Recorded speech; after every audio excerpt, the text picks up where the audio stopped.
Hey, everybody. How's everybody been? Welcome on back.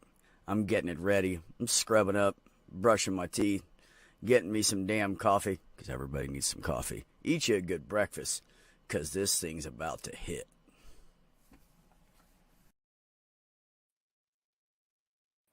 Oh! No, I'm kidding. Like I don't smoke online or something. Hello, Mage.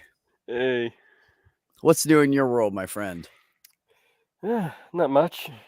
I took care of the chickens and walked mildly early so I could actually sit here and bullshit. Oh, oh, cool. That's awesome. That's good. So Molly's doing good. No Yep, issues. no issues. Cool. Same here. The cats are just chill cats. So nothing nothing exciting to tell. She's being very What clingy today. what the flippin' fetch is going down? Well, here shortly when the rest of my people come in because people are late. Life happens, right? Um Oh, Minnow, you want to come in and talk? Oh. Well, that sucks. Because I was trying to think of people who deal with that, and damn, I didn't even think of you and fucking MP. Um, yeah, so I am in a long distance relationship right now, and Yeah, just starting one, just a few weeks in, and she wanted to discuss it because this is the first time for her, and it's first time for me too. Uh, yeah, Minna, let me I'll send you on Discord. I think I have you on Discord. So do do do do. Yeah, so she wanted to. Where are you, Savage? God, I know too many people. I've Let me see if I can find. only been in one long distance relationship, and that didn't really last very long. Though I Oh, have heard really? of, You were in one? yeah, a long time ago. Though I have heard of And people who've gotten married from being in a long distance relationship starting out. yeah, I mean, it happens like a lot in our community. Look at like Shannon Q and Paulogia, you know, Hmm. that they met through the community as far as I know. And now they both live in Canada together. So, it just depends. Look at Savage Minnow and Math Pig, Amiga Nuts and Linda, Delicious Danish. My God, there's been so many. It's hard for me to think of all of them, to be honest with you. Those are the first like four that pop to mind. Mark, did not change the time of the stream. It's always at 4:20 Eastern. So YouTube glitch, maybe. I don't know. Yeah. So she said she'll probably be here around 2:30, 2:45. So she had to. She has clients she goes and takes care of that are like in home older people. She like goes and bathes them and all that stuff. Hmm. Like a side job. She's trying to get her own business going doing that. Um, Hi, Al. I got your message, buddy. That's cool. You do family first, always, always, always.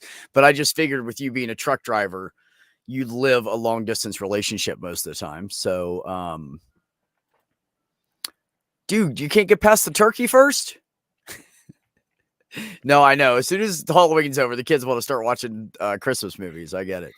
Um, Yeah, so, what was I saying? Yeah, because I guess I did have a long distance relationship for a while because I was a truck driver and I was with someone for 2.5 years and I was a truck driver the entire time.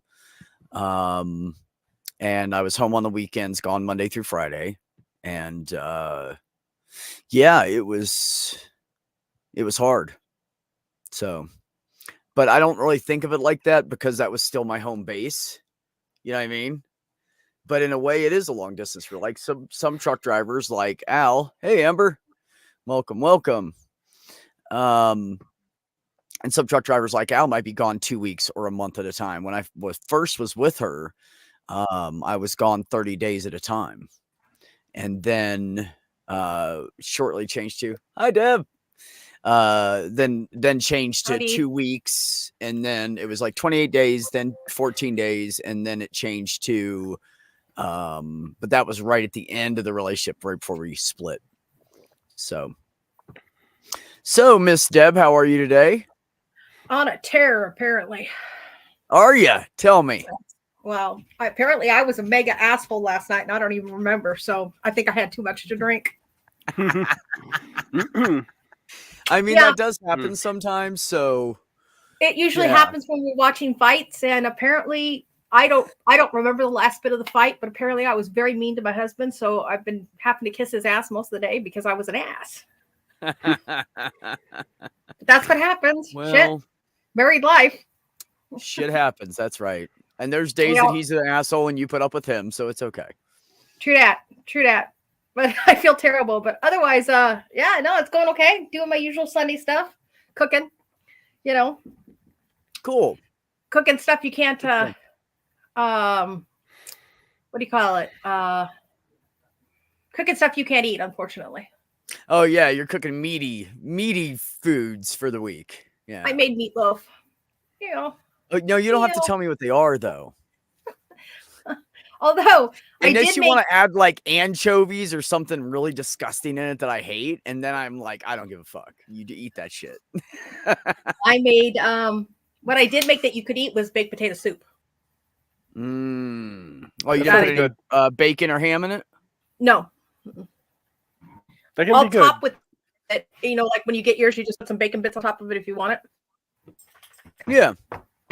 Yeah, I was actually on Amazon today looking at plant-based bacon, and I'm scared. So yeah, As you should John, be. you know, now that Deb's in here, we'll start actually talking about this stuff. Because I didn't want it to be just me and Mage, so I was kind of trying to delay. Yeah, so I the closest thing I've had before now to a long distance relationship was the truck driving. And I think the last 6 or 8 months we were together, I was home every weekend. And it started wearing too much on her kids. She'll be back. And it started wearing too much on her kids, and it was too soon after the divorce and stuff. Like they were not mentally prepared for mommy to be in another full-time relationship, and they were 5 and 8 years old when we split up. Yeah. So it was mostly just her son, the 8-year-old. The 5-year-old fucking loved me, and the 5-year-old to this day still fucking like they both to this day like love and respect me, which I like really appreciate. I'm really happy that they remember so much that they remember for being such little kids. But I did have some good influences on them. And actually the son came back later and told his mom, we have never got to talk on the phone since she told me this a couple years ago. We just haven't connected yet because he's like off in college and dating a girl and he's busy, you know. So he did say to her, I need to apologize to Beck. And she was like, what for? And he said, Mom, I was an asshole to him. Like I treated him horribly. Like that was not cool, the things I said to him. And she was like, oh, because I never told her everything he said to me.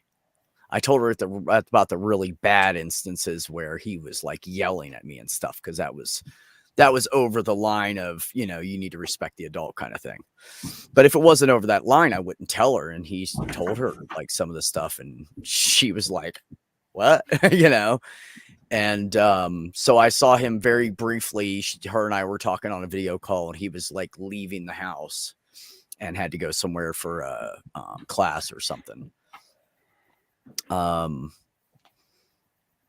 Jenny, I was going to invite you in a little bit. I didn't think you'd want to discuss relationships. I was trying to be respectful.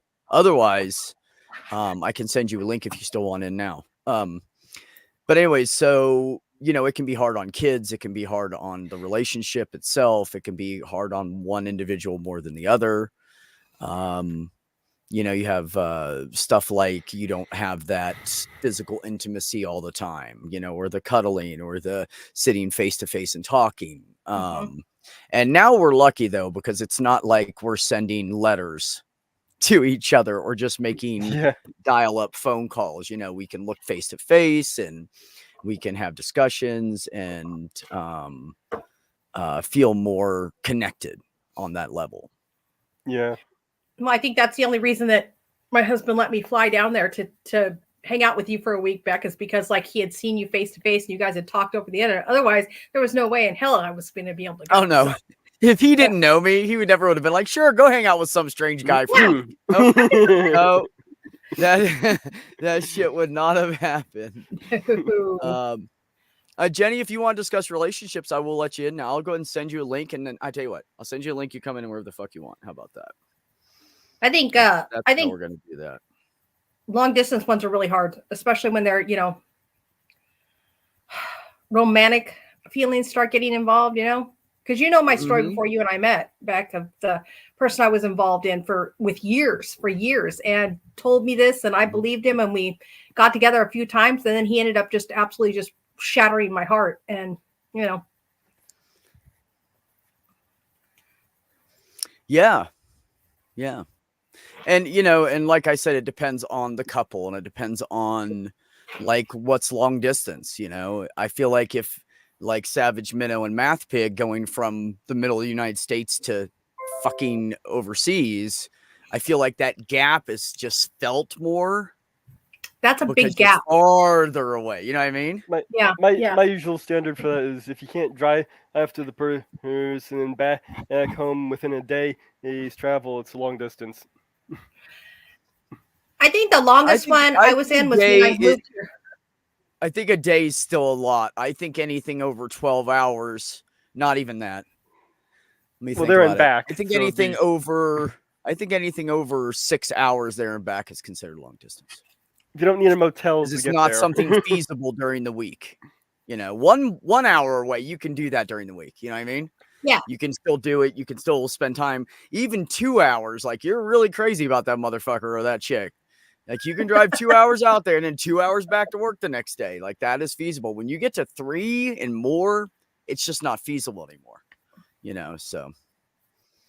Yeah, I don't think it is because, you know, to have that intimacy of a relationship, you know, like you were saying, Beck, to have that bonding time, you really do need to see that person in person. In person, you like that? Yeah. Also, that sorry if I'm talking super fast. I had a lot of caffeine today, so you know. That's okay. It's fine. You just go right ahead, Deb. We'll keep up just fine.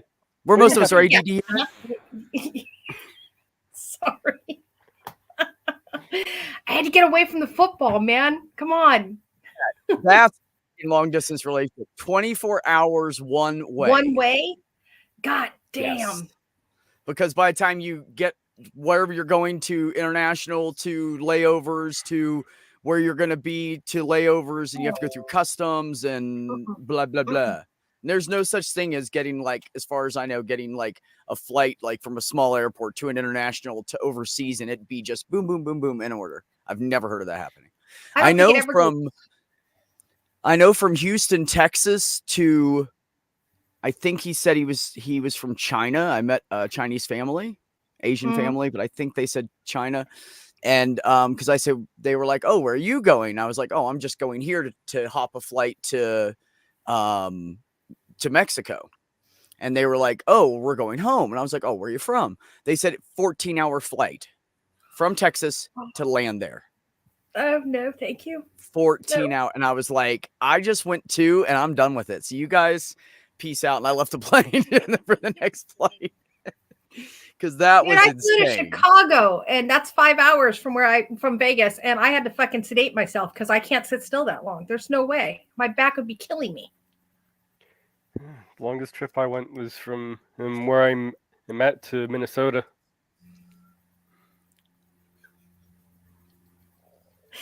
Nice, John. 2 hours. That's pretty impressive for a gigolo. I mean, really, that's really just says it enforces your prowess in bed, sir. That's funny. No, that's okay, Randy. I was wondering where you were. Did your computer die? Oh, and also, you guys, please remember that Purple and Sloth Girl are still trying to fix that fucking van so they can have transportation this winter. And if someone Let has me that get the link and link. could put it up for me, I'd really appreciate it. Thank you, Mage. Oh, includes foreplay in a movie? Damn. Jesus. Hour and a half, foreplay, 10 minutes. So you're a 20-minute man. Okay, that's cool, man. I mean, that's some guys can't even make it that long. So, I mean, an older dude who makes it 22 minutes, 20 minutes, that's pretty good. Let's There see we go. what. See, Savage said, yeah, we've got to figure it out where it's 2 flights and 1 layover, but with security and transportation, 24 hours. See, exactly. That's what I'm saying. Like some places you go to walk up to go through customs, and especially like from what I've heard, international airports overseas are bad like this too. And you'll stand in line for a long time to get through that. Sometimes it's hours. Sometimes, I mean, I've stood in it. The longest I've ever stood in one was maybe 35, 40 minutes, but I've just got lucky a lot. I'm also smart, and I travel when nobody else is traveling and they already spent their holiday money. I travel at like the end of January into February. It's cheap. Nobody's anywhere. All the hotels are empty. All the restaurants just have like 4 or 5 waiters taking care of. It's wonderful. Always travel somewhere right after Christmas is over and everybody's blown all their money for the year and they're waiting on their taxes. I kind of go in. I know the cheapest day to fly is Wednesdays. I have no idea why that is, but it is cheaper. I still want to see somebody show up at an airport wearing a full set of armor. Medieval style armor, I'm talking about. I wonder how they got that the fuck on the plane.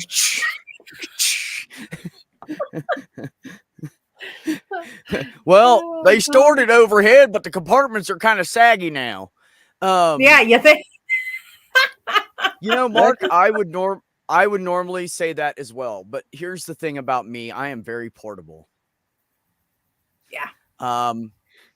I've had so many jobs. I don't care if I leave one quickly.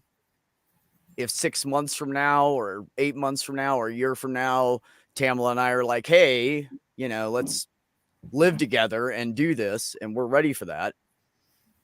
I have no problem just leaving here. I have nothing keeping me here anymore. I'm just waiting for my next move. And while waiting for my next move, boom, there she was. Speaking of Tamala, is she coming today? Well, you know, I think you might want to ask her yourself. Oh, hi. So are you coming today? I literally just said, speaking of Tamala, is she coming in today? Yeah, y'all have to forgive me because I'm losing my voice from yesterday's activities over at the Halloween, the zombie fun run. So I yelled too much and I have a loud mouth and I'm like losing my voice. So forgive me. I like her already. She just admitted she's a loudmouth like me. I am. I am. I got myself some hibiscus tea. Try that for your throat. It works great. The hibiscus tea, really? Yep. Okay. Yep. I tried it I had a cold once and I just needed something hot and I figured I'd try it since I had never tried it before. And it worked just as good as a throat lozenge for like an hour and a half. Oh, wow. Okay. So I have to I'm doing a couple of errands. So I will pick some up. Somebody had told me about lemongrass tea. Yeah, And and then also the Moroccan tea, but it's made with mint. And I'm not a huge fan of mint, but I have a friend of mine who's from Morocco, and they make it for me all the time. I don't know if it's because they make it a certain way or whatever, but that's tolerable for me. I tried to do it one time on my own, and I think I put too much mint in it, and it was a no-go. But anyhow, I'll try the hibiscus. Thank you for the recommendation. So how did your mom's birthday go? Oh, sorry, Beck. Oh, yeah, go ahead. Let's do this and get this all out of the way. So for those of you who don't know, Tamala's mom had a birthday on Friday, and every Friday she is at the fucking bingo hall. She has been doing it for years. It's not going to stop anytime soon. So for her birthday, her and Yes, my her mother's husband really good. went to bingo, but this time, since it was her birthday, Tamla and Tamla's brother and his wife and her son was supposed to come, but he couldn't go. So she got her a cake after going through many grocery stores. She finally was able to get a ice cream cake through Dairy Queen, and she had a Mexican loteria printed on the cake. And if you don't know what that is, look it up. It's pretty cool. So she had that printed on the cake, and when they were in intermission, she brought it out and made everybody sing happy birthday to her mom. And her mom said it was the best night and like the best birthday she's ever had, and she had so much fun. And Tamala was so busy giving out cake that she didn't even get a piece for herself and realized it was all gone. I did not. So that happened. You know, them little senior citizens, all the little geriatrics, they love some ice cream cake. Because as soon as I said, if y'all want some free ice cream cake, they followed me like I was conductor. Choo choo. But like the Piper and the Rats, huh? The Piper. Yes. Yeah. But it was a lot of thank you so much, Mama Deb, for asking about that. And thank you for Beck, Poppy. Thank you for explaining all of that. But yeah, it was a Mexican bingo that I had, and I was going through some trouble with multiple grocery stores, bakeries that I don't know. It was almost like, you know how McDonald's ice cream machines all of a sudden go out all at the same time? It was like that with every bakery's printer to like print the image of the bingo card for me because it was specific. So the one thing that I knew was that my mother would not have appreciated if I had put her birthday, like her year, Oh, hell no. On the cake. So what I did was I specifically, out of all the deck of cards, and actually, while I'm sitting here, I can show them to y'all. I don't know if y'all can see them, but these are the bingo cards, and we grew up playing all of them. And what they do is that they like each of the bingo spaces, la loteria, it'll teach you like the Mexican word. And that's actually kind of like, it's not just game, but it's also a teaching, like culturally. I want to play. So there's a deck of cards. Nodding. It looks like, and it was awesome. So like for years, as my son was young, I don't know why I didn't go to the Dairy Queen automatically. I think it was because I didn't like originally think of it because it would have been out of my way from work going straight to the bingo hall because it's about 45 minutes away from technically 55 minutes away from where I work. So I wanted everything to be like in transit, right? Agreed. But for years, I had gone to Dairy Queen and had my son's cake. And I've always done images, like photos of him throughout the year, or I've done something custom, like sprint car racing or something, because my son's huge into sprint car racing. And so, like, I don't know why I didn't think about it, but it was the last place. And when they said that they could take it, I said, your printer's not broken, is it? And he goes, no, why? And I'm like, because everybody else's printer is broken. So I just want to make sure that y'all could do that because I wanted to make sure I executed. I had already told my dad and my brother and my son, this is what's going to happen. And I definitely had set the bar up before, like the day of is when I got the call. The day before is when I got the call and said, hey, Tamala, we can't proceed with this. Can we just make you a different cake because our printers are broken? I'm like, no. I'm not, no. So everything long did turn out story beautiful. short. Yeah, long story short, she ended up, she started calling places going, is your printer broken for your cakes? Bye. Is your printer broken for your cakes? Never mind. Is your printer, no? Okay, this is what I want. I'll be there in the morning. I'm hungry. Yeah. And so I got it done. And then the specific card that I picked out, it has El Gallo, which is the rooster. And that's number one. Mm-hmm. And my mother was born in 1957. And that was the year of the rooster. So that is how I called out to her that I put her year on it how old she is. And Oh, it so technically only the Mexican people will know the real age. well, not technically, because the year of the rooster, that's a Chinese thing, right? Yeah, it's a Chinese Oh, that's thing. right. It happens every So, like, 3 or 5 so years often, or something. I don't know. Yeah. 12. Yeah, Something like that. something like that. So it could have been any year, but she knew what I was talking about because I sent it to my aunt, her sister, and which is her best friend, and my Thea said, "Oh, your mom's gonna know you're calling out her age," and I said, "Yeah, but nobody else will." So, but it turned out awesome. That's great. So She can't be mad if let's nobody continue else on. can tell. No, she was embarrassed because she does not like the attention on her unless she's winning at like a lot or like the bingo or something. And like my my mom mom. wins. Yeah, I my love mom that. wins I love that. every Friday night, but she wins at the pull tab. So she's a pull tab junkie. And so that night it was me and my dad, my brother, his fiance Yvette, and my mom. Normally my grandma goes, but she's like touring the world with her boyfriend. They're right now in New Zealand, and they're on like a Good cruise. grandma. Yeah. She has traveled basically all over the world since they've been together, which was a year and a half ago, maybe 2 years now.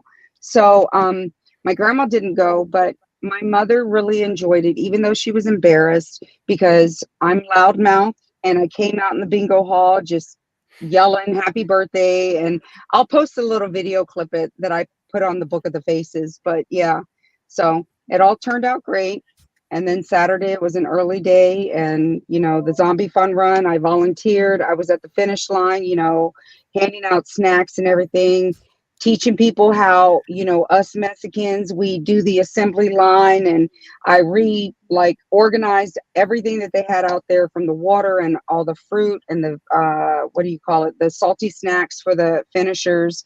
And then at the 4 p.m. run, or the 4 p.m., well, technically 4:30 wave, I went ahead and went with my best friend Jason, and we both volunteered, and we got to race for free, and it was so much fun. It was my first time, and I did a lot of stuff that I normally would have fears over, like climbing, what do you call those, the monkey ropes, and Yeah, right, I the can't think monkey what ropes.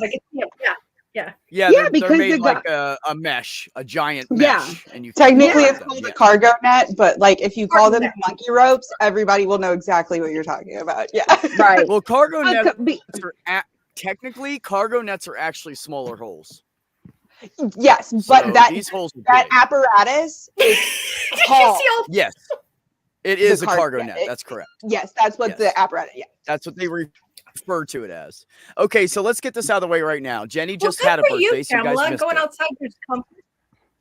it wasn't just So you guys like it might wasn't do that. that next year. Yeah, Hold on. we're gonna do that Continue. next year. I'm sorry, Beck. Go what? Huh? He's cutting in and out because he cut Oh, off okay. he does that sometimes when he's having problems with his internet. Oh, got you. I'm sorry. I felt like I was on a Teams meeting for a second. It gets super duper uncomfy because you don't want to sit there and cut somebody off. No, yeah. So Tamala, I got to tell you the cutest thing, because you called your aunt your Tia. I have my very first great nephew. Mhm. He, for some reason, cannot say Deborah. He can't say Aunt Debbie. He can't say any of that. So what he calls me Aunt Tia. So I'm Aunt Auntie. Oh, your Aunt So Auntie. all of my Yeah. I'm Aunt Auntie. So all of my great nieces and nephews now call me Aunt Tia. And one of them is Aw. older, a little bit older. He's like, well, the one who started at Creed is in like the 2nd grade. And so I was talking to him online on Facebook stuff, and he's all, Aunt Tia. He says, I was telling somebody that my Aunt Tia was calling today. They're like, well, what's your Tia's name? He goes, Aunt Tia. It's Aunt Tia. I think she has to have a name. That's lovely. What is your name? Oh my God. But I love She's it. Auntie because- Aunt. What? Like that's It's Aunt Tia. Aunt Auntie. I will Auntie. never like. He's like, should I call you Aunt Debbie? I said, please don't. You call me Aunt Tia for the rest of your life, sir. You can be If That's I'm it. 95, It's I stuck. don't care. You call me Aunt Tia, it's fine. You know, most stuck. people Because I just thought it was most so cute, people 'cause don't he- know It anyways. is. But Yeah. most people don't know That's that's true. what it means Yeah, he anyways. had- So In America, yeah. No, he had to have a little Mexican friend tell him, hey, she's got to have a name, you know? And I'm like, Creed, I Yeah. know you don't Got know it. this because you don't know them very well, but your great uncles, my brothers, well, they're my stepbrothers technically, but they're Mexican. I said, so they all speak Spanish. So when you call me Aunt Tia, they kind of giggle because they're like, Auntie. I'm like, I know, it's cute, but whatever. Auntie. I love there's it. a bunch Jenny of needs a kids. hug.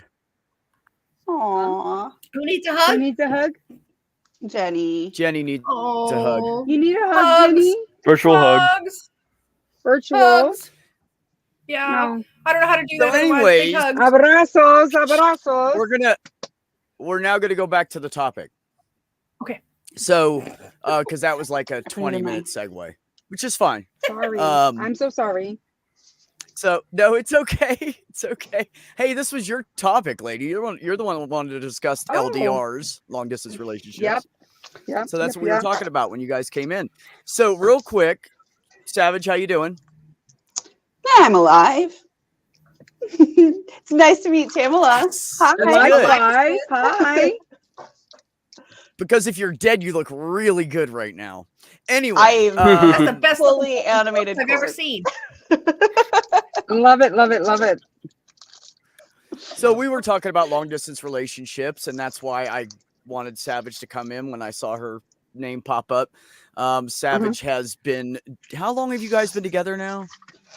Just over a year. It was officially a year in September, and then we are coming up very soon on the 1-year anniversary of when we met in person because we dated Which for a few was months New online. Year's Eve ish. It was the day before Christmas. It was actually Day like before Tuesday I to knew it was in 5, Christmas that Eve. week. Yeah. Yeah. Yeah. Well, Merry So fucking what day in Christmas, right? September? He knew it better than I did. He was like, I think it's the 26th of September, I believe. Okay. But like, he might pop up in the chat and be like, it was the, and correct me. But yeah. And I was thinking about this, Beck, that like, like having known each other online and stuff actually was, I think, very beneficial for our relationship. I think that we probably would have clicked right off the bat if we had met in person, but having known each other online, we were able to like, this is gonna sound weird, but we were able to like kind of cyber stalk each other a little bit, and like like I knew people who knew him, and like would kind of tell me things about before we started seeing each other, and I think that it's not. I'm not gonna say by any means it's easy to have a long distance relationship. It is hard, but it was beneficial for us in the situation that we were in.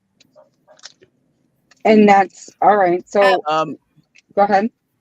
How may I ask? So yeah, go ahead, Deb. Oh, I was gonna say, how often do you guys see each other? I mean, do you talk? I'm sure you talk daily, but how often do you actually see each other? Once or twice a year, maybe? Where's the distance? So I am in Missouri in the U.S. and he is in Northern Ireland in the U.K. So we are, it's a whole day of flying either way. So he came out for, I think like 2.5 weeks, I think last year. And then I went out for 2 months over the summer. And then I'm hoping to go back for another like 3 weeks over this winter. So hopefully we're going to get married soon and I can get this house sold and stuff like that. But that's on the docket for 2024. That's what my question was, is when you go for long periods of time. I'm so excited for you that is working out. Like, as I had the exact opposite of a thing with a long distance relationship. I'm excited for you guys. I'm excited that you're talking about getting married. I curse a lot, so I apologize, Tamala, if it offends. But that's fucking awesome. That's so fucking awesome. You're good. When you find whatever Guesting fucking is totally works, allowed on this channel. I don't give a fuck who the guest is. Well, I know, but I just met her. I have to make sure I don't. You are fine. Already, all right? Nope, not at all. None of that. So you're good. So with long distance relationships, we were talking about how, you lose that physical intimacy.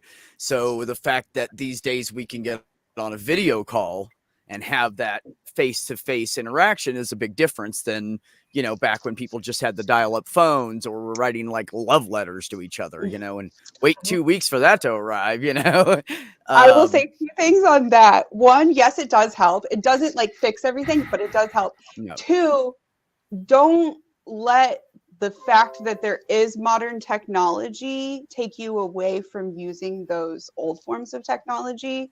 Like I can't really send a letter to Robbie. Well, it's very expensive for me to send even just a physical letter.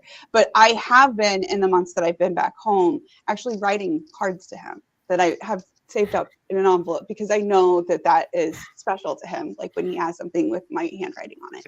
And I know that because when I visited him and I like left notes for him, he was very touched that like after I left that he was able to have those like physical, the notes that I had written for him and left for him and stuff like that.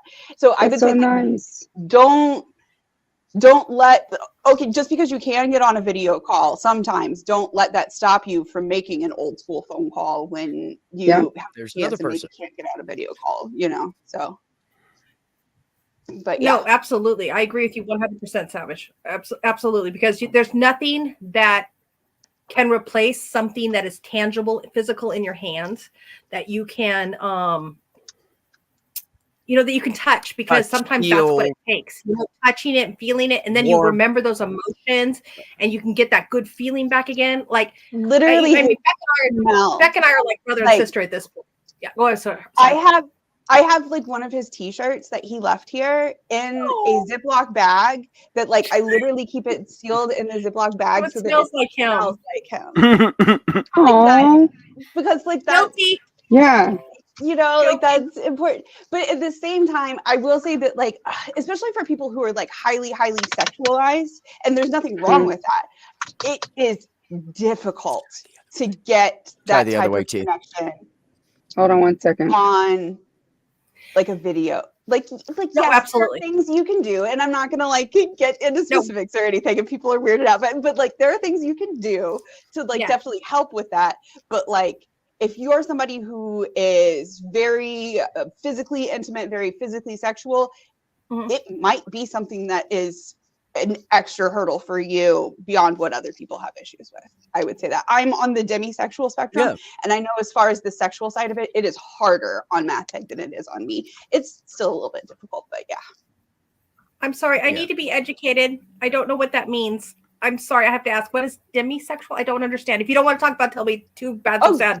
But no, you are fine, and I'm a great person to ask because I don't mind opening up about it. I do not feel like sexual attraction to a person basically only on their like looks and physical aspect. I don't really like. I can look at a person and say, oh, like that person is aesthetically pleasing, but it's not like, oh, that person's hot. Like once I get to know a person and get to know about their personality, like that's what I find sexy. Okay. Okay. I get that then. I understand. I just didn't know. And I'm an old lady. Okay. I'm going to be 54 in a few months. And I try to educate myself. And the only way I know to do that is to ask questions. I love it. Beck has been my teacher because I'm like, I said something one day. He goes, just so you know, honey, you shouldn't do that. I'm like, oh God, I feel terrible. But I felt terrible for days about the whole thing. And I'm like, I'll never do that again. Okay, I promise. I appreciate you asking. Like I said, and if you have questions like that, feel free to ask me. I am weirdly demisexual, kind of on the asexual spectrum, and that like I don't have as much, like sexual attraction to people. But like I'm not. I think some people who are on that are more have the kind of sexual aversion. I don't have any like sexual aversion, so that's I'm a good person to ask questions. Well, because I had to actually be educated. Like, can I tell our beginning story, Beck, or should I not? No, tell it. Oh shit! Yeah, I'm asking permission, Beck. Can I? I don't care. Tell it if you want. So when I first met Beck, I think Beck is he's such an attractive man. He is a sexy motherfucker. That was my first impression of him. I looked at him and went, oh my goodness. We had been friends for probably like 2 or 3 weeks, and we were flirting hardcore because that's my personality. I'm a big fat flirt. And one day he thought that I probably should know that he's transgender. And I said, he goes, well, just so you know, I'm transgender. I go, the fuck you are. That is exactly my response. And she said it like that. No, but there was more. She went like, the fuck you are. That's exactly what I did, right? I was like, no motherfucking She's like, way, you're kidding. Right? So and I'm like, a while, and I've been married. Go ahead. No, I thought he was joking. No, I honestly thought he was joking. And yeah, you did. I had to go talk to my husband because I've been married to my husband for what? I did not. I absolutely did not. I thought he was fucking with me. And so I went and talked to my husband. I said, I think I just realized something about myself at 52 years old. I think I'm pansexual, honey. And he goes, why do you think that, honey? I go, because Beck. And he goes, what do you mean about Beck? This is the sexy guy you've been talking about? Like, oh, because we are polyamorous. So like I was interested initially I was going to ask getting that Beck to be part of our. Yeah, I am. Yep, so okay. I was interested. I'm like, we could, right? And then I said, well, I can't, just because I know that he's transgender, it doesn't make any difference. I still find him incredibly attractive. But I was like, I came to him the nail on the head right before that. Yeah. The fact that he's transgender. I'm sorry, what? The fact that he's transgender doesn't make any difference. But it doesn't. Not at all. Exactly. So that's why I told him. Because he's a dude. Yeah. He is a dude. Yeah, you're right. He is a dude. That's just it. It's Beck. He's Beck. But my point was, I can't imagine ever basing my attractiveness or physical based on what somebody has and doesn't have body part wise. I can't ever imagine that again. And for me to realize that with Beck, when I told him that, he was like, that's really great. And he's been really supportive in my journey for that. And it's unfortunate because we've been so supportive to each other that I no longer look at him as a possible sexual partner. I look at him as my fucking brother. And I have a great looking brother. I have great looking brothers. But like, it's so, it's true. Because he told me. Make my face red. Just move on with it. Oh no, she's gonna hear now. She's gonna hear because like she's like, wait, this is my dude you're talking about. All right. Like because for like 8 years I had a boyfriend and he said all the right things, did all the right things. It was why can't I get this but he lived in another state and I would go see him and he would come see me, whatever. But come to find out he was lying the whole time. And I knew this man personally, had worked with him and he shattered my world. When I was brave enough to try to get into something like that with Beck, he renewed my faith in men. He absolutely renewed my faith in men because I said, okay, well, my husband says it's cool. Let's do let me fly down there. Let's see what's going to happen. Let's see some chemistry. Like a meet and greet. Yeah, and I was getting ready to purchase the tickets. And he told me to stop. He told me to stop because he had feelings for somebody else. And he goes, I can't be that person. I cannot hurt you like that, Deborah, because I know, because I told him I fall hard, I fall fast. He's like, I can't do that to you. No, I can't. And I was honest with her. Until I resolve my feelings somewhere else, I cannot do that. And I was wonderful. I like tan chicks with dark hair. That's when, and I'm sorry, Deb, but I got red hair and I'm pale as fuck. A tan chick with dark hair and dark brown eyes. You're just not. That's what I have dark brown eyes, but that's it. That's Deb, if it makes you feel better. But that's my point. Sloth Girl did the same thing. I'm sorry, say that again.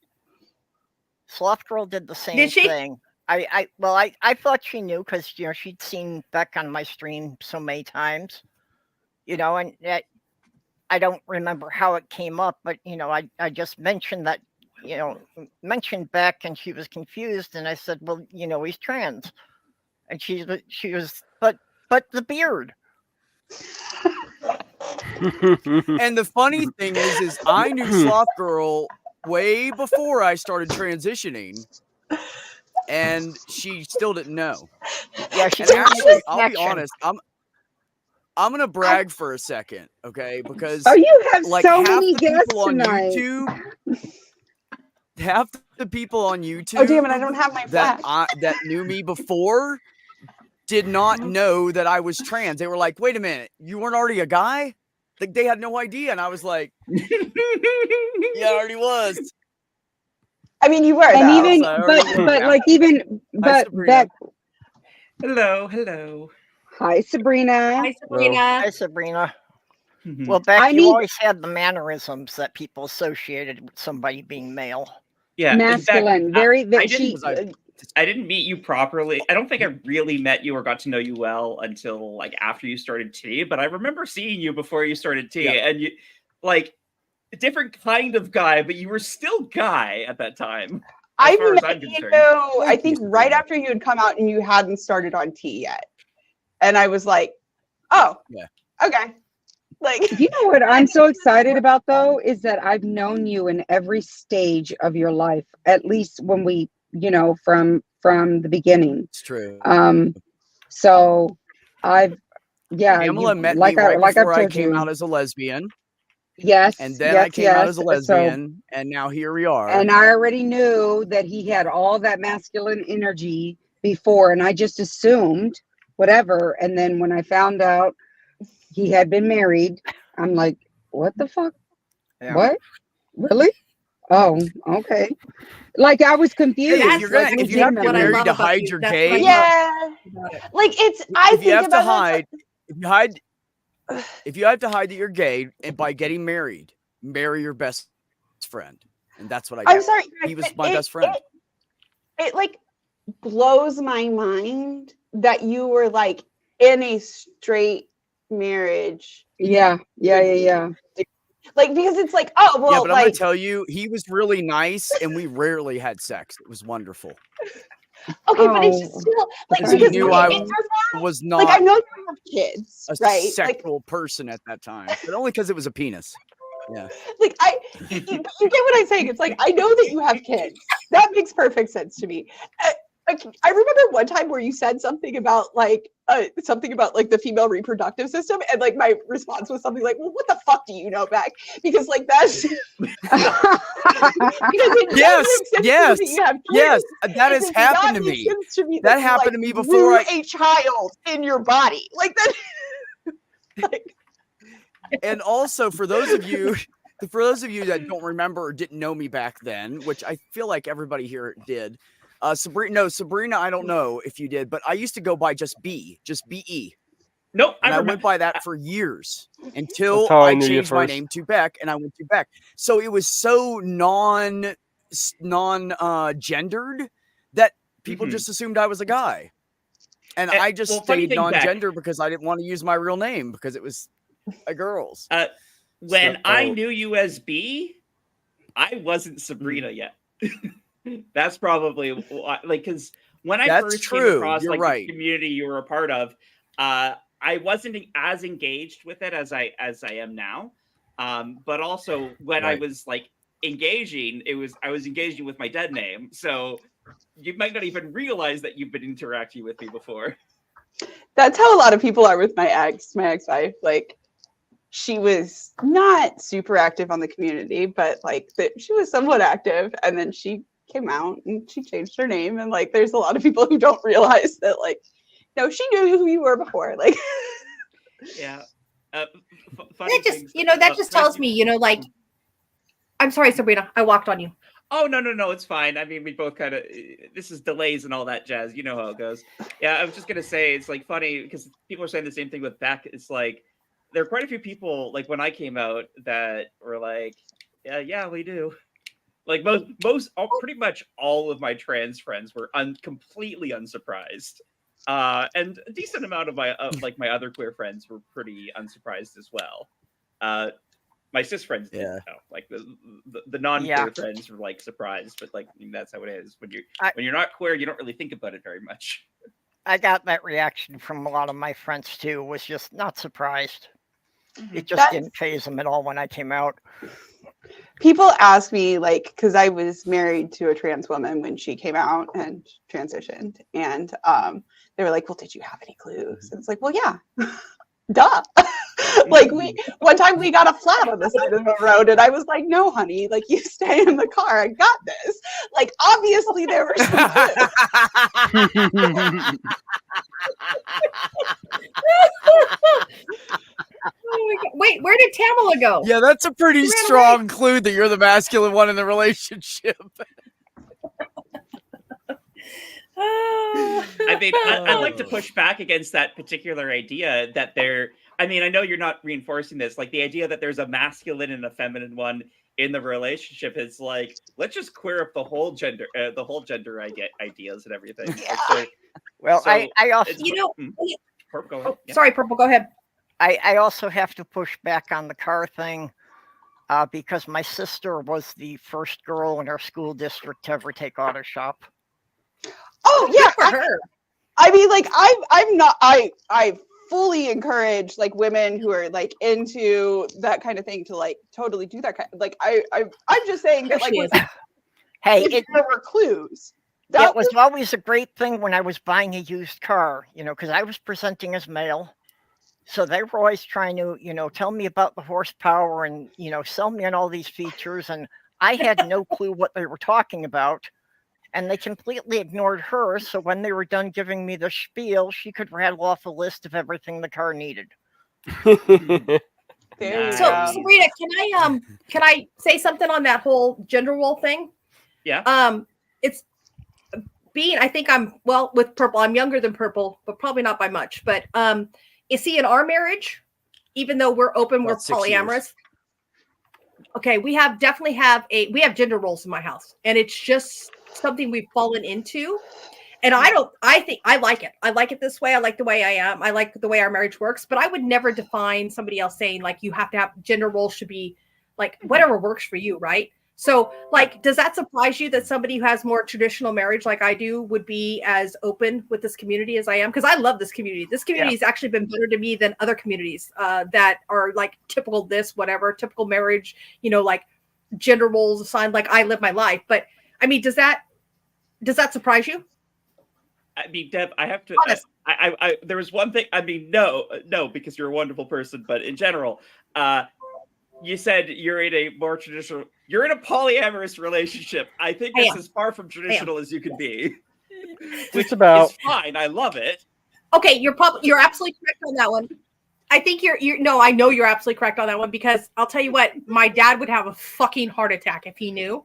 However, my brother and sister who do know freaking love it, and they're like, you know what, Deb, I've always been very sexual. It's just something it's just me. That's how I am, whatever. And so is my husband. But we definitely have the gender roles. Like, I don't work. I stay at home. I take care of my husband. I truly believe that taking care of the house, my husband and my father-in-law, that's my job. And I take it very seriously. Oh, don't forget the dog. I got to take care of the dog too. But I take that very seriously. But I know that a lot of people who have my thought process in that are not nice fucking people.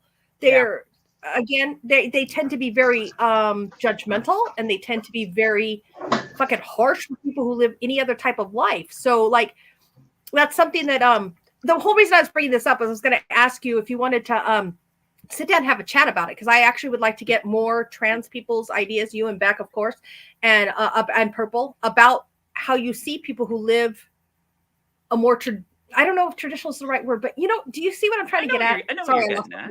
Yeah, happens all the time. In something instead of traditional, let's just say expectations. What was that, Purple? Well, I was going to say old-fashioned social expectations. So yes, that's okay. Yeah, well, I like to call it old-fashioned because I grew up back kind in of the doing day, everything. people weren't allowed to have any other kind of relationship. Go ahead, Purple. What? I kind of grew up doing everything and just learning whatever anybody would bother to teach me, or even just what I could watch. So I was doing home repairs for 40 years, and I used to tell people that there's a lot of guys who would say they're jack of all trades, but I was probably the only one who could replace your windows and go on to sew the curtains. Nice. Well, that's definitely a great tradition. So I want to make. I can do that, but yeah, I wouldn't have been considered one of the guys back then for sure. Yeah, well, that's a stigma. That's a whole separate conversation. So this is Mark Caesar says at What the Beck did coming out out 100% as being trans help your psyche in any big way. I hear so many gay people wishing they had come out sooner so they could feel genuine in every way. Yes, I my first step that I was afraid to take, but finally had the balls to, because you guys have to remember that I grew up in a very white area that was full of KKK. And in case you don't know it, KKK don't like gay people either. So they're just worse on black people. But it's true, they don't. I was scared. And when I left that area and went to Virginia, which was a little more progressive, but not much. I came out as being gay. Yes. I don't want to say coming out as 100% as being trans is what did it. It's the fact of my transition itself. I feel like I could have not said anything to most of the community and nobody would have fucking noticed, except my voice dropping. I feel like people just would have been like, oh, that's Beck up there still. I don't think anybody would have noticed. But I talked about it and came out to everyone because, one, I'm honest. I'm just dead honest. I can't lie to anybody. I feel like I would be deceiving my friends, so I can't do that. Two, I wanted people to know that they could come to me about anything because I've lived a straight life, I've lived a lesbian life, and now I'm trans and straight. So I've kind of been around the block. But honestly, I don't like being identified as trans. That's the truth. And the reason is because I don't want anybody to know. I don't want anybody to know I was a fab. That is the opposite of what I want in life. So eventually I will disappear from the trans community altogether. That's going to happen. And I don't care if I have my last surgery or not. It's still going to happen eventually because I don't want to sit here and want everybody to point at me and go, oh, you used to be a woman. Or you're still a woman. No, I don't want that. I want the opposite of that. So to me, when someone is done transitioning outside of being in like a community like this where we can talk about it, I don't want anybody to know. I'm fucking stealth. I'm stealth at work. I'm stealth. And people that know me know that I'm stealth and they don't say a fucking word. And that's exactly how I want it. So I don't want to be identified any other way. I don't want to be labeled as a trans or gay person. Well, because I'm not gay. I mean, I've considered like maybe fooling around with like a little twink or something, but usually they're into men, like, you know, one with a phallic presence. Anyways, so, but I've only seen 2 in my life I was ever really attracted to, and they were so feminine that besides the makeup or lack of makeup, they totally could have been female anyway. So, I'm pretty sure I'm not gay. And in answer to the question of like, when will you shut up about this? Because like I have been asked that like many, many times. I will shut up about this when we don't have to have terms like stealth, like where like Beck has to say like I'd like to be stealth, where like it just doesn't matter, and it's like not like a thing. But wait, that's a whole different thing though. I do want it to not matter. I do want people to be able to be honest about it. I don't care what people think. I want you to be able to know stuff. Let me finish. Sure. I don't care what people think. I don't care how people look at me. I don't want anybody to know. Period. Yeah. What's nobody's business? I am living the closest to how I've ever felt in my life as me. So if I finish let's say I had all my surgeries done and next year I'm fully man, I'd be like, poof, gone from the trans community. I'm not trans anymore. I'm done transitioning. I am what I'm supposed to be. I'm done. And I know it's not a popular opinion, but that's how I feel about it. Well, Beck, I don't think you need to finish transitioning. I will say I understand why that's a potentially unpopular opinion, but I don't see that as an issue. It's like to each, in a sense, to each their own. Everyone's journey is different, and some people's journeys are by design never going to end. And I mean that as an example with like myself. So you said like you want to get to a point where you're not identifying as it anymore, and that's not the same as me.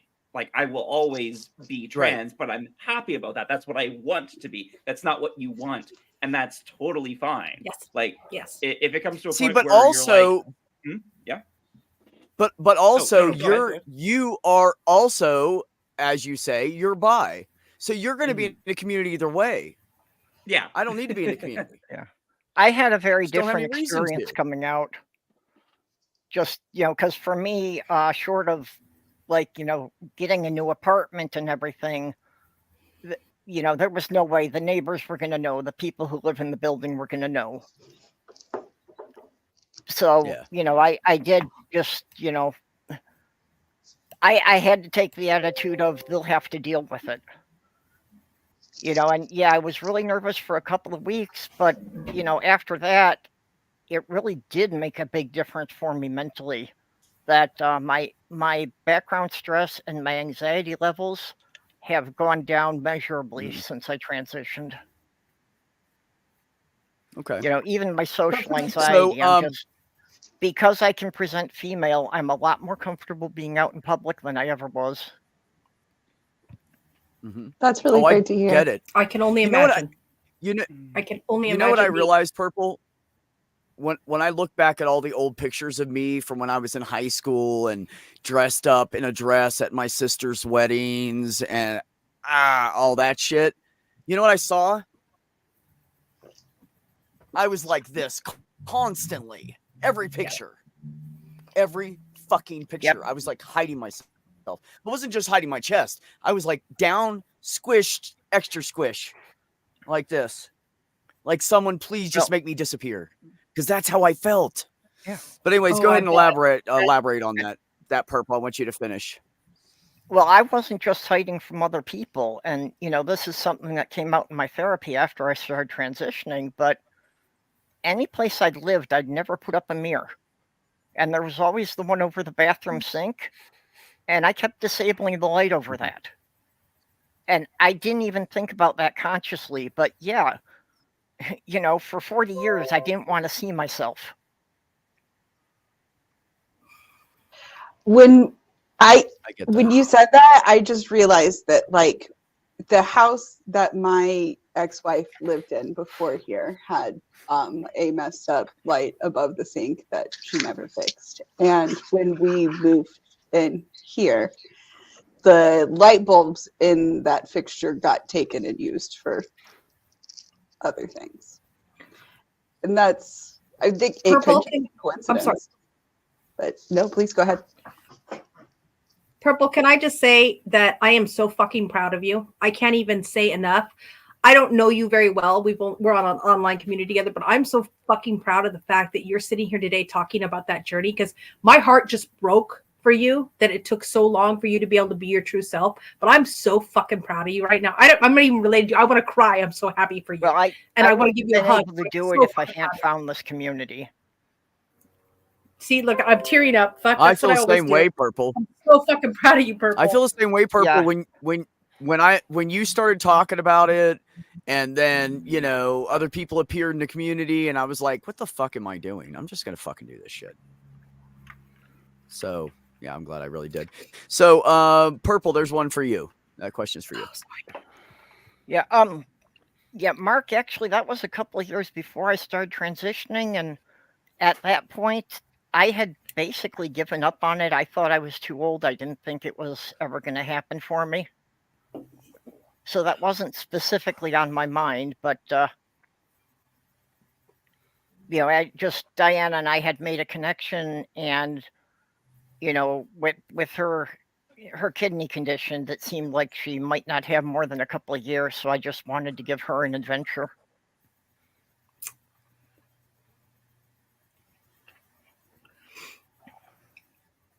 I kind of thank you, Robert. Back at you, buddy. I got to say something like Tsunami said something in your comments, Beck, that it shouldn't be necessary to identify oneself. I kind of agree. I kind of agree in the fact that it should not be. It should not have to be part of the conversation. It shouldn't. I've always told my children that I don't care. I don't care who you love, as long as you're happy and as long as they make you happy. The only reason I ever told my 3 kids, I said, listen, the only reason I need to know if you're gay, trans, whatever it is because I need to know who to point out who you might think is cute when we're walking through the mall together. That's the only reason I fucking need to do it.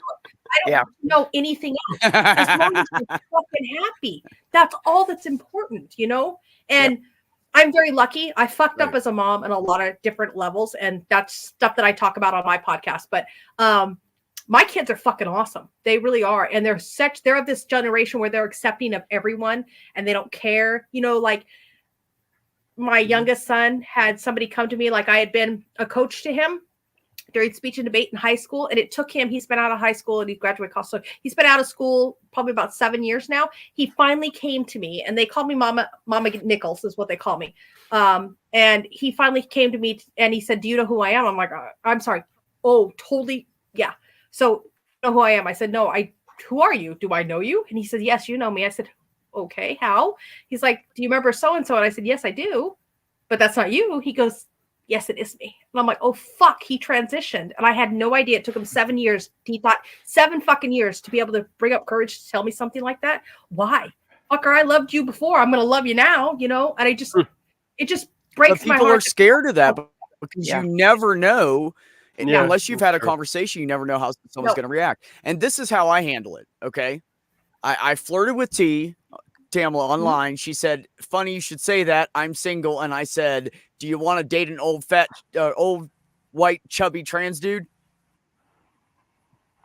And she said, I don't care if you're trans. And First of all, he ain't never said none about no fat, chubby, nothing. Because you know what? No, you did not. I said an old white trans. No, he is not. I said an old white transgender guy. That's what I said. That is what you said, and I said I don't care.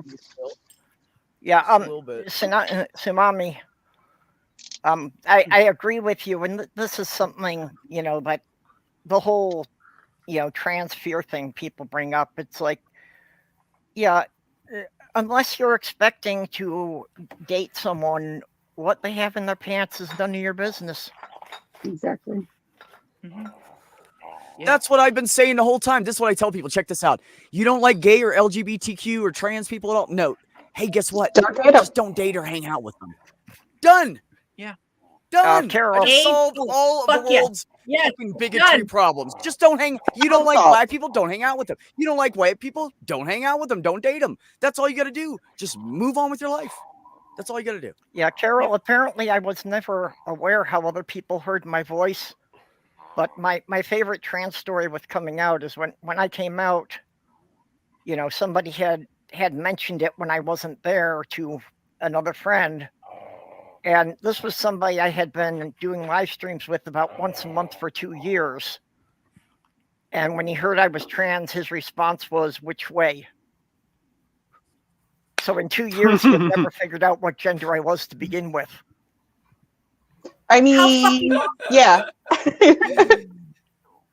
I mean, I knew like what pronouns people used for you before, but like I wouldn't have based that on your voice or like your attitudes towards anything, or like I agree with that person. So Mark Caesar, I'm gonna brag. Since I have been a vegan, I have dropped a lot of weight. I started dropping weight last year when I was depressed, which wasn't a terrible thing for me because I had a pretty chubby belly and, you know, the spare tire and shit. And then I lost a little bit of weight, and then I became vegan. I lost more weight. In the last year, year end 2 months, I think, year and 3 months, I have lost 29 pounds. And I still have about 15-ish to go to get down to my happy place. So, and when I got out of the truck, I was 230 pounds. I'm only 5'6". I was a roly-poly. I can't imagine. I'm a damn roly-poly. So you know what? I'm a roly-poly. Shut the fuck up. And Mark, don't let him get you twisted. I know I do. But don't let him get you twisted because he likes the fluff. I tell him all the time, I butter my biscuits. He's like, I love biscuits. I said, you bet your ass you do. I butter my biscuits twice a day. Yes. Okay, we haven't been introduced. I don't know who you are. No, we have not. I am Tamala.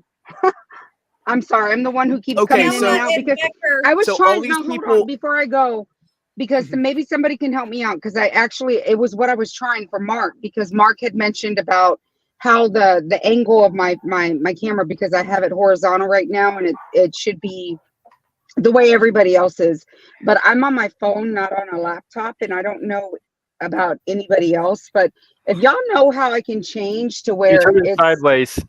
I tried to do that and it doesn't work. It's not changing like the demographics of it. It doesn't auto adjust. Okay. Yeah. Do you have your auto rotate turned off on your phone? That's possible. Very possible. So let me figure that out. That's what I was trying to do because I like pull down your little notification screen thing or up, whichever way it is on an Android, and there should be a little flippy phone thing. Click that and it'll let you flip it. Okay. All right. I'll try that here in a second.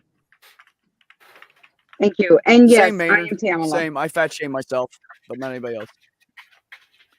Yeah. So for those of you who came in and don't know the background, really quickly, Tamala and I used to work together.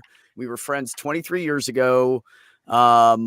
And I came out, and as shortly after we got to know each other, and then I ran off and chasing tail everywhere, and we have randomly kept in touch on the Book of the Faces, as Tamala calls it.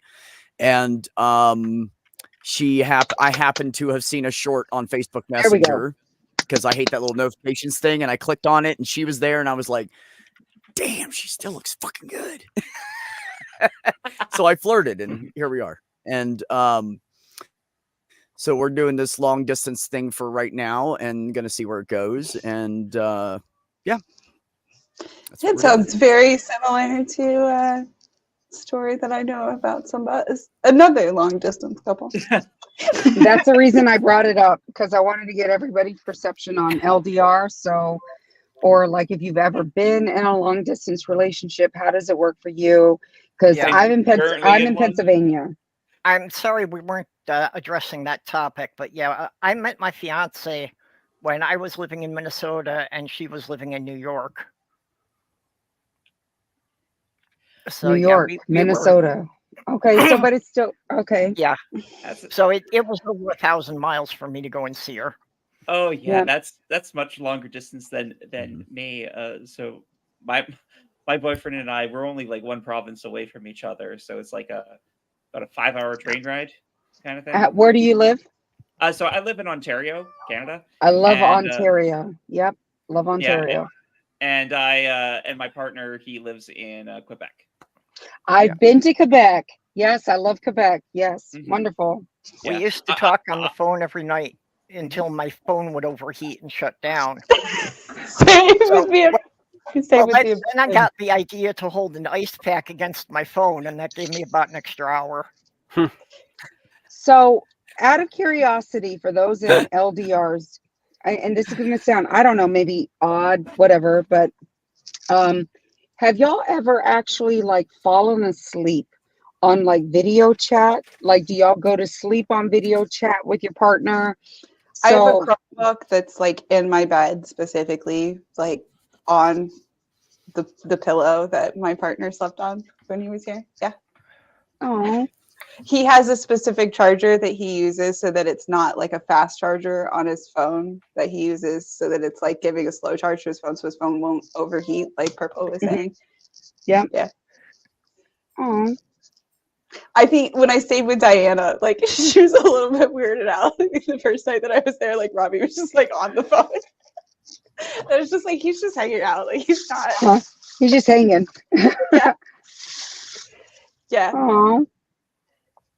Definitely like had to upgrade my internet service.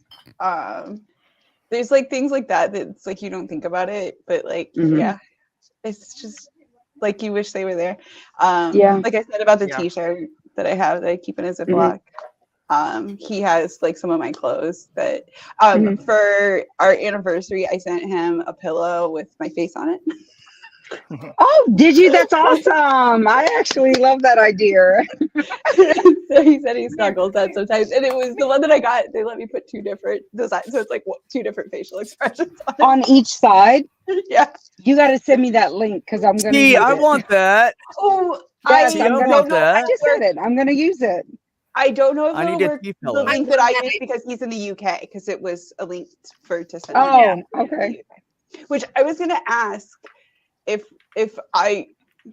we win the long distance, the most distance, y'all do. If anybody else is a longer distance. No, I think you guys win as far as. I mean, now hold on though. You said Ireland, luck of the Irish. No, because Amiga Nuts. Because when you fly the UK, you fly east, and Amiga Nuts is in New York, and Delicious Danish was in Denmark. She's Danish. So I don't know. That might be further. I don't know who would be farther apart. That might be further.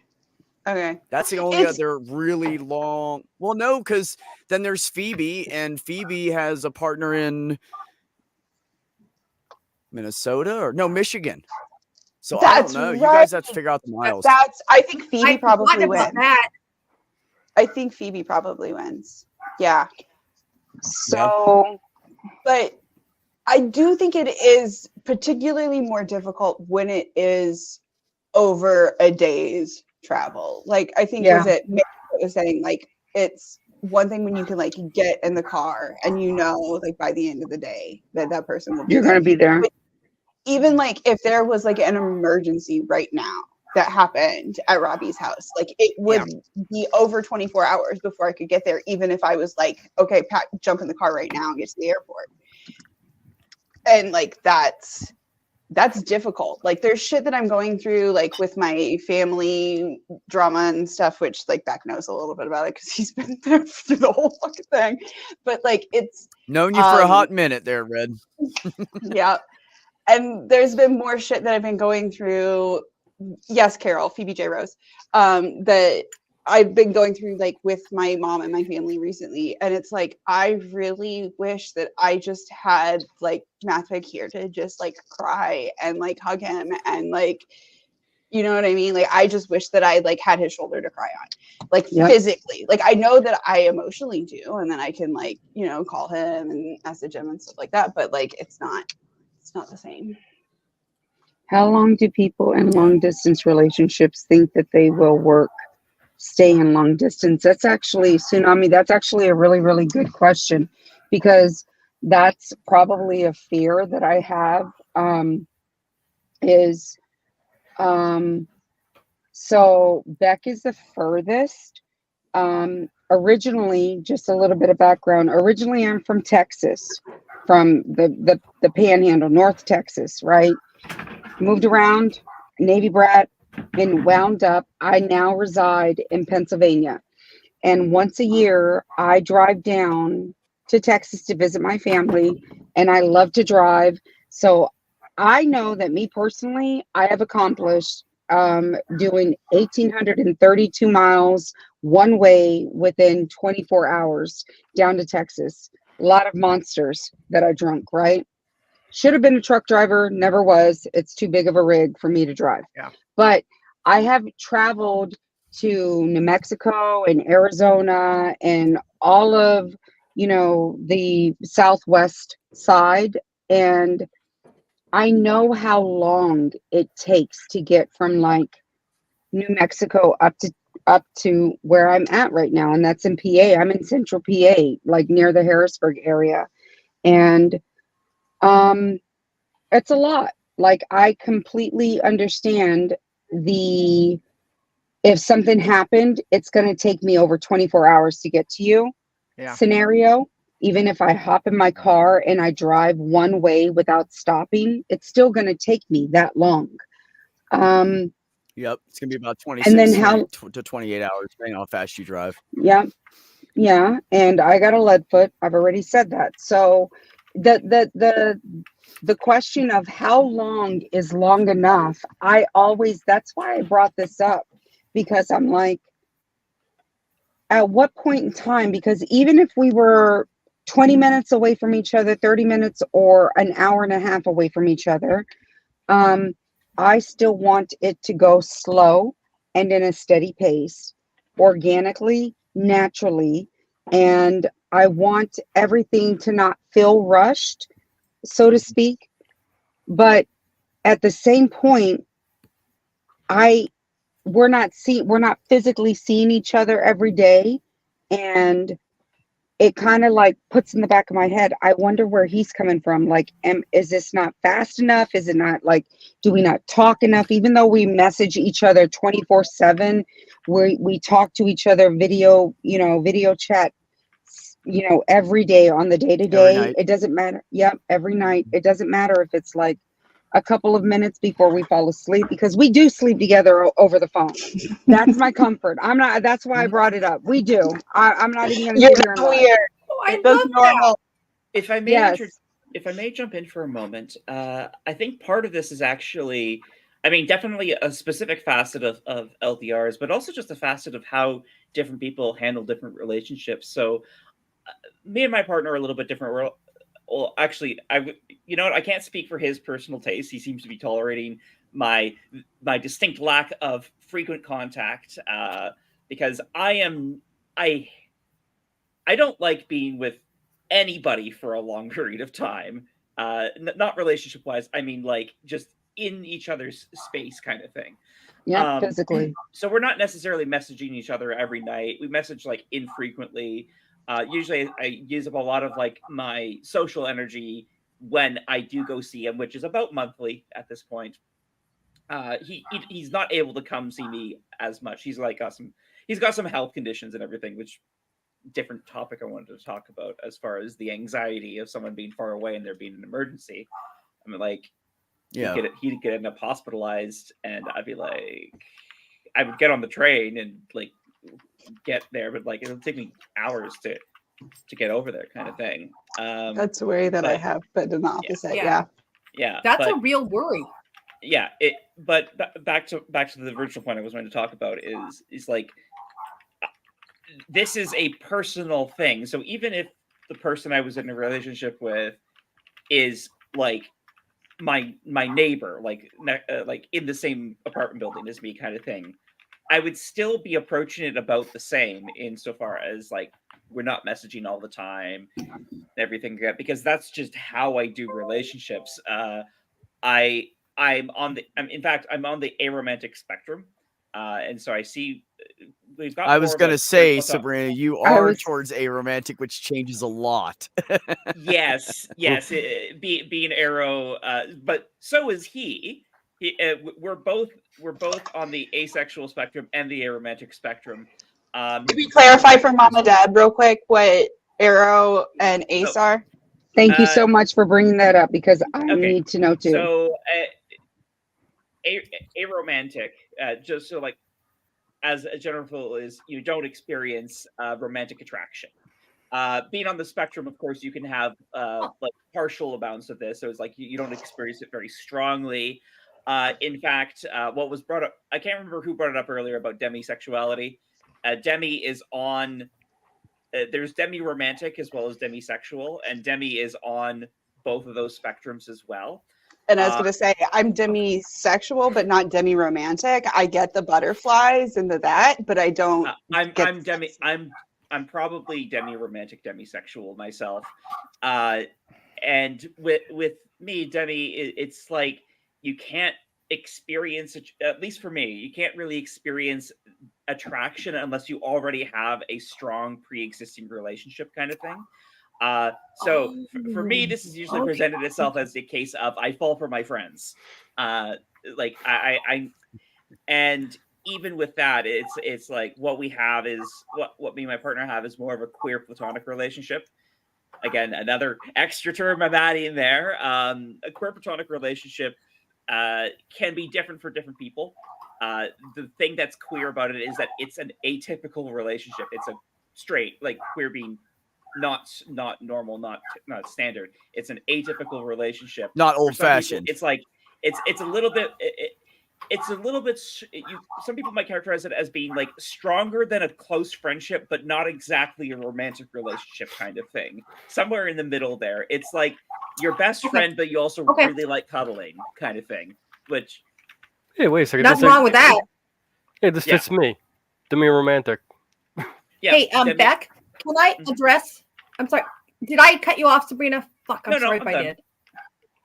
I wanted to address one of the comments that Tsunami made about what we were just talking about. I don't know. I usually identify people like, I'm assuming by your picture that it's cis is the way I should address you. So if I'm wrong, please somebody correct me. But cis, it's because it's a job.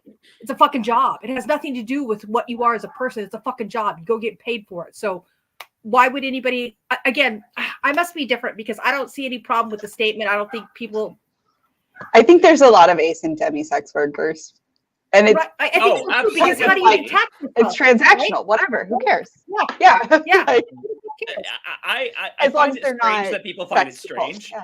In a sense, it's like why is it weird for a sex worker to not be interested in sex? They're doing a job. In fact, exactly, one might argue that there's a benefit to that. I was gonna say, not only is there a benefit there, but also I feel like it would be more likely in the sex industry for them to get sick of sex and just be like, meh, you know? Well, like, you know, Well, I can't Sorry, speak Purple. directly, but I'm just sort of like reiterating something one of my sex worker friends has told me, is that sex as a sex worker is very different from sex in a relationship context. Is like they can get sick of sex in their job, and it has no effect on their interest in relationship sex, because it is not the same thing.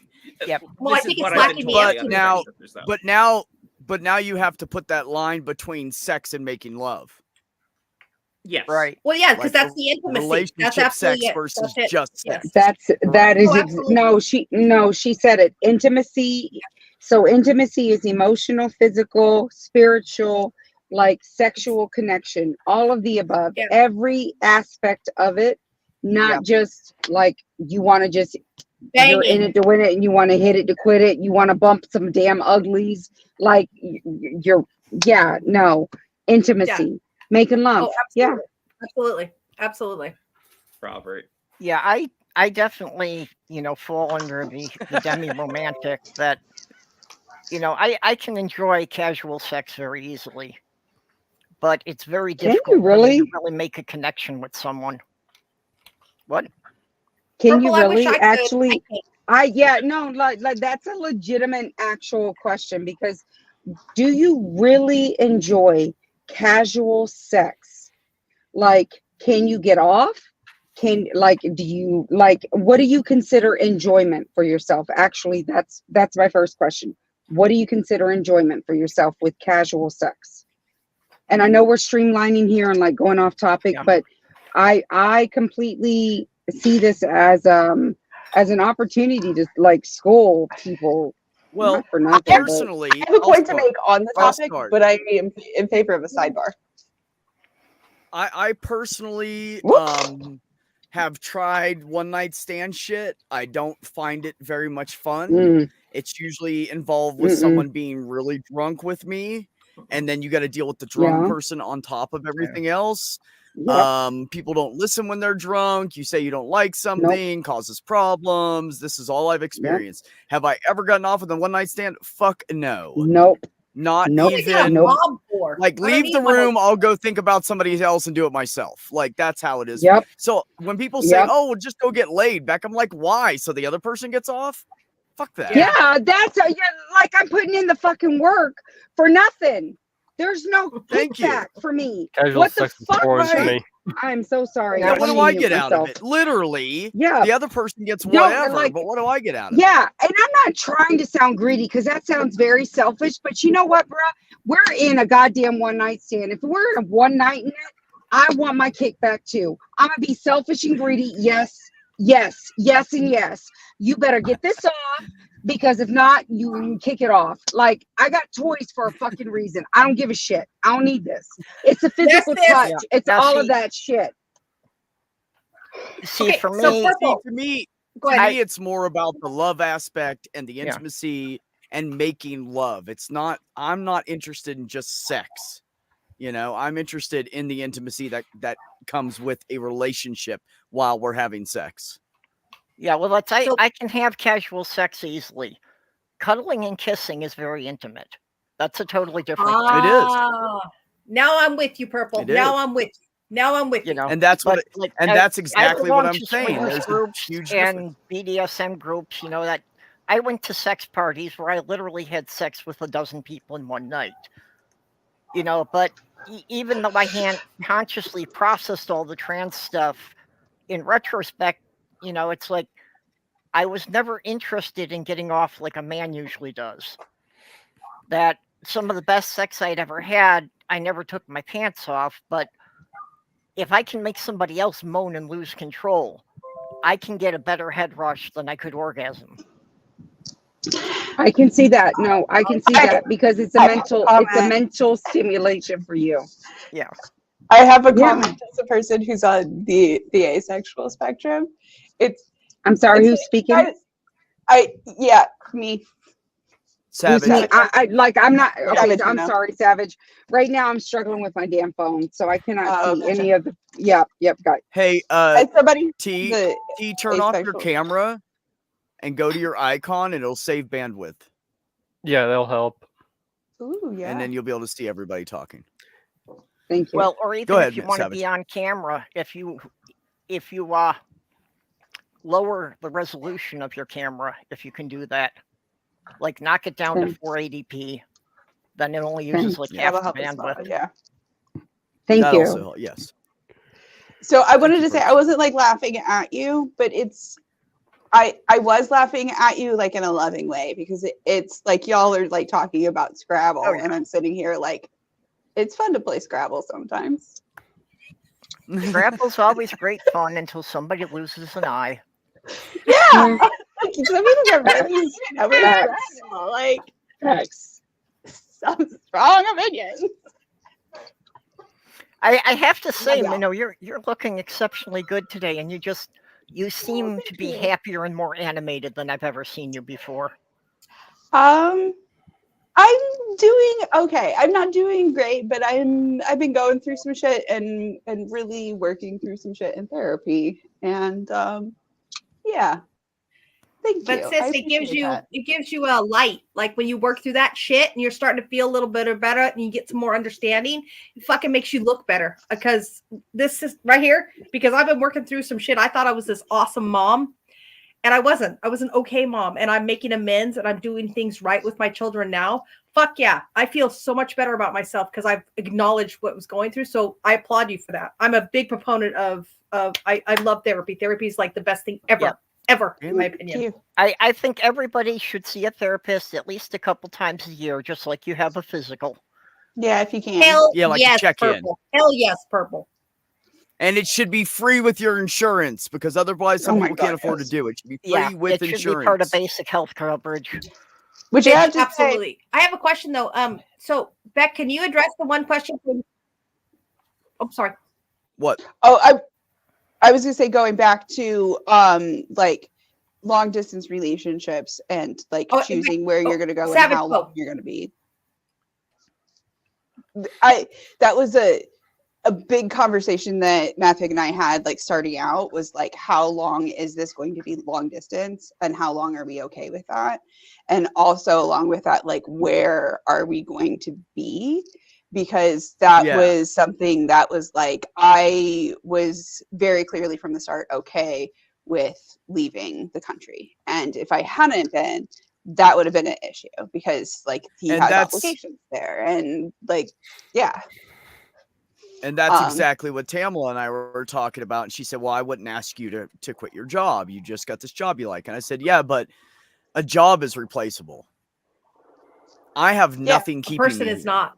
She has her son, her brother, his fiance, and her mom and dad, and her grandma.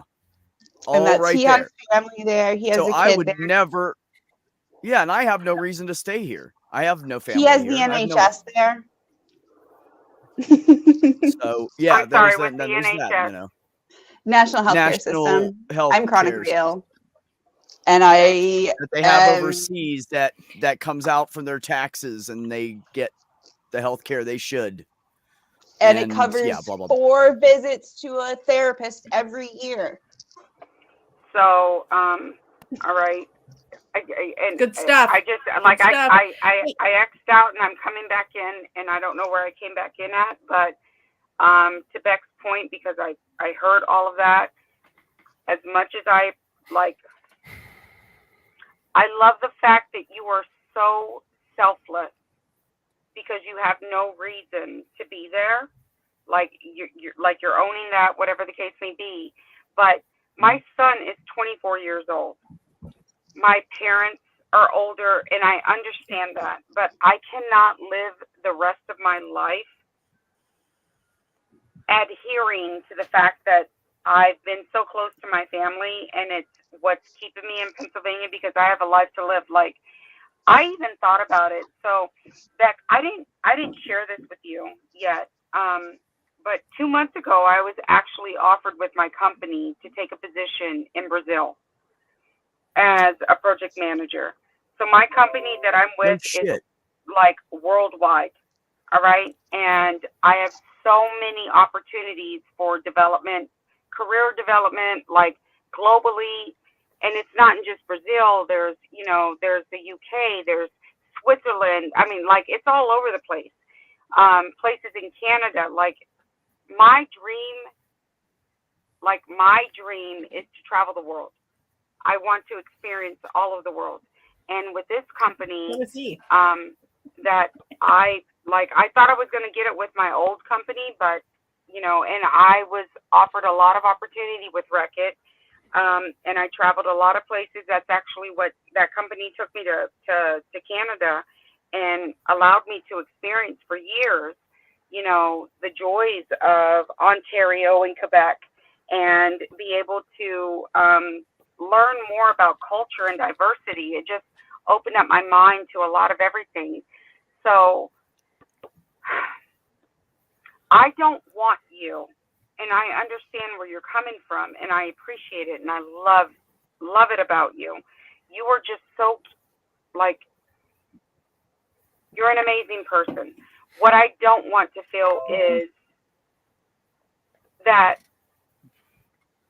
you're putting aside your wants, your desires, your ambitions, your goals, your aspirations to accommodate my current situation. Because my current situation is not just, across the U.S., but it's global. So I can go any goddamn where I want to. You ain't got to come to me. I can come to you. That's all I'm trying to say. Okay, thank you. Bye. As Beck's friend, I appreciate that. I find that funny that you guys are arguing who's going to go to who. Like, I want you to hear what she said, okay? Because I know you, Beck, and I know that you jump both feet first. He does. Okay? Yeah, he does. And I just want you to hear what he said. I either feel it or I don't. And sometimes I feel it. Okay, I have to comment here. Here's the thing. Mama had a comment. It's okay. It's okay. I would love to be able to travel everywhere. Okay. And my thoughts on it are, if I got a job with the same company as you, then we could just hop around as much as we could together. So right now I'm at a bottom level entry job again, because I am having to change my whole. I can't drive truck anymore. I can't do hard labor anymore. I have to be gentle on my body. There's only so many things I can do. What I'm doing right now is like the extent of exercise I should be doing in a day, Yeah. So, I'm at the bottom, so it doesn't bother me to go start over somewhere again. I'm just starting over anyway. I have nothing holding me here. If you want to live here, cool. Then come and we'll stay here for a while, and then we'll move somewhere else if you want. I mean, I'm totally cool with jumping around and moving places. I want to do that. I've already lived in like 10 states. Well, a couple of them twice, so really like 8 or 9. But yeah, no, I mean, I love that's me. I tell people that I should have been Romanian. You know what I'm saying? I'm a wanderer. A roamer. I like to move around. I like to see new stuff. I like to gypsy, yeah, but you can't use the word but you can't use gypsy anymore. So now I have to use the other words. Why? So I was born a wanderer. That's what I loved about driving truck. I was in a different city. I was seeing different stuff. Tamala, can I say something? Can I say something to you, Tamala? Go, Deb. Of course. First off, there was a comment. I had to run to the bathroom and I came back, and you were saying something about like it would take forever for you to get to him. Like it'd take 24 hours. Sis, I got your back. I would be there in like 4 hours. But the minute you got there, I would step back and let you take over as the person who could be in a relationship with him. But know that there will never be a time ever. Don't ever worry about that. As long as I'm alive, that Beck will ever be alone. Never. Okay, you and me. Anyway, and also before I start crying, too late. He's crying. Mom, no, I really like you. I like you. Oh, I like the way you. And you're in Indiana, right? I told you two are going to get along great. I said that. You're going to be best friends. Now, hold on. Yeah. You're like, where are you at, Mama Deb? In Oregon. I'm in Oregon. Oregon. It's a 3 hour. Why did I think Indiana? I'm so sorry. Oregon. That's Kyle. I've never Kyle's been to in Oregon. Indiana. Huh? Kyle's in Indiana. I'm in Oregon. That's why I'm thinking Indiana, because I've been through Indiana multiple times. Indianapolis, Yeah. I've stayed there multiple times. So, like, that's my flatland, farmland. I love going through Indiana because I see all the little moo-moos. I love it. But Oregon, I've never been to, and I love it. It's a beautiful place. It is. Yep, it is. But there's 28 states that I have yet to get through the U.S. So I want to answer just a couple of these before I answer you, Mama Deb, because I have ADD. Yeah, go. So, go. Mark. Yep, understood. Go. Yep, no worries. So, Mark, you had mentioned, what was it? Hold on. He said something about, bruh, why you got to bring up the cartel? Like, why you got to talk about drug stuff here? Yeah, you know my people. All right, let me go ahead and move on. Because, yeah, we could do that. Travel to Brazil. No, he said travel with Tamala to Brazil. Start a drug cartel. What the Beck?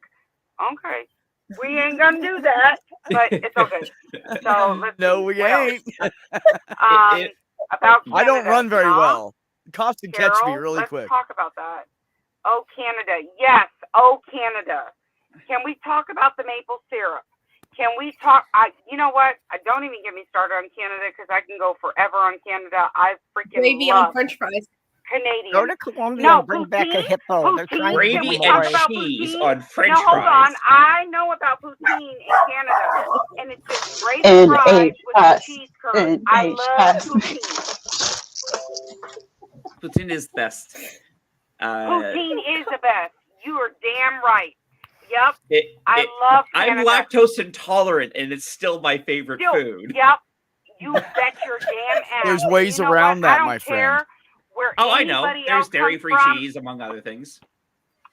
No, and it's not the only damn thing. I'm all about the maple syrup. I'm all about everything about Canada, and I want to travel I want to get on the damn boat and go to Newfoundland.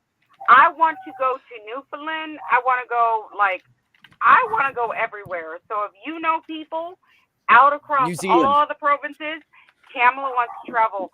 I've gotten, 2 out of the 11 provinces that are out there? It's 11, right? 10 provinces and 3 territories. 10. Okay. So my math kind of Fuck, I don't know how many territories we have. I'm 42. Well, I don't our remember territories everything, are big. but the fact is, I support my Canadians. I freaking love Canadians. I love the fact. Here, let me tell you when I knew I loved Canadians. Let me get out of this chat real quick, Mark. All right. I knew that I loved Canadians, and the only reason I ever went to Canada was because of the company I was with. Our corporate office at the time with the company that I was with, it was based out of Ontario, Toronto specifically. And the first time I ever went there, I went to this buffet place, and it was called My Big Fat Greek Wedding after the movie. And it was a buffet, and I love food, of course. I love to butter my biscuits. But it was like I love every different type of culture and genre of food. Love it, love it, love it. Right? And then I was head of customer service. So I went out there for sales. I went out there to audit my loads, meet with trade marketing, meet with sales, like the customers themselves, like it was all over the place. So once a quarter, I would spend a week to 2 weeks in Canada, in Ontario. Okay. And then I took over the Quebec side, the French speaking side, right? And I had a bilingual rep. Freaking love her. We are still friends to this day. Chantal, she works for a different company, but she is Chinese, originally from Mauritius, which is an island outside of Madagascar, which their initial language is French, and then Mandarin, and then English, okay? Absolutely phenomenal baker. She lives in Burlington. Absolutely phenomenal baker. Because she always made me, what do you call those little things? They're like the They start with the letter M. They're like little Nanaimo bars? cookies. They're little they're little Macaroons. cookies. Oh, Yeah. macaroons. Oh my God. Okay. Yes. She would make me pistachio love freaking macaroons. melt Mm, my so damn good. mouth. I was having Oh. an orgasm in my mouth, and it was It's called a mouthgasm Yes, or mouthgasm. tonguegasm. Tonguegasm, yes. That was my stuff. And every time I came, she would make me those macaroons. And then when she decided to leave the company to like take care of her family and she wanted to go in to be a baker, right? I had to take over the French accounts. And I was kind of scared because I'm like, yo, I don't speak French. And I have heard that French is different from Quebec, Canadian French. And Which is also I was different a little scared. from down south French. I was a little scared. So then I started, I took over all the accounts, and then I went for my first introductory to all of the accounts that I took over. One sales guy, Mario. And when I met him in person, he was like, why don't you just speak Spanish to him? And I'm like, what are you talking about, bruh? And he's like, yeah, they speak Spanish. What are you talking about? And I'm like, yo, are you serious? Are you serious? This time I've been Google translating French, Quebec French, and this entire time I could be typing to them in Spanish? He was like, yeah, I don't know why you don't. You know what? It's called teamwork makes the dream work. Why did you leave me hanging like that? And it's the moment that I started messaging information in Spanish, and then they responded to me in Spanish, I was in for the run. So Did they respond in Castellano or Mexicano though? Hold on 1 second. Soy mexicana. Soy tejana. Okay. Okay. I'm sorry. But when they responded, did they respond? When they responded, it was actually more of Spanish, like Spaniard Spanish. Okay. The dialect was definitely different, but the fact though that I could go from French to Spanish, and then they opened up to just say, yo, we speak English. Why didn't you type us in English? I'm like, you know what? I'm done. I'm fucking I was done. gonna say, I was gonna say, done. Tamla, just so you know, every single country in the world teaches their kids English. Everybody does. Yo, I was done because you can pretty much go to every country and talk to people that are like around tourists. They all know English. Yeah. If they don't know English, they probably know Spanish. Because I used to work for the Lysol Airwick company, and my brand was Lysol and Airwick. Those were my brands. I started off from bottom, climbed that corporate ladder, got myself up to a 6-figure a year, whatever the case may be, but ended up with Lysol and Airwick as my brands. And I was gun-ho on them, and then fell in love with, okay, so in Canada, you would know it as Dettol. All right, Dettol. Mm-hmm. That is my stuff. Put it on your face, use it as, in India, they use Dettol as like mouthwash, right? Mm-hmm. Antiseptic on your face, not just an astringent to clean your house, but it goes so many ways. I'm still a promoter of this stuff because I set that brand. But they could have been like, Tamala, they speak English. It would have made my anxiety so much lower. I was so nervous. And then I looked at my boss and I'm like, yo, you set me up for the okie doke. What kind of shit is this? Like, you could have let me know that they are open. But no, we automatically assume because they're in Quebec. So that's our fault. But I'm going to let everybody else know. I don't need to, I don't have to specifically hire a French speaking person. They can speak French, Spanish, and English. Yo, Quebec is fucking trilingual, and if none of y'all bitches know how to speak any of them 3 languages, then you ain't working for my team. That is it. I'm done. I will say, there's not a lot of people in Quebec necessarily. There's not a large amount of people in Quebec necessarily that speak Spanish. That's uncommon. But being bilingual absolutely is very common, especially in Montreal. In fact, in Montreal and some other cities, there are people who don't speak French. Can I tell y'all, when I was flying my to Quebec, my partner is an Anglophone. My partner is like he knows French because he lives in Quebec, but like that is not his like he speaks English primarily. And he can't speak a lot of French. Yeah, so you know what's funny? Because Chantal used to have the same problem. She's like, everybody looks at me, I look Chinese. Everybody automatically assumes I speak, like, my first language is Mandarin. My first language was French because I was born in Mauritius. And I'm like, not going to lie, I thought the same thing, but it's okay. So you're schooling me, right? Yeah, right? So, but when I was on my way to Montreal and I was on the plane and she's saying, bienvenidos. Like I can, there's a couple words that I know in French. Why did I think I was the shit? Like, even in Arabic, I am so open to learning different, like, culture and diversity and everything. I want to learn. If I could wake up tomorrow morning and speak every language in the world, I would. Oh, Arabic. God, yeah, I'd be so excited to be able to learn sentences. like that. I know. Wala hara hara. It's just like a welcome. It's more than welcome. And then I know how to say I'm married.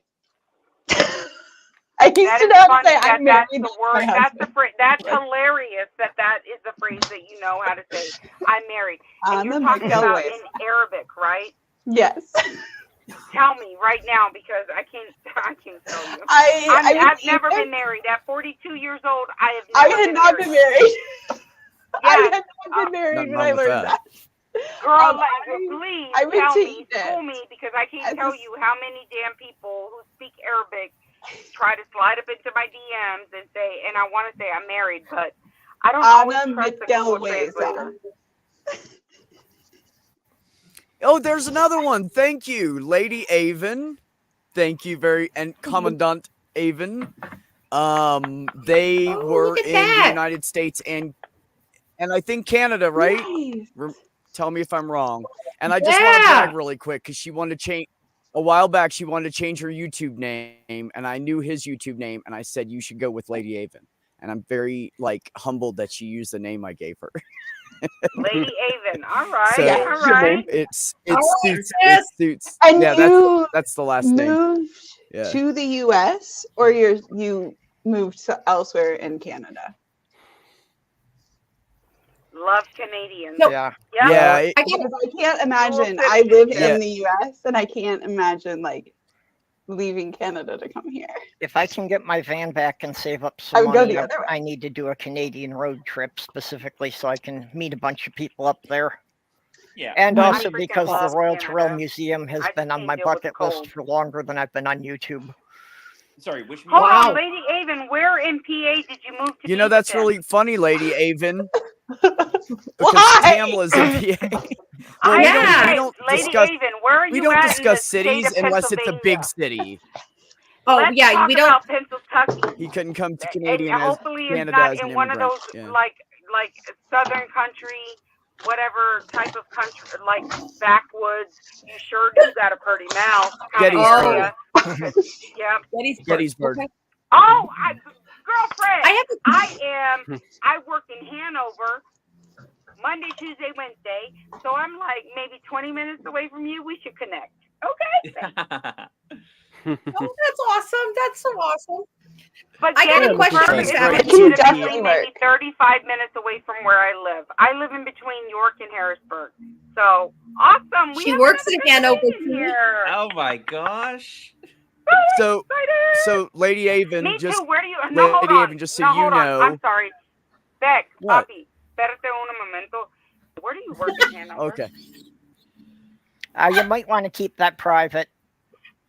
No. Yeah, no. We don't say but stuff like that. You don't have to list your company. We don't say company names. Yeah. That is fine. But yeah, I think. Let me know. Hanover, Germany. Yeah, it can work. It really can work, and it's so awesome. You have to be willing to put in the work. It's not necessarily one of those things. I don't think I've ever like heard of like a long distance relationship couple where they were like, yeah, it just worked and we didn't have to do anything to like make it work. It was never hard. It always was just easy. That doesn't happen. It's But you know what, Savage? Well, I think all relationships are hard. Oh, sorry, Yeah. Purple. Sorry. probably. Yeah.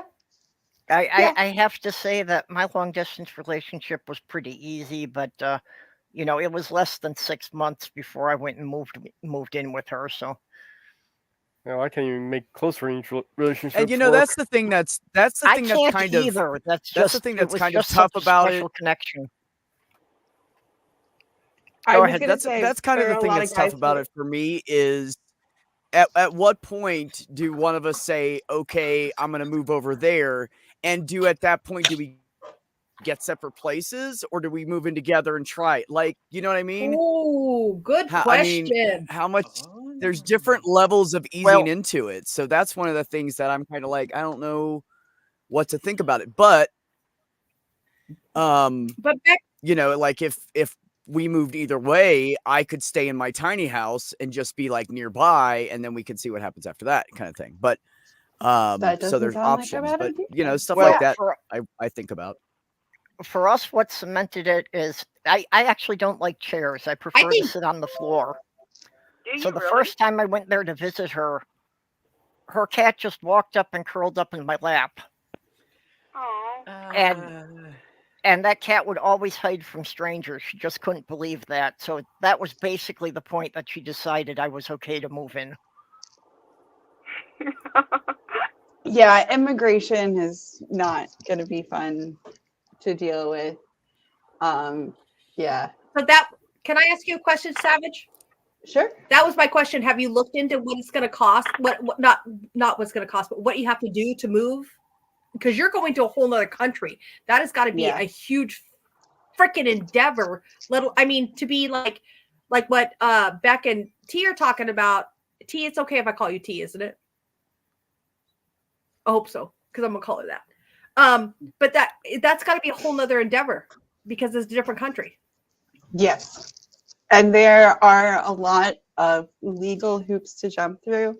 I think I can answer some of your question without giving you specifics. Unfortunately, with like our legal situation, I can't Understood. give real specifics. Yes. But yes, there is a whole process of like getting a specific visa, and when you get that specific visa, now it is my understanding is it is actually a little bit more difficult the other way. Like if Mathig was moving to America, that's a much more difficult process, made more difficult by the show 90 Day Fiance, which like is a show about people who are specifically on that visa, which is it is a 90-day visa. It's good for 3 months, and you have to get married within that 3 months. But then it's also like there's solicitors and lawyers involved in everything because like there's financial things to be aware of, and then also like as far as I'm going to be keeping my U.S. citizenship is the goal. Like I said, I can't get into details about it, but okay. yeah. I would like to maintain my U.S. citizenship. But there are, again, more hoops that I have to jump through for that. And then there are hoops that I will have to continue to jump through every so often. At this point, it's like every 6 years that I will have to in order to stay a U.S. citizen and not give that up. Wow. There are benefits to being a UK citizen. There are also benefits to being a US citizen. So that's not necessarily something that's always going to stay the case, but as of right now, it is, and that's an additional hoop to jump through. But yeah, I agree, Carol. # open the fucking borders. I will say that one of the easiest ways to get through customs is to say, I am visiting my boyfriend. Really? Yes, because visitor visas are that. very easy to get. I am. I have to admit. And you're not lying. But and are you like? Lady Avon said that's why we got. I'm sorry, Math Pig is in Ireland, right? Yes. Northern Ireland, which is technically UK. Although we could get married in Ireland proper, because it's a disputed territory. Blah blah blah. That was my next question. If you guys are engaged, and by the way, congratulations on that. Where are you going to get married? What are you going to do with your family, his family? How do you work that out? Because that's a real concern with long distance couples. Where do you get married? How do you see it? It's not like everybody can just afford to. It's not like everybody can just afford to fly the whole fucking family to the UK or fly the whole family to the US. And that is, we're probably not going to have a US wedding. I think that is one thing that a lot of people do when they have, like, where they're like, oh, we'll have a wedding here and a wedding there. We're not going to do that. I do have kind of like a core group of family that will probably be flying over for the wedding. But yeah, we're going to mostly be doing all of it there. And then there's stuff with like my lawyer and stuff that we have to get set up over here. So he's going to be flying over here to get kind of stuff set up over here. And then we will be flying back together like next time. Just for the holidays, I'm just flying out to go visit him. But hopefully next time he will be coming, basically come pick me up and we'll go get him. Nice, Avon. Nice. Yeah, that's probably what we're going to end up doing, is probably like or at the courthouse kind of thing. Just a small ceremony. And then we're going to be doing like a bigger ceremony later. Is kind of the plan. And we also inherit a stool. When I got married, I was like, when I got married, I was like, okay, let's just do this through the JOP and just get it over with quick. Like, I was really not interested in being married. He kind of trapped me into it in a way, which has not been the first time in my life this has happened, although he did not mean to. He asked me to marry him in front of his entire fucking family. Oh, no. Oh, fuck no. Fuck no. Dozens and dozens of eyes staring at me like, what are you going to say? You guys have been together for 5 years now. That's not cool. And I couldn't hurt him. I just couldn't hurt him like that. So I said yes. No. Because he was just the sweetest fucking guy in the world. And I know he didn't mean it like that. He was really trying to share it with his family. But I've wondered about guys like that. There could be a private precursor to that, and then you agree to do it again in front of the family. Like, okay, you said yes. Now can I propose to you in front of my family? Like that would be really considerate, to be honest. Don't ever put somebody on the spot like that. That is horrible. Because if they care about you at all, they're gonna have to say yes. I was gonna say, I've heard that people don't make a huge display. Do it somewhere quiet, just the two of you. And if somebody says no or whatever, then nobody's fucking embarrassed. And you don't have, there's no pressure. Who that happened to, who they were in your situation back, and like they like had to go to the guy later and be like, I said yes because I didn't want to embarrass you, but no. No, we're gonna make this a long drawn out crazy, and it's still just a question mark because I'm not ready for that commitment. Well, that's with my late fiance. My husband and I. We were just going to do a ceremony, in New York with just a handful of friends. But then I figured that at some point we would have to come back and my family was going to want to do a reception. But my family is too big. It's overwhelming just for me. I'm the youngest of 9 to begin with. Yeah. Big family here. Hi, Robert.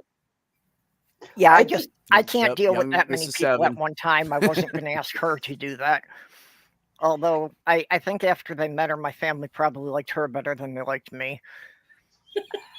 That's my fear with Tamala. I think that's what would happen with my family. They'd all love her more and start talking to her, and they don't talk to me, but they would start communicating with her, and I would just feel horrible. So then again, my family also knew. Richard. No, hold on. Stop. Everybody stop. Oh, my Richard and his abusive fucking shit. Okay, I didn't realize that there was shit that happened there. I'm sorry. Oh, there's some shit. Short clip story, okay? Sorry. We're working together. I'm on pills for 8 months that made me fucking crazy. He knows this. I'm coming down off of them. I'm 3 days off of them, so I'm still hazy and kind of weird. I'm not clear yet. And we're at work, and I realized that he was doing something that was like a mind fuck to me. So instead of playing along with it this time, I said, I'm going to go work in a different part of the house. And I started gathering up my tools. And he was running his mouth and running his, oh, it's all about Beck. And I said, no, it's not. I'm going to go work in another part of the house because I feel like we need to be away from each other for a few minutes. I think it's a good idea. So I'm collecting up tools and grabbing pieces of pipe and saws and all this shit I need to work in the bathroom. And he's still running his mouth. And 6 to 8 minutes of this, he tries to stop me. And I was like, nah, bro. And I walked around him and went inside. And now, mind you, a few weeks before this, we had a discussion. I told him, I have chronic kidney disease. I need to be careful with my kidney. I can't be like tripping and falling. Like, we need to keep the areas clear because I'm a fucking klutz and I know it. And I need to be gentle on my body, you know? So if it's like something heavy, he's like, no problem, I'll lift it. And I was like, cool. That's all I'm asking, right? So a couple weeks later, he decides that I need an attitude adjustment. And he throws me around a room full of like piles of screws, nails, saws with their blades in the air, drills laying everywhere, just all construction dangerous shit, all in this room with us. So the first thing he does is he traps me in the foyer. And I said, dude, get out of my way. And he's like, fucking hit me. Come on, fucking hit me. And I just looked at him and I pulled my fist back and I looked in his eyes and all I could see was my mother. And I was like, I can't fucking hurt him. So I put my fist down. And I said, dude, just get the fuck out of my way. So I turned the other way and he runs around in front of me and gets in my face again. And so I put my hat against the brim of his hat and I said, get the fuck out of my way. And he said, that's assault. So he pushed me against the wall, slammed me against the wall. So I stepped back off the wall. He pushed me again. I was like, oh, okay. It's going to be like this. We're going to have a pushing contest. So I put my foot on the wall and I pushed his ass, not even as hard as I could. Because if I did, he would have went through the fucking window behind his head. So he fell on a fucking sink that was sitting up on the edge. And anybody that's installed a sink knows those edges are sharp. So it cut his fucking arm open. Oh, well, he asked for it. So I try to walk away. He grabs me again. And he's swinging me around and shit. And I'm just trying to like watch my step. And this whole time I'm saying, yeah, let's do this, man. Just throw me around and let's see if you can just go ahead and kill me now since I've been suicidal for 8 months. You know, this will just throw me around and then my kidney will just kill me. And that'll be an easy way out. And I'm saying this the whole time. So he throws me once, swings me around. I get free from his grip. There's an open spot on the floor where we had been working on a cabinet. And I rolled on the floor and rolled onto my back, checked my kidney and put my feet up in the air. So I was like, dude, you ain't hitting my back. I want to fucking live. And I looked up at him and I saw an evil in his eye that I have not seen that look at me since I was about 14 years old. And it brought it all back. And I remember exactly how much he abused me as a child. He's a fucking piece of shit. He's selfish. He's a fucking asshole. And you know what he told me? He told me, you're welcome back, but don't come back with that attitude. And I said, oh, don't worry, man. You don't have to worry about that. He has been at my house talking to my landlord, walked by my house 7, 8 times since this happened. And it happened on June 26th. I remember exactly the day. On June 26th, 9 days after my fucking birthday, he pulls his shit. So 2 days after this ends, all of a sudden, the drugs are out of my system and I'm clear and I'm looking at myself. I literally got up in the morning. Everything was like I was aware of everything all of a sudden. And I looked in the mirror and I said, what the fuck was that? And I took those goddamn pills and I threw them in the fucking trash. I'll never take them again. So that was day 5 of being off those pills. It was 2 days after he did that shit to me.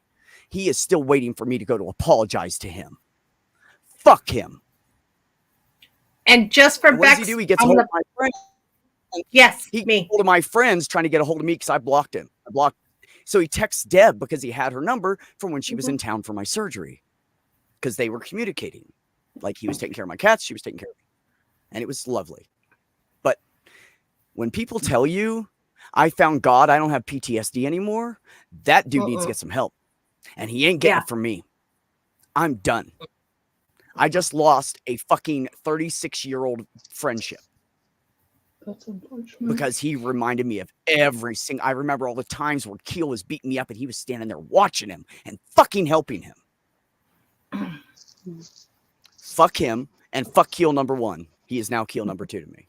So I would appreciate it from now on if nobody mentioned his name on my channel ever again. Love you, Red. Sorry, None of I that did was not. no anger towards I you. was It's just a very not emotional aware. situation that just happened. So, I understand. Family can be anyways, shit sometimes. Oh, family is shit. It is Yeah. shit sometimes. It really is. It absolutely is. But that was my biggest problem with that it's whole not just situation. that he's an abuser. It has nothing to do with blood. He is an abuser.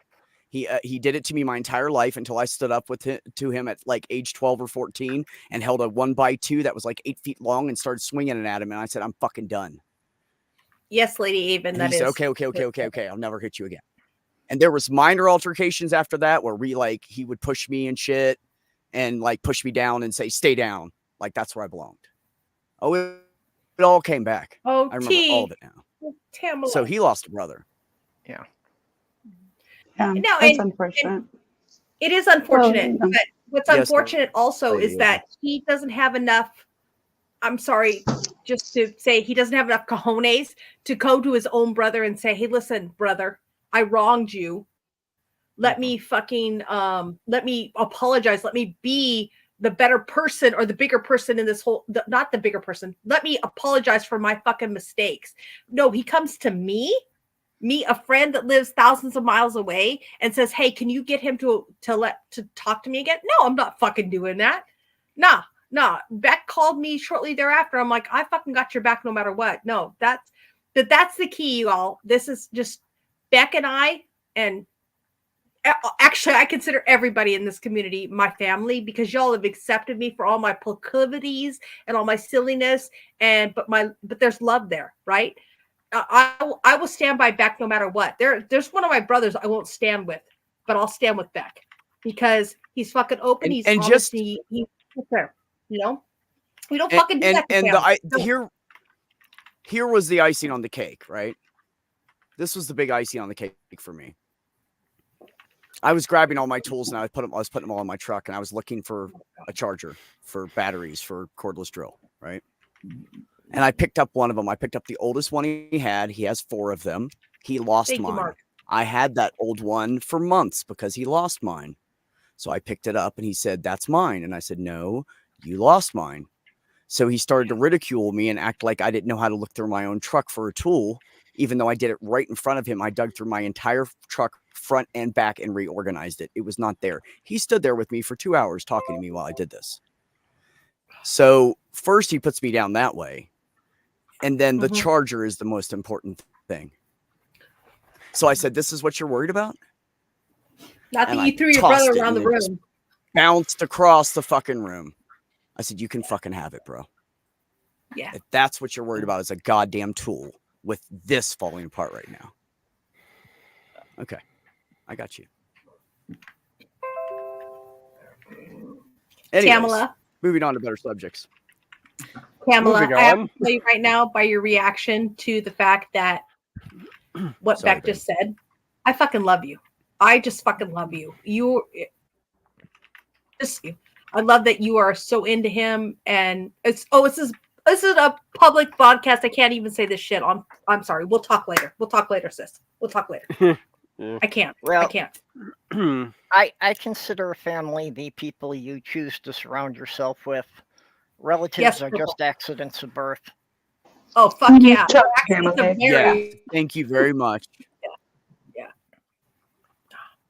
You know, thank you very much. Because I'm going to tell you, it's actually just out of all the last shit couple of years that I've been able to deal with 2 of my brothers, and one of them is just a lost cause. I'm never going to be able to have a rational discussion with him. Yeah, I might be breaking a law if I said what I was thinking while you were telling that story. Oh, don't worry, Sabrina, brother. we would be thinking the same thing because. Oh yeah, I'm sure that. So, if it weren't for legalities, there would be a mob organizing to take care of that. Yes, there would be. Guaranteed, Purple. You and me would lead the charge. Well, wait, Tamala would lead the charge. I know where he lives. First lieutenants. Oh.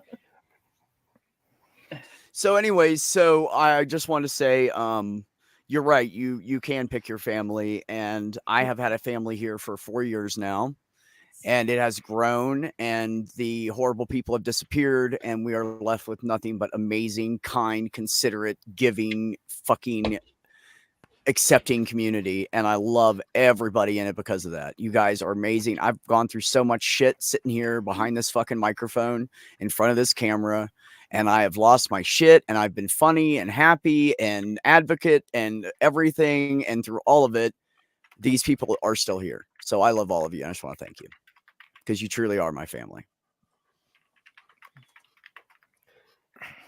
And Mama Deb went off camera because I just made her cry. I'm sorry, Deb.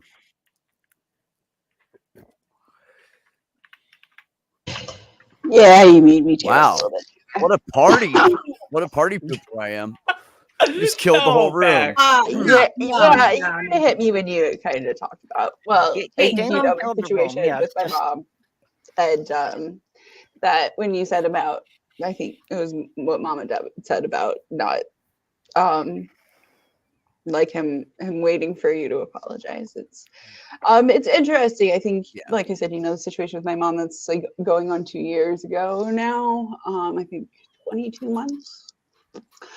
And I like tried to call her not that long ago, like maybe a month ago. She didn't answer.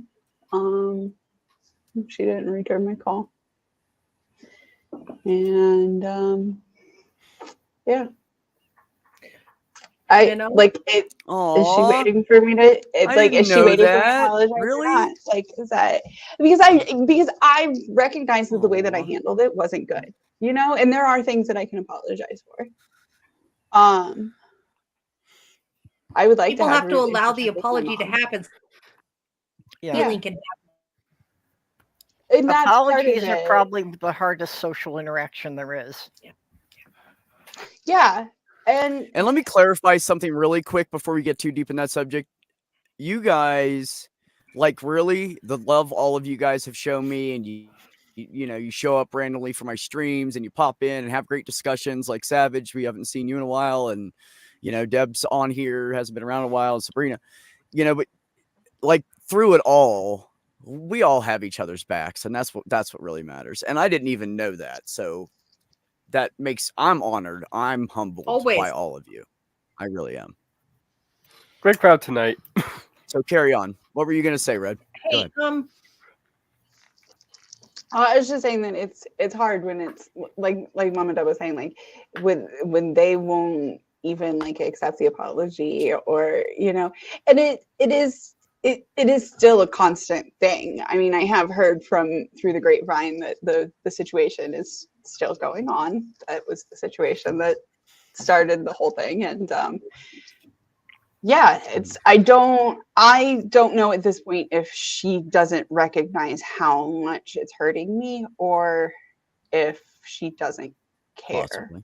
And that's the hardest part, I think. That is the hardest part. Well, when we get hurt, we tend to put up walls and try to protect ourselves. So just remember, she could be doing that right now herself, and so deep in her own stuff, she doesn't realize that you're hurting too. Go ahead, Deb. Hey, Beck.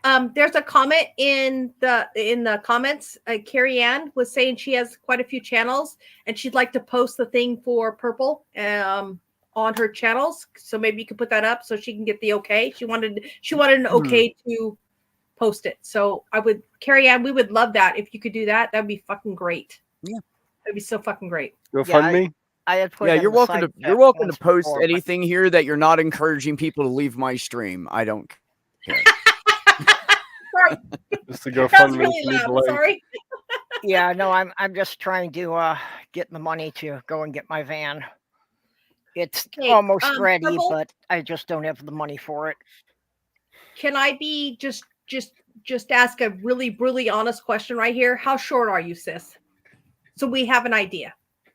Well, the goal on it's 5,000, no, and so far we've only collected about 800. Oh, okay, all right. Yeah, it's currently up to 792. Okay, and needs 5,000. Yeah, okay. And basically, I think that's everybody in my immediate contact circle who could donate has.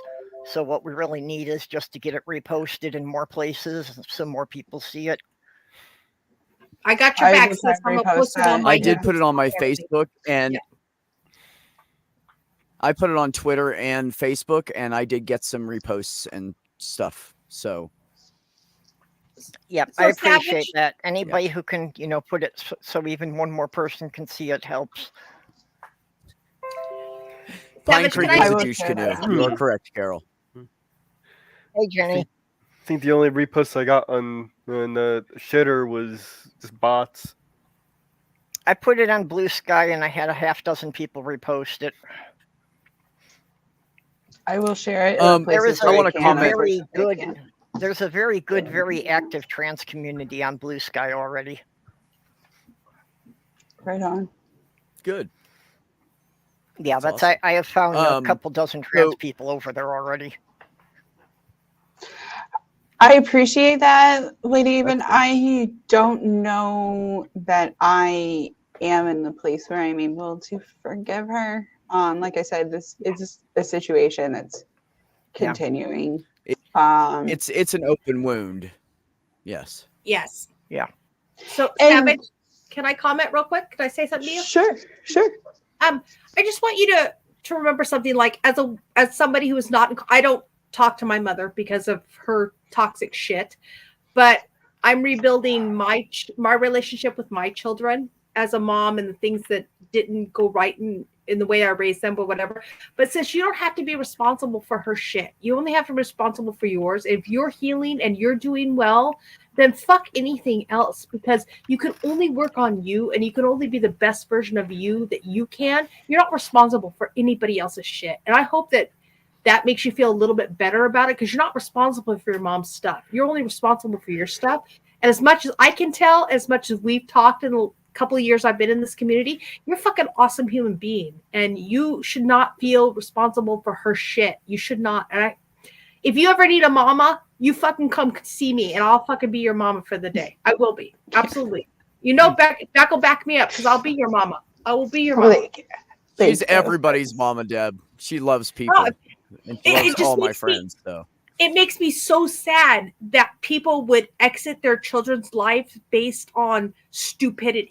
And differences of opinion are simply that, stupidity. You just need to sit down and talk and be adults about it.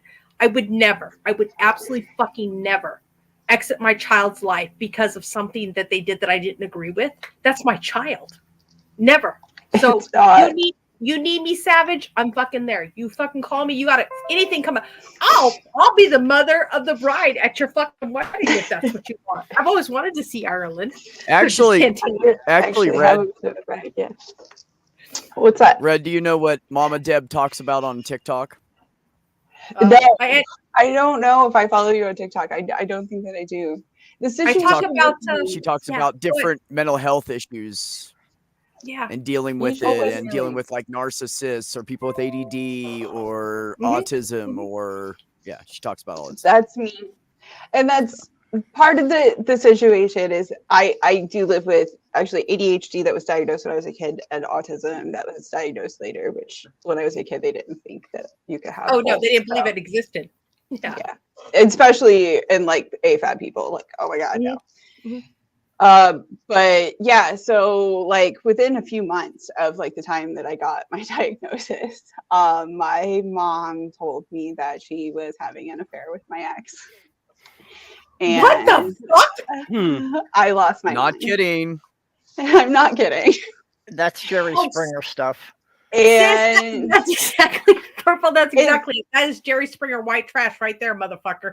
That is it's really fucked up. And I think that like part of like the issue that I'm having with like just like not being able to like move on, and like Beck knows this, like you guys who've seen my stream before the situation happened know that me and my mom look almost like identical twins separated by 20 years. Like when I look in the mirror, I see my mother, her face from when I was a child. And I think that for most people, like thinking of your mother's face, seeing your mother's face, and in your mind, seeing your mother's face is like a comforting thing. And it's not for me. No. And it's for like the past 2 years, I feel like almost kind of like what Purple was saying earlier about like not wanting there to be mirrors. And I like covered the mirrors for a while, and then it was like seeing the covering on the mirror was like evoking the same feeling, and so I took the coverings off the mirrors because it was at least only when I see my reflection, and it's like still like this thing, and it's like I tried to explain that to my mom, and she was like, "Oh my God, you're being ridiculous." And of course she did. Of course she did. It's like, it's so, and it's, yeah. I'll just leave it at that. I'll leave it at that. Sis, so I will say one more little thing, and then I'll get back off of it. But remember, I look just like my mom as well. And I don't talk to her because she's very toxic and Beck knows the story, very evil, very abusive. But you are not your mom. You are a wonderful, wonderful human being who happens to share genetics with her. And that does not mean anything. And feeling the way you feel is completely natural. It's completely normal. And you're okay with those feelings. If she's not, that's her fucking problem. It's not yours. It is not your fucking problem. Now, do you want to have a relationship with your mom? Absolutely. I would love that for you too. I would love to have a relationship with my mom. But at some point, Savage, you have to tell yourself that you're better off without it. And you find someone or a friend or whatever the case may be that can fill that void for you and make yourself better. Because you know what, sis? Look at you. You're engaged. Maybe moving to Ireland. You're getting on with your life. And it's so fucking grand. It's so grand, sis. So grand. And your future is so bright. Don't look back anymore.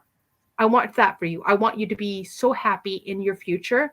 And until your mom catches up with what's going on with you and how you are feeling, and it can be the kind of mom you need her to be, then you don't need her. You don't, sister. You do not need her. Okay? You do not. And I'm sorry, Beck. I took over your channel. I had to come to terms a long time ago that I didn't need my father. I had to realize that because he was really nobody to me. He was a guy that sat on the couch and asked me to get his beer sometimes. So it wasn't like we had a relationship. There was no big connection there. There was a couple of times that I have a couple of good memories of him, but it wasn't anything that wasn't going on with the other kids at the same time. You know what I mean? So it wasn't like a him and me kind of thing. And he died in 2005. He killed himself with alcohol and cirrhosis of the liver, and then his heart failure. Liver failure then turned to heart failure. So I had to come to terms with the fact that, and the only reason I cried and I said out loud, you just took away my only chance of ever having a father. Yeah. It's gone now. Like that chance is gone. And then I realized I didn't really need a dad. My mom did both. She was both to all of us. She was an amazing person who made up for a lot of his lacking, 90% of it. So I'm just glad that I had one amazing parent. I'm just going to hold on to that shit. Okay, I'll just say one more thing, Savage. I lied. I got one more thing to say. Sis, it's really hard to understand because I had to go through this whole thing with you, okay? I had to go through it too. Genetics only makes up part of who you are, okay? Who you become through your journey is a completely different thing. And who you are in this journey is so much more than someone who is so narrow-minded that they cannot see the hurt they are causing another human being. And I'm not perfect. I caused pain along the way, but now as a 53-year-old woman, I'm making it my point to say that we have to be there for each other. Family is family. It doesn't mean it's genetics, sis. It doesn't mean it at all. Okay. You can have that love and that mom feeling towards somebody else in your life. And I hope with all my being that you find that, because you are worthy. You are absolutely 100% worthy of that kind of love and that kind of support. So I just want to tell you that I'm going to go cry now because you're just fucking awesome. I just want you to know that. Okay. Thank you. That's kind of you hit on a really specific thing that I've been dealing with lately. I'm so sorry, sweetheart. I just wanted you hit on it in a good way. So thank you. And I know we're completely sidetracking Beck's streams right now, and I'm sorry, Beck. I'm sorry. I do this to him a lot because when shit hits, I just fucking start talking. First of all, nobody's hijacking my stream. I let people speak about whatever they want to on here. Second of all, I will never take an apology for people like connecting and helping each other and, being able to talk about shit. So there is no sorry allowed. So take that shit back.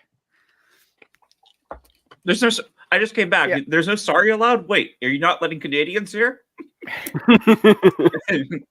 Well, Mama Deb, I really miss your mental health streams. And I told you. Maybe something that you could do if you don't really have the time to prepare something like that would just be mental health chats. Just open up a thing like this where we can actually just come on and talk about stuff like this. Just I love that idea. Over, whatever we feel we can do publicly. Well, let's see. We're talking about mothers. So how about the fact that I found my mother? I'm the one who found my mother when she died. Wait, what? Oh, buddy. Sabrina, what? No, that wasn't me that said that. After my mom died, I was the one who found her. That was Mage. I recognize his voice. Yeah, Sorry. Mage found his mother dead. I was just talking about him a few seconds ago. That's what I was. He was the one that found out she died. Yeah, I just came back and I was just talking with my mom for that's why I was muted for a bit because my parents just woke up from their nap and we're getting some food together. And then I'm like, okay, Mom, I'm gonna go back to what I'm doing. Going back to my call. I started talking to you guys, and she's like, "Oh, what? Are you trying to tell me something else?" I'm like, "No, Mom, I told you." But I love my mom. She's such a goof. Yeah, that whole decade really sucked. I fucking bet. It started off with my girlfriend in high school dying of cancer. No, go ahead, Mage. Start that over again so everybody can hear you. Go ahead. So that decade started off with my girlfriend in high school dying of cancer. Then about 5 years later, I had my mom die. I'm not really sure why. I'm thinking probably diabetic coma, judging it by the look on her. Then my grandfather died, and then my father died. That was within 3 years of after my mom died. So that decade. And sucked. where in there did you have a stroke? Where did you have a mental breakdown? Because I'd have had one. I'd have fucking had one. No, but Mage had a stroke. So wasn't that during that same decade, Mage? No, that was when I was 11 years old, and I had one when. It was before that. Okay. I had, and I know this isn't as extreme, but I had leading up to this event with my mom. I had my dog died, and then my grandmother died. Kind of like 4 months. Yeah, that reminds me. That reminds me when she was 17. When my grandmother died, so later on, something happened with my uncle. Unfortunately, his wife died, and then his dog died. So all in 1 year, he lost his mother, his wife, and his dog. And that's my marriage fell apart right after the situation with my mom. It was kind of starting there, and then it was and people say the 12 months in which you lose a family member, lose a close friend, or have a divorce, or the worst and I was I have all of those in the same. I got all those motherfuckers right now. Holy shit! Right. Oh my God, you guys! They say it comes in threes, and there you go. Yeah. All right. Everything bad comes in threes. I am taking your suggestion. I need to get off. I am absolutely getting off my ass, and I'm getting back on YouTube, and I'm going to put together a place where we can come together and talk about our mental health struggles, because that's the big thing that I do, you guys. I talk about, mental health things and whatever, because I have my own issues and I'm working through them. And Purple, you're absolutely right. There needs to be a place where we can come together as a community and talk about shit where we're safe. And this is absolutely it. So I'll pick a date. Beck's always been my producer, but he's working full time now. So I'm going to have to try and figure it out by myself, and I'll do that. But we're going to do this because that's a great idea, Purple. I'm home. So much. I'm home by 1:30 your time, right, Deb? Oh, no, that's right. You early morning guy. So we'll be going. I get up at 4 o'clock in the morning, and I'm done at 1:30 p.m. normally. So I think that's after that. Well, Just shoot me a link. We're and going tell to me do that. when the I think time. that's a great idea, Yeah. people. That does sound And like I a really thank you good so very much for the idea. Yep. Like a Well, pig. just let me know, and Uh, I sorry, I Carol, try to be Carol. there. Arrange the time, and we'll get it out on Twitter for other people to see it. Well, like I said, Absolutely. And you if know want what? me on, just shoot me a link. Probably you've when always the been time. one of my biggest supporters anyway. You always showed up when I was doing it before I got hurt. So yeah, I appreciate you. Well, you put out good content. You got into real issues. Okay, Sabrina's been trying to say something. Yeah, no, I just want to address that comment from Carol about the word Gesundheit. It borrowed from German. It literally means health. I just have a goofy dad joke moment. One of my closest friends, really, dads, who was basically like my second dad kind of thing. Growing up, so he's a polymath, so he knows a lot of different things. But one thing is he's a multilingual, and German is one of the languages that he's fluent in. So, but he's also a dad. Very important for this story. And so, rather than say "bless you" or "Gesundheit," if you sneeze, he'll say "health." Good health. I like and I'm it. like, why are you doing that? He's like, well, that's what Gesundheit means. I'm just like, of course it is. Well, I was saying that's why I've always used it. That's why I've always used it when people sneeze, because I don't want to say "bless you" because I don't believe in that shit. Yeah. So I've said people. Gesundheit since I was like 15 or something. I love that sort of dad joke moment. Well, after getting through the understand. pandemic, I have felt that when somebody sneezes, the appropriate response now is "I forgive you." What is the culture that requires you to bless people when they sneeze? Because whatever culture this was, that religion seems like a very universal thing. I did not grow up. Well, in it this. was And really it was you just it was sneeze. really like we just ignore it. It was like an old wives' tale that if you sneeze, you were expelling demons out of your body or some shit. So if they said "bless you," That's it would help exactly it. get the demons and you'd be better. But where, like you said, Beck, like you were saying, since I was like a 15-year-old boy, I have said Gesundheit because I felt weird blessing people. But like, what was it that compelled you to bless people to begin with? Like, well, because it's they about thought the there was only some involuntary noise you can but make. you that's didn't think there acceptable in were public. demons. Yeah, no, we didn't think that. It was more. It's just cultural osmosis. Like you people would say "bless you" because other people would say But "bless you," what and is it's the just like. culture? But no, you answer the. Somebody already answered the question. Is it comes from an basically old wives' tale or belief?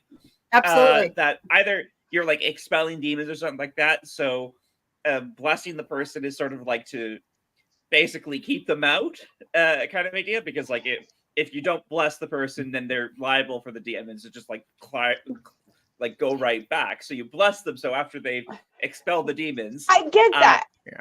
But I'm asking, like, what is different in like my upbringing that is different from like Beck and his upbringing, that like he has felt this like compulsion to like say something when people sneeze? Because I was raised Roman Catholic. Okay. Is that and they, like I'm if an ambulance passed, like if an ambulance passed by with lights on, you cross yourself. Okay. You bless you. That's kind of, I kind of like may that. God be with I like you that. and all that shit. Okay, so I want think to I adopt it now. appreciated the Even though I'm question not a little bit religious. better. I didn't fully understand the question, Savage. So I still am going to give partially the same answer, but a little bit differently, insofar as it is simply because it's what we witness other people doing.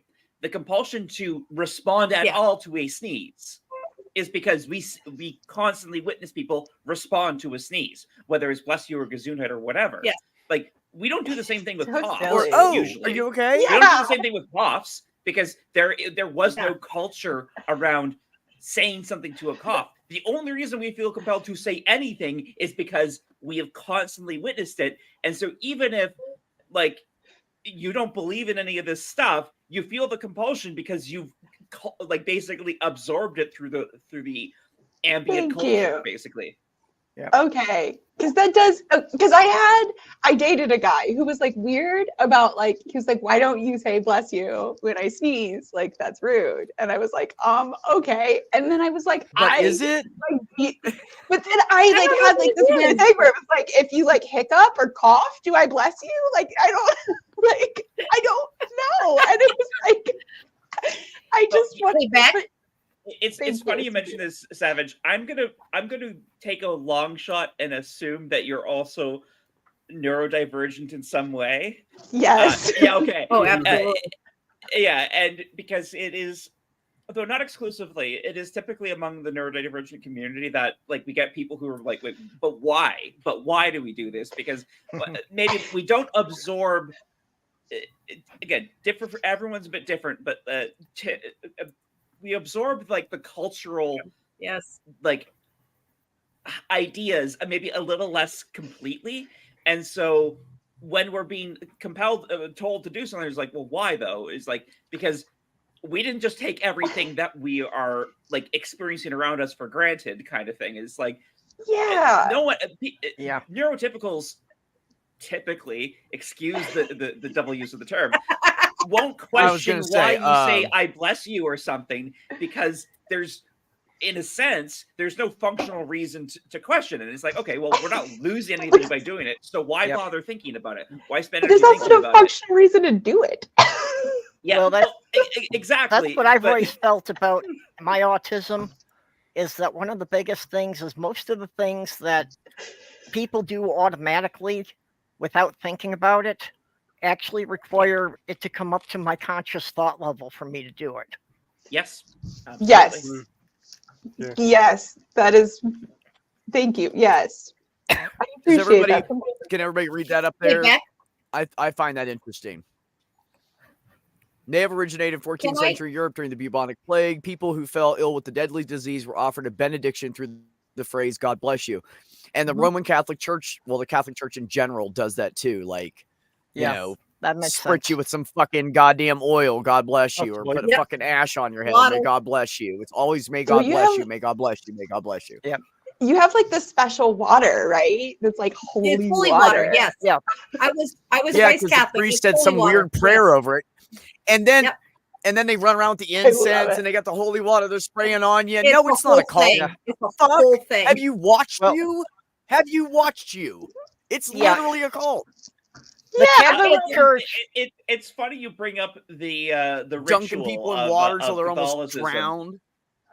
Because Catholicism isn't among Christian denominations. Catholicism isn't even the most ritualistic of them all. They're among the more ritualistic because they're among the. Have you seen Orthodox ritual? That's what I was saying. I don't know if they're the most ritualistic. Eastern Orthodox, and I think I don't know as much about Oriental Orthodox. There is a difference. Not going into the details.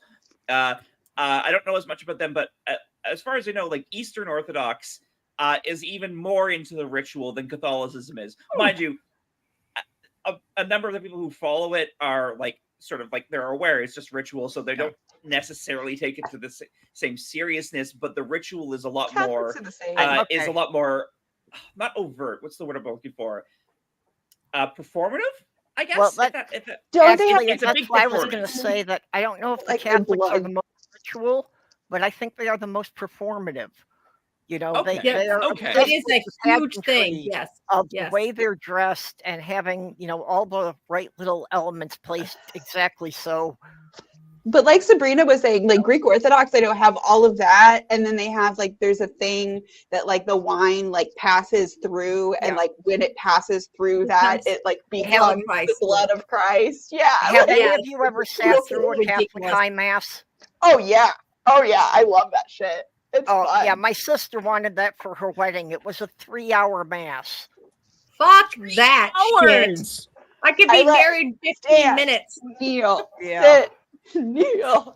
You know, you could have fucking got in 3 hours. You can like get married, have the fucking dinner afterwards, and go get fucking late at the hotel in 3 hours. Yeah. Why in the fuck would you want to have a marriage that long? Because it's fun. Because she liked all the pageantry of it, and it's just that I mean, if you like the when I was pageantry, See, I'm growing a up in guy. the We early don't care 70s, about that shit. when I was growing like, up in the cool. early 70s, they were still phasing in the Vatican II stuff. Mm. Most of the oh mass my, conducted in oh Latin. my, right. I forgot how recent that was. Yeah, There's most like a of the stuff system was with a still being form conducted and in Latin. So I was questioning, why were we going to a mass in a language we couldn't understand? Oh God, yes, right. We can't fucking understand it. So how it's gonna teach us anything? I grew up going to shul, all right? I can read Hebrew letter. I can tell you what each of those letters sound like. I cannot tell you if when you put them together how it makes a word. Like because there is no consistent reason. It's why we don't know how. It's why we don't actually know how the tetragram is supposed to be pronounced. It's just it's one of those things where it's like I went to shul. They taught us to read the prayers in Hebrew. They did not teach us what those words mean. No, exactly.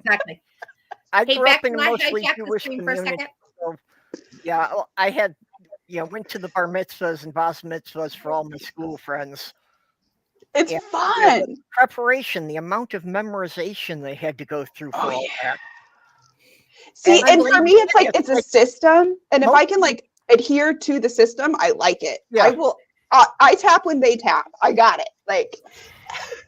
Yeah, well, most of them were like you're saying that they had no clue what they were saying, but they had to recite it for word. Yeah. Hey, Beck.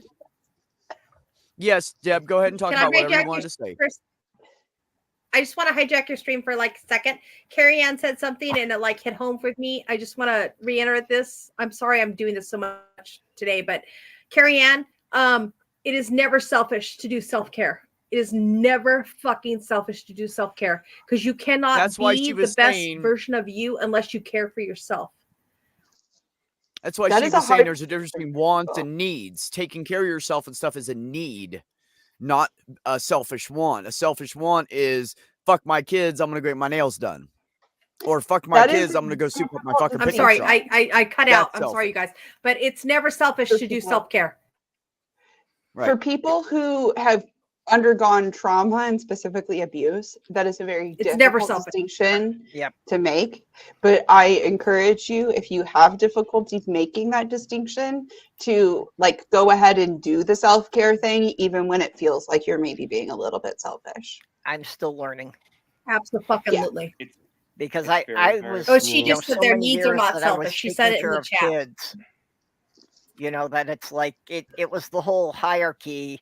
And somehow it got down the list that it didn't get to me until after it was the dog and the cats. Absolutely. And that's not cool. You're right, Purple. That's not cool. That's not the way that it should be. And I grew up, like I said, in a somewhat abusive household. And I was told from a very young age, anytime I was trying to engage in self-care, you're being selfish. Yeah. And that is a thing that I still deal with. I'm getting near 40.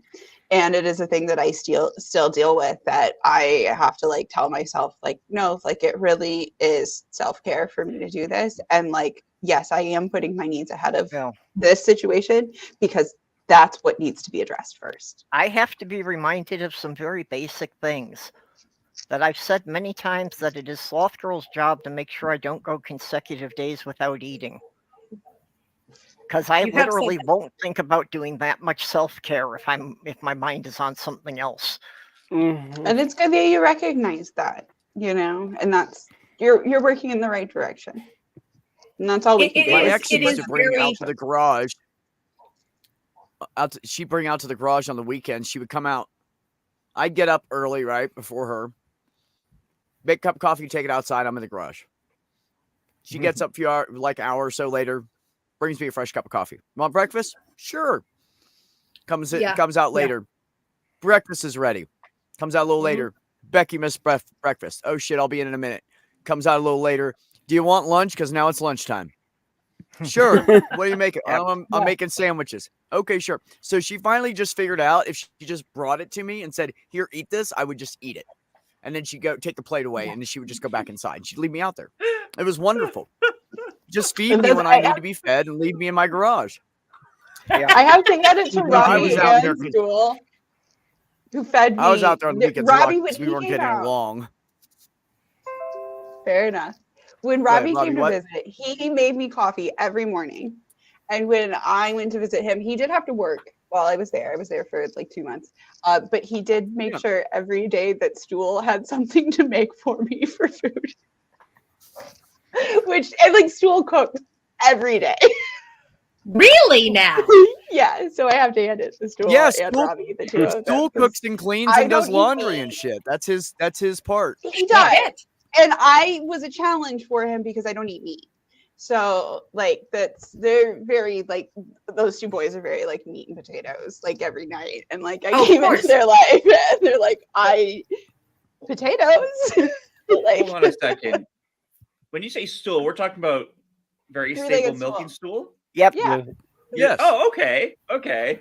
Yeah, he's living with Math Pig now. He lives I with my did not know that he's living with. I mean, I knew that they. Well, I he knew kept. that they were He ended close. I up didn't in know they like. lived with- He ended up in like two places that were like one place would like kicked him out, and then the next place would like treat him like shit. He was living in a fucking basement, and they wouldn't pay him shit, and they wanted him to do all this like 24-hour maintenance, and like he was barely surviving, and he was going to end up on the street again. He just had. It's a classic case of the nice guy that has bad luck because he doesn't stand up and say "fuck you, I need this," and he just is like, okay, you know, because he's too fucking nice. I mean, you wouldn't know it, but really, that's his problem. Good with you now. He trolls very well on the internet. I've been in a bad situation, but because I've been disconnected from the community for a long time, I didn't know of any of the follow-ups. Okay, so he's living with Matt Pig right now. Cool. Yep. I'm glad he's in a safe place. That's been for a long time. Yeah, really we happy all that are. he's safe. Yeah, he plays a troll very well on the internet. Don't tell anyone, but he really does have a heart of gold. He will deny it vehemently whenever in public, but he's a sweetheart. Yeah, I keep wondering when he as soon as we're not live, it's like, okay, he's back to be. Anyway. Yeah, but he touched my bum one time without my permission. Oh. Although, to be fair, it was to save my life, so it's okay. Okay. Well, he does have a fixation about bums. I was thinking, like, where's the punchline? Boobs. Yeah, I was all about the inebriated. mermaid boobs, mermaid bosoms. Well, he got me interested in the cider while I was over in the land over there, and I was dancing on furniture maybe and had fallen. Okay, next time you go there, you've got to bring me back some of that cider. Oh, you dance on that fucking furniture. Yes, ma'am. So yeah, he did touch my bum without my permission, but it was also to help you. It was to save my life. I keep wondering why he hasn't noticed that I changed the name of his Twitter group. Oh, he's here now. Oh shit! He heard what I said. I just gave it away. Hold on. Did we just? Yes, he summoned him. Yeah. He said his name enough times. Stool's here. Stool! Yes, I miss you, buddy. I haven't seen you. What's up, you little fucker? Yeah. I know. I miss your fucking sorry ass. I mean, it's more my fault that I haven't seen I'm glad we got done complimenting him before he came in, so he couldn't hear any of that. All he heard was insults. Yep. Hell yeah. Oh my God. I have to tell you, man, I miss you, Stool. Nobody like gives me shit like you do. I fucking miss that so much. You heard about the t-shirt. What? Totally. You heard about the t-shirt. You got his t-shirt? Okay, so there's a different t-shirt besides the one that's in a Ziploc. There's another t-shirt that was in my bed up until today because I think I wore it home. I think is what happened. I think I was out of laundry on the day that I left and I wore it home. I do remember Robbie wearing it at least a couple of times. So therefore I assumed that it was Robbie's shirt. And it was in my bed up until yesterday because I would snuggle it at night. And then I found out that it's yours and it's been on the floor. Now you're like, it's Stool's.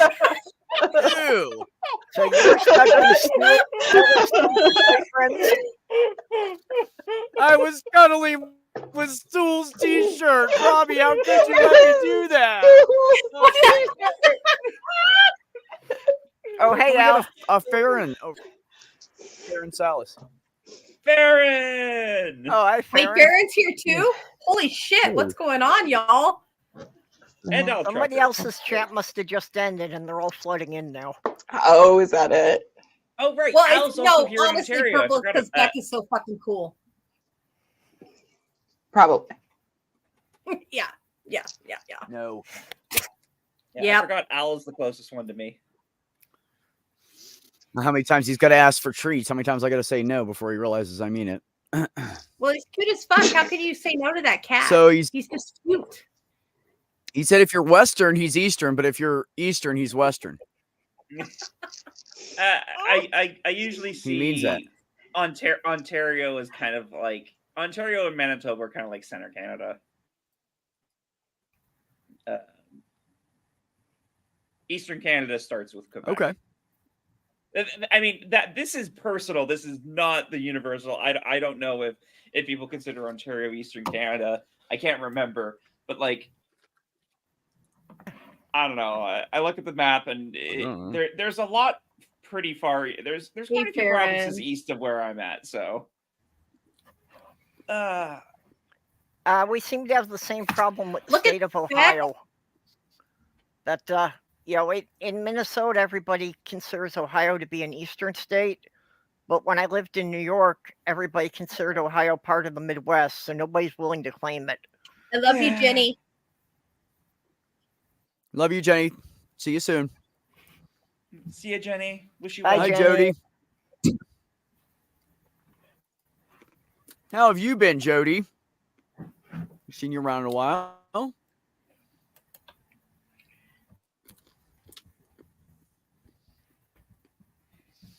Let's see. Al says, I'm formerly from Manitoba, but I'm a Southwestern Ontario guy now and was raised in Toronto. There you go. Ironically, while I live in Toronto, I was not quite raised in Toronto. I was raised in the greater Toronto area, some of the nearby cities. Okay. I know. Okay, thank you. Ollieman, you're the one I needed to show up to tell me what's right and wrong. Okay, thank you. Quebec is not part of Eastern Canada. Eastern Canada is just maritime. Is just Maritimes. Okay, cool. Thank you, Ollieman. You're the one. Like, I needed the Eastern Canadian to tell me what's right and wrong.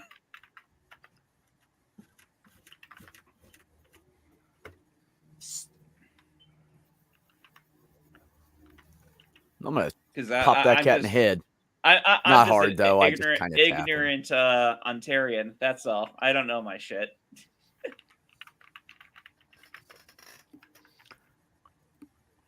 Well, you are in the Midwest. You are at the beginning. Ohio is the beginning of the Midwest. So you are in the Midwest if you're in Ohio. And then it goes to other side of Illinois or Nebraska or something, and then it turns into the West. Somewhere around Nebraska, I think. Oklahoma. Isn't it like Nebraska, I was Oklahoma? raised. Oh, well. What is up and down there? Yeah, Nebraska.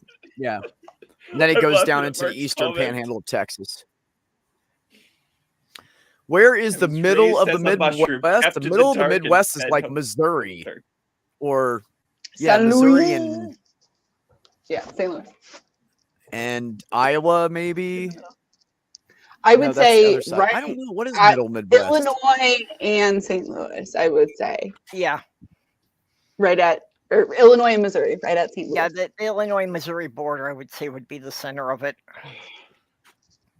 I would say like where the Mississippi runs into the Missouri. If you're looking at a map without lines. Yeah. I would agree with that. I think that's pretty dead center. Yeah.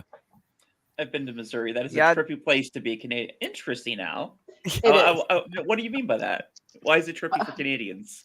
Born and raised. Well, it's Missouri is the furthest north southern state. Missouri acts like it should be down there around Alabama and Mississippi, but Are we the furthest north southern state or the furthest south northern state? Are you the furthest east western state or furthest west eastern state? We are the only state that did not take a side in the Civil War. Yep. The only one that by the end did. Yeah, that is not something you want to brag about. I know. We had like cousins fighting cousins, brothers fighting, like literally like the Mason-Dixon runs through like where I live. Like and technically I'm like 12 miles north of the Mason-Dixon. Like that's just sorry. What I meant by that is there was technically bad on both sides. There was a very clear wrong side that you should have been against, kind of thing, which is why being neutral in the Civil War, in the American Civil War. Oh no, I wasn't saying that as like no. Yeah, and I didn't know. I know you weren't suggesting that at all. I'm just I don't know. But like my brain starts running when I hear about Civil War stuff. No, yeah, I get you.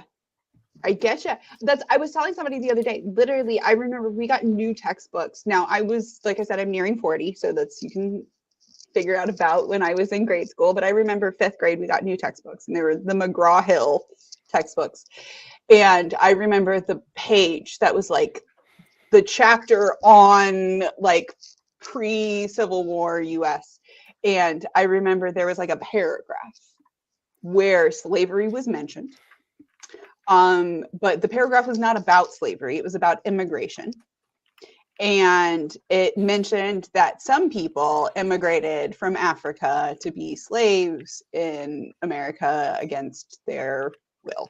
But it basically made it sound like, like when your mom makes you go to like that birthday party that you really don't want to go to. Like that's literally how like this book made it sound. And that was like the official textbook. Now, luckily, at my school, I had a really good history teacher who actually like had us like move all of our desks and like charted out like the size of like the like galleys where the slaves were brought over and put like cardboard up over our heads and had us all sit shoulder to shoulder for like an entire lecture where she talked about like the difference between like indentured servitude and how it's not really like servitude. It is like slavery, but then like slavery, chattel slavery is, different and another level on top of that. I appreciate that. And I really do appreciate, because I remember literally at the end of the lesson, her saying, now you sat here for 30 minutes. Imagine being forced to sit there for months. And that still, like I said, I'm nearing 40 and I still remember that lesson. That's one way to teach it. Wow, that is powerful. But yeah, we need more teachers like that. And unfortunately, with the state of things in the U.S., we're getting less and less. I feel like teachers are going to get in trouble suburbs, and the history teacher I had for 4th, 5th, and 6th grade insisted that the Civil War was not about slavery and would mark you down if you put anything to that effect on the test. Jeez. It's over states' rights. States' rights to do what? Well, yeah. States' rights to do what? She said it was all about economics. I'm sorry. Really? Okay. That's, economics, huh? What was it? There is this. And what was affecting those economics? There was this really good YouTube video, like not an especially informative one, but there was this really good YouTube video I saw around July 4th, because Independence Day and all that jazz.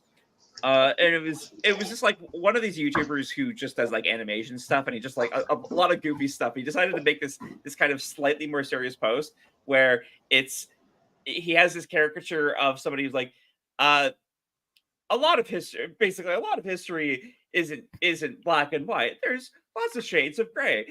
Let's the Civil War. Civil War is really about states' rights. And then he has his avatar character come out. States' rights to do what? Excuse me? Like, states' rights to do what? I always hear you say you want states' rights, but I never really hear the details of what you want to do with those rights.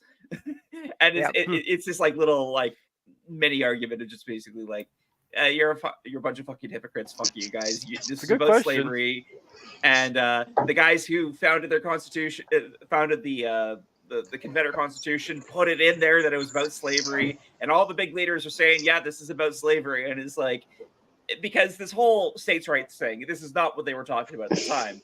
They were talking about slavery at the time. This whole, it's about states' rights. This is revisionism. Absolute revisionism. The whole lost cause myth is a myth. And as somebody who isn't even American, I care way too much about this. I think you're right, though. Fixations, my friends. Oh my god. I mean, if we're gonna get that deep, hold on. Everybody smoke some pot right now. Everybody take a break. We're gonna have like a sip or smoke or drink or whatever. Sorry, still illegal here. I'm actually gonna bail out for the night, y'all. I love you guys so much. Okay. But I gotta go. It was lovely talking to you. Hey, Deb.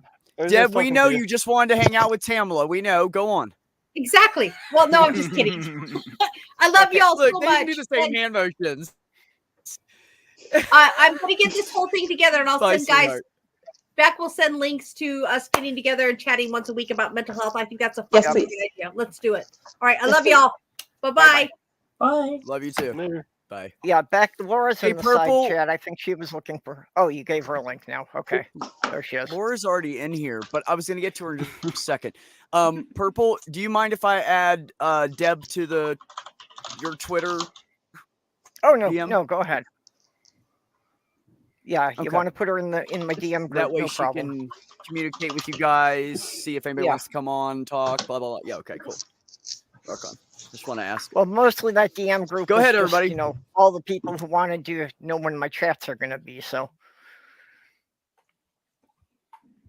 I'm afraid no. Yeah, but drinking, I use it to let people know what's going on with me. So. Yep. Okay, so now that we're done with that, hi Laura. How the hell are you? Not too bad. I'm afraid I can't do any smoking pot because that's still illegal here. Not that I really want I to. know, Anyway. it's so sad.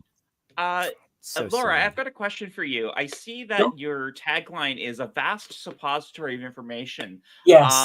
I'm curious as to how one would fit the concept of information into a suppository. Well, it's a play on the phrase verbal diarrhea. Okay. Well, have you seen the size of USB he drives these days? I mean, they're pretty I had tiny. Those assumed- will fit just about anywhere. I had assumed it was because the way people respond to Oh my God. autism, that when you start, giving info dumps on something you know a lot about, they say to stick it up your ass. Oh my god, the USB comment, Mage Wolf. Touche. Oh my god, they are about the size of suppositories. A suppository of information. You're a fucking USB drive. I'm dying. Very nice, Maynard. I'm very jealous, but happy for you. Okay, online, I actually did stumble across a butt plug that had a USB plug in it. I'm assuming it was for recharging it. I did not bother to read the text that came with it. I'm actually gratified that I made someone laugh with just the tagline. I didn't even try making a joke yet. I kind of riled myself up. She didn't even get to the joke, and you guys are laughing. That's how good Laura is. She doesn't even need the joke. It was a It's a team effort preemptive too. strike. Like part of what got me cracking was Mage Wolf's addition to the whole thing.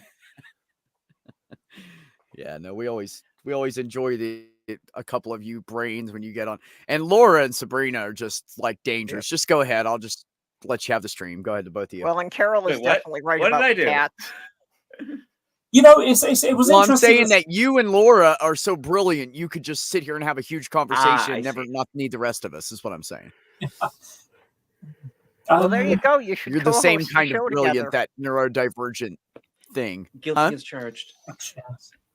Well, they should do a show together. Do a weekly Oh my autism God, show. they You two could should. co-host it. Can you imagine like a weekly show that's co-hosted by two neurodivergent people? Okay, I don't know about other people. I don't know about other people, but I have like going off on tangents, and I have to drag myself back to the point. Yep. And can you imagine how chaotic it would be to have two people going off on tangents? Then it's like, who knows where this conversation will go? Some of us would love Just it. name it. Like neurotypical people would hate it.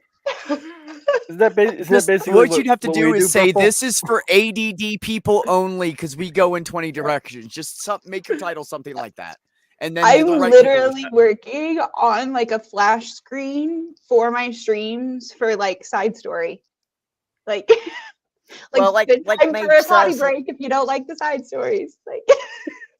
like Mage was saying, our chats usually go like that. That we're only on topic for 5 minutes, and then 20 minutes in, nobody can figure out how we got to what we're talking about. Yeah. We're talking or about long just- distance relationships. Right. I was just gonna say, talk about come back to that. But talk about tangents. Like who here also watches overprotected atheist streams? Like her whole thing is going on a tangent blocked, I stream. can't. Oh, okay. Fair enough. Everybody blocked me on Twitch, Sabrina. I've been blocked over there since all that shit happened when I was on those drugs that made me crazy, and people just can't leave it alone and accept the fact that it was the medication and not me. So I will not. I'm good. Go any I don't want to hang out with them anyways. Okay. I'm good. Yeah, So- Maynard, anyways. as far as the ADD or ADHD, I've got a appointment coming up next month to try and reevaluate me to figure out which one of those I fit into.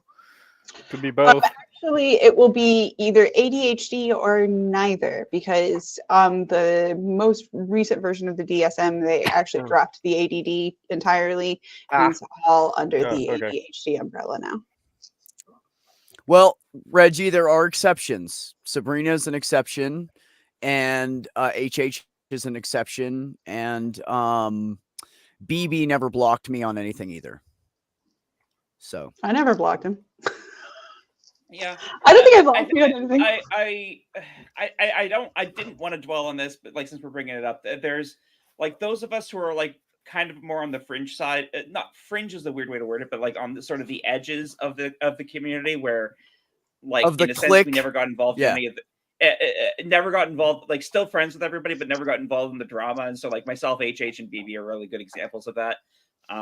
And I know, and I brag about you guys, to be honest. I brag about you guys because when I was in a bad way, you know what BB did?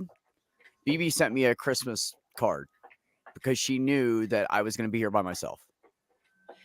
BB is the sweetest thing ever. The sweetest BB. person with the most amount of mental health issues. So people are like, oh, my mental health issues make me an asshole. Fucking kiss my ass. Because if BB can smile every day and be kind to people every day and do little things and, put on funny stuff to make people laugh and all that stuff, like, you can do it if you want to. You have to fight the shit out of it, but you can do it. And it actually makes you feel better when you make other people happy. So it's a win-win. This is part of the Christmas card that BB gave me. I love BB. I love She's BB.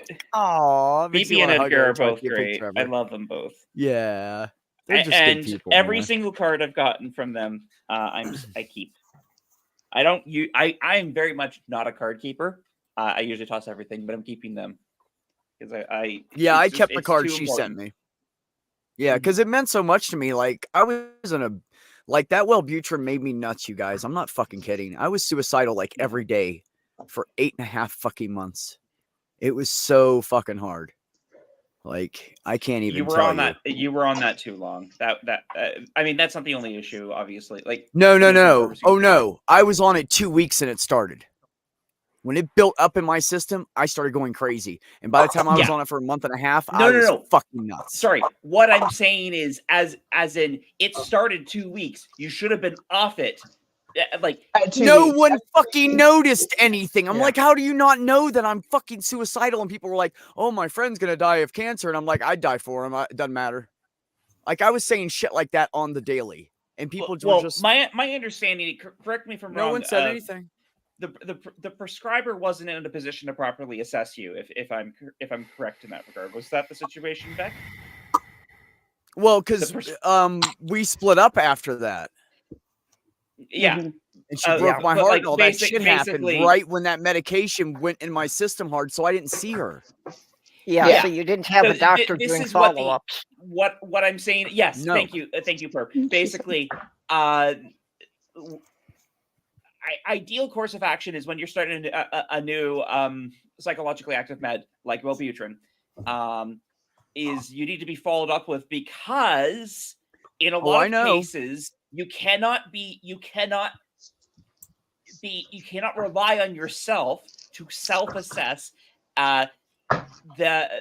whether you're having a problem. Like when you have this and it's causing ideation, you can't. I mean, some people have the ability to be like, hey, wait a second, I need to get off this.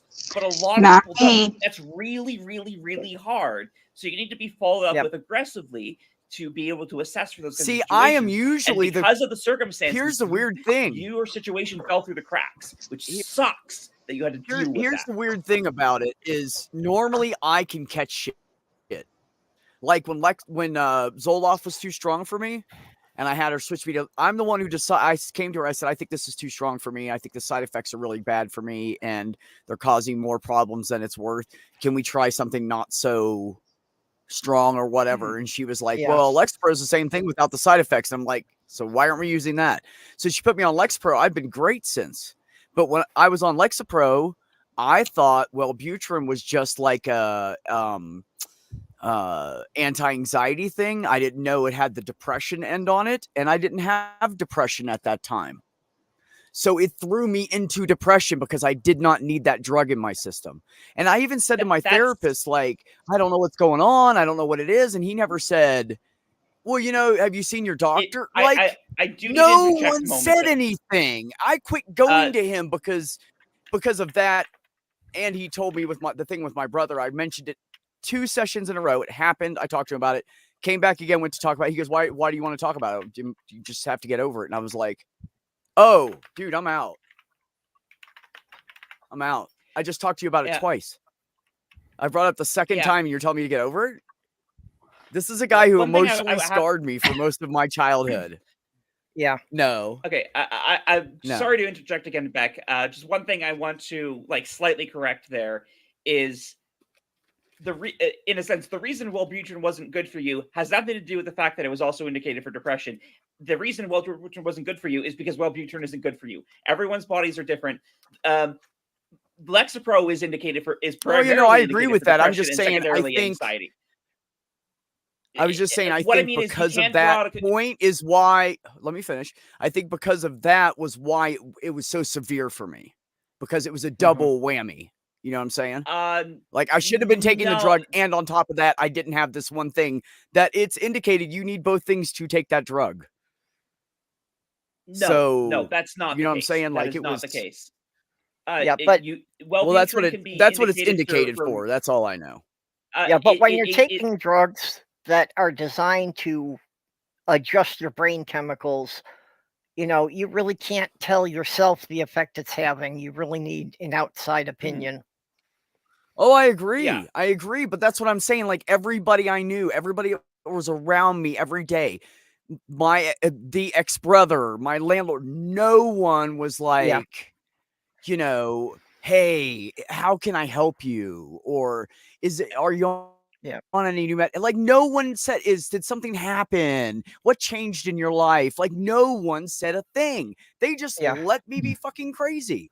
And they're in front of me every day. And blaming me for being crazy, but no one notices that they're just out of nowhere. Unfortunately, we can't really rely on lay people to be able to assess this. We can't rely on lay people. I know, but goddamn, you think the people you love would say something? Well, right? Unfortunately, anytime. I don't. I mean, I'll hold that against the people who were shitty to you and are not in your life anymore. But I wouldn't hold that against everybody, because sometimes, there are people who just have fluctuations in mood, who just have things change over time, kind of thing. And so, not necessarily everyone would be able to notice. This is why I say, rely on the primary caregiver, whoever is in charge of. Whoever the prescriber was, obviously the situation is different here. Another thing that I like to do, I'm not blaming anyone for not doing this. It's just more like it's an idea I try to do. Is if I have a change in my medication regimen, I tell a lot of people there's been a change. It's a very good tell idea. me if you've noticed something off as a consequence of that change. I didn't always do that. It's something I started getting into a habit of doing, and it has helped me in the case that my sister or my colleagues have noticed changes. Yeah. Someone's positive My changes, ex-wife but it's still did helpful to get that feedback. In Well, fact, the I positive learned that changes I from have my a harder ex-wife. time positive changes I have a harder time noticing. I did not notice the benefit I was getting from Vyvanse until somebody else mentioned it. I had to stop Vyvanse for heart reasons. I had a very similar experience when I was younger. I was on a new medication for ERB. Anytime Sloth Girl or I gets a new prescription, you know, we go over those sheets together about all the possible side effects so that we both know what to watch for.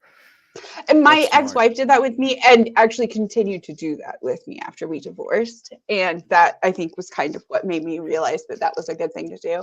I was going to say that I had an experience when I was younger where I actually had, like she was saying about like the positive experience that you don't always realize. I had changed my medication, and my roommate at the time knew that I had changed my medication. I don't know that I specifically had told him that, but it had come up in conversation at some point. And then he was riding the car with me one day, and somebody like cut me off in traffic or whatever, and I like chuckled, and he turned to me and he was like, "New meds are working for you, huh?" And I was like, oh, because you didn't like road rage and explode and flip him off through the windshield. Fuck you, fuck you. Yeah. And not that I would have like gone that far, but I probably would have had a few choice words and maybe flipped him the bird, you know? That's what I did when I was on that medication. That's how I was. Like this lady pulled out in front of me and she was just driving really slow and I couldn't fucking handle it. Now I'm in a school zone and the speed limit was 15, but she's literally going 5 and she pulled out in front of me where I was going 15 and had to slow down, like right in front of me. So then I'm on her bumper and then she just keeps crawling slow and I'm like, go. I lived and she's in like, South fuck you. Florida. She's this little Hispanic chick in this big jacked up truck that she doesn't know how to drive. So then I'm like, oh. And then she stares at me. I'm like, it's fine. Just please, just go. And my window's open. Her window's open. She can hear me. I'm like, just go. And so she stops. And I'm like, you do realize I have a pickup truck, right? And you know when you go right before you go into a circle, it's all concrete on both sides. I hopped the fucking curb, drove past her on the median, jumped back over and left. And then so they catch up with me at a red light at a turn, right? Yeah. And so they're kind of like right there behind me, right? The front of their truck is right next to my window. Like I know it's them, they know it's me. So as they're driving through away from me and I'm stuck in between cars in the go forward lane, go straight lane. Now mind you, I'm going to my doctor's office for the first fucking visit. I walk in there, my blood pressure is like 138 over fucking 105 or something. I was like all it fucking should have been off. higher. So as they're pulling away, her little 16, 15-year-old whatever kid, punk kid that's rich because he's going to the charter school, sticks his head out this jacked up, overly done up Ford truck and goes, "You're a fucking asshole. You don't know how to drive." And I'm like, really? Because I hopped a curb, drove around your mom, hopped back on the curb, didn't damage my truck, didn't hit anybody, and dodged 2 trees. I think I'm a pretty good fucking driver. So fuck off, you little. And I was like, come back here and say that, little boy. Like I sat on my fucking, I sat on the top of my, I had my window down. I sat on my fucking door and said, come back here, little boy. I said, I'll fucking show you something. Yeah, that and was I an was like ready to beat a 16-year-old kid's ass. And then when I read, this is one of the things I did it. I had gone to my doctor. I forgot to read the summary. I always go back and read the summary, whatever they write about it, right? What's going on with me, whatever. So I forgot to read it and I went back to read it and it said check mood. And I'm like, check mood? Why'd she say that? Am I that bad? Am I that obvious? And then the whole basic EMT thing came back and said to me, what's different, Beck? When you have a patient and they're fine and then they're not fine, something has changed. What changed? My fucking medication changed. And I looked at that shit. I swear to God, I've never thrown anything in the trash that hard in my life. And I was like, I will never. And then I told Walgreens that I can't have it, told my doctor, and Walgreens is still trying to fill it for me. It's written in my allergies. And I'm like, would you quit trying to fill this fucking crap that causes me to corporate want to pharmacies end are always a myself? no-go. Yeah, that's okay. Fuck. US of A, buddy. Yes, that's part. Like when I was in the UK and like I had to go to the doctor, there were like so many things where I was like, oh, what? You mean like you could actually like talk to the person who I talked to like on the phone, and like you could. I don't have to repeat my entire medical history to every single person. What? This is weird. You mean you're gonna like give me the medication that I need before I leave? Like you're gonna hand it like the pill, not just like a piece of paper where I have to drive around to every fucking pharmacy in a 4-fucking-hour radius. You're gonna give me the pills that I need. Just and I don't pay anything. Like there's not even like a cash register or like a thing to swipe your card because you don't even have a way of taking payment. Okay. What? Yeah. I know you're not going to try to take it from me if you don't have the ability. Every single month, I go through like an issue with my pharmacy because they won't fill my medication before it's like the specific day to like fill my medication. But I have ADHD. Keep that in mind. So like if I like, don't get to it like during the day because like I have ADHD and like my meds wear off. So then like I really don't remember it at night. I have an issue every month where like I end up for like a few days like missing my medication because then it also is an issue where in the US we have a shortage of Adderall at the moment. And even though I have a dosage that's actually pretty like fairly, it's a low dosage. Not many people are actually on that dosage, but a lot of people are on double that dosage. So now since there's a shortage on the higher dosage, everybody is getting prescribed my dosage. So now my dosage is also in short supply, and they won't let me send in the like prescription ahead of time because it's a controlled substance. So it's not like I can like prepare for it like a week ahead of time or anything like that. It has to be like on that day. And they won't like I don't have a vehicle at the moment, so like I have to like line up my ride and stuff on that day and then ask them to like wait for me at like pharmacy and all of that because they won't deliver it because it's a controlled substance. Okay, there's so much to unpack there. By the way, I don't know if we've mentioned this yet. I'm a pharmacy assistant. I work in pharmacy. And I hate corporate pharmacies, and I work in an independent because fuck corporate pharmacies. But anyway, part of what you said sounds like it's not necessarily an inherently like problem with the pharmacy. Sounds like some of it is. Unfortunately, I come from a different jurisdiction, so obviously some of these things might not apply. But one of the things is for the controlled medications, which of course ADHD medications are, here. The doctors are required to write an interval day on the prescription. So it'd be like 30 tablets every 30 days or something like that.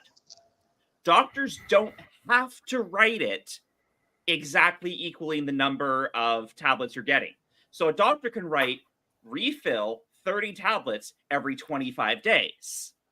They can write it that way. And so if the doctor has written it that way, we can release it early. But again, I don't know if that's the case there. But no, what you I'm cannot saying, in the United States. You can't in the United States because the insurance will only. You have to wait. They'll give you a prescription for 28 fucking days. That's what they pay for. But you can't have it until day 30.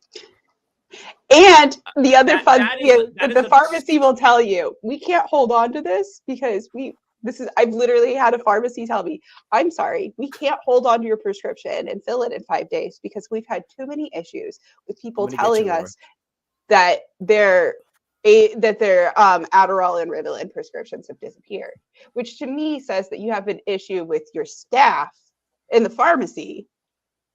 And rather than addressing that issue, you're just going to punish all of us with ADHD.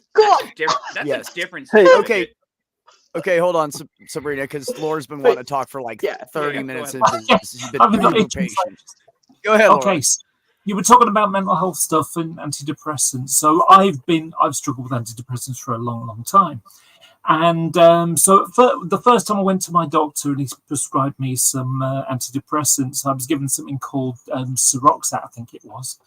and that made me feel suicidal. You know, it was like, you know, I just had like weird destructive things about cutting up my plushies and like, you know, having really nice camera. What would it be like to open the window, let it go, and watch it smash? What that would feel like, maybe, or something.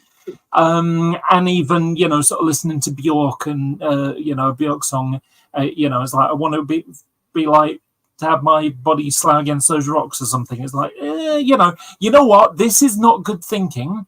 I think I'm going to ask my doctor to maybe get something else.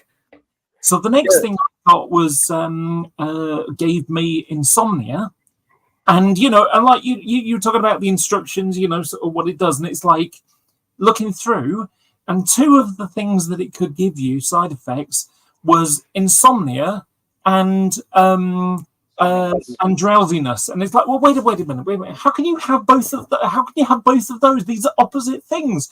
This makes having had both of those at the same time. I can tell you, Yes, you can. Okay. So what happened was, you know, I discovered that you can have both at the same time. That, you know, I was completely exhausted, but when I tried going to sleep, my brain just kept ticking over. It just wouldn't stop. Yeah, been there. Sleep. So then I went to my doctor and I got some sleeping tablets to deal with that problem. And then unless I got like, you know, 16, 17 hours of sleep a day, I felt like garbage. Because these sleeping pills make you want to sleep at least 12 hours, yeah. Well, keep going. What? And so ultimately, you went to the doctor and they prescribed you something else rather than adjusting the medication they gave you? Yes, that's an ethical breach. For the depression part, it wasn't so much of a problem. It was just the fucking sleeping all the time or not sleeping at all problem. So, so I, you know, so it's like my way to deal with that was to chop the tablet in half, because that way I could get, you know, 6 to 8 hours, and that was fine. But ultimately, you know, it just didn't really work. It wasn't really helping. And so I now take something called amitriptyline. And what's the main difference is it is not an SSRI. I do not do well with SSRIs, it would appear. Yeah. So this one I've got now works that just is very real for some people. Some people just don't function on SSRIs. And amitriptyline, while it's an older one and doesn't work in as large a population, it is a good alternative for some people who do not tolerate SSRIs. My partner happens to use it. Mind you, amitriptyline has some completely unrelated uses for themselves, and so my partner's on amitriptyline, but he's on amitriptyline for something else, and then it just so happens to work for the depression too. It's like double benefit. Cool, why not? Amitriptyline is a solid. Something. Pardon me, sorry. I think it's heart medication or something. Yeah. That's what it was prescribed to him for. Was for heart. Yeah. Basically, it's a lot like what's it called? The little blue triangle tablet makes men go. Yeah. The blue pill. Yeah, that was a blood. Originally designed to help people with blood problems. Turns out, you know, it increases circulatory in the penis a lot more. And you want to know something crazy? In some very narrow circumstances, it is still used for that original use. Now, in a lot of cases, there are other drugs which do that better, but there are some rare cases where, like, either those drugs are contraindicated or whatever, and it just so happens that works. And so I do have some patients who will use. It's only one of them. I think it's the Cialis. But a daily dose of Cialis is actually, they're not using it for that use. They're using it for their blood stuff. And I'm like, yeah, sure, that works perfectly fine. If it does the job, it does the job, and it's great. My dad is that supposed to lower or raise your blood pressure? Lower. Is that supposed to lower or raise? Lower. Okay. Okay. The one for hair regrowth was originally for something else, also, wasn't it? Prostate. Funnily enough, that's one that I have. That is my finasteride, and that helped me go from someone who was, you could see more scalp than you could hair, to now having a reasonable amount. And this, although this is a bit thin, it's actually grey. It's the grey that's mostly. Hey, I'm pretty grey too. You can see it more when it's down because it's like this part right here. But it's actually Well, I mean, it's more like this part because it's like a side part. But I am turning into like Bride of Frankenstein. Well, I mean, something to bear in mind. You've now got the glasses, the sort of chain things for your glasses. You're working on being an old age pensioner, I can see. Yeah. Okay, here's the thing. ADHD. I also have this bump on my nose. I don't know if you guys can see it on camera, but it's just like a skin tag thing. Like they've looked at it and they've lopped it off a couple of times. They said it's not cancerous, but it doesn't want to go away. And when I wear my glasses for more than like a few hours, it just gets a little uncomfortable and I will set them down, but I'm fucking blind without them. And I do know my way around my house. Like I'm not like I could get around with the lights off. Like blind people get around just fine a lot of times in their own space, but I will lose them because I have ADHD and then I can't see them because I'm blind. And then I just go around like smacking all of my surfaces trying to find my glasses. And, $5 investment, totally worth it.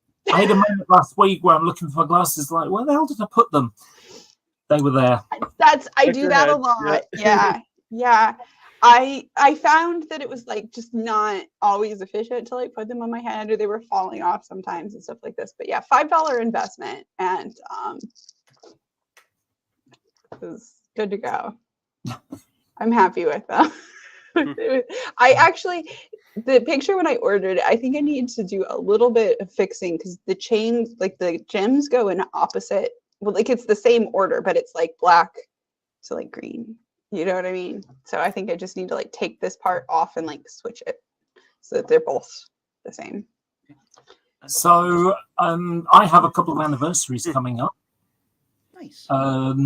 December the 10th, I believe it is the 5th year anniversary of me going to my doctor asking to refer me to a gender identity clinic. Nice. Christmas Day is my 2.5 year anniversary of having hormones. Okay. And January is like, it's February. Is the anniversary of me changing my name. That's going to be 5 years as well. So, a lot of things. And also, January the 8th is my birthday, at which point I will be 50. Congratulations! You don't look I'm working on my ambition. I'm working on my ambition. I thought you're much closer to my age.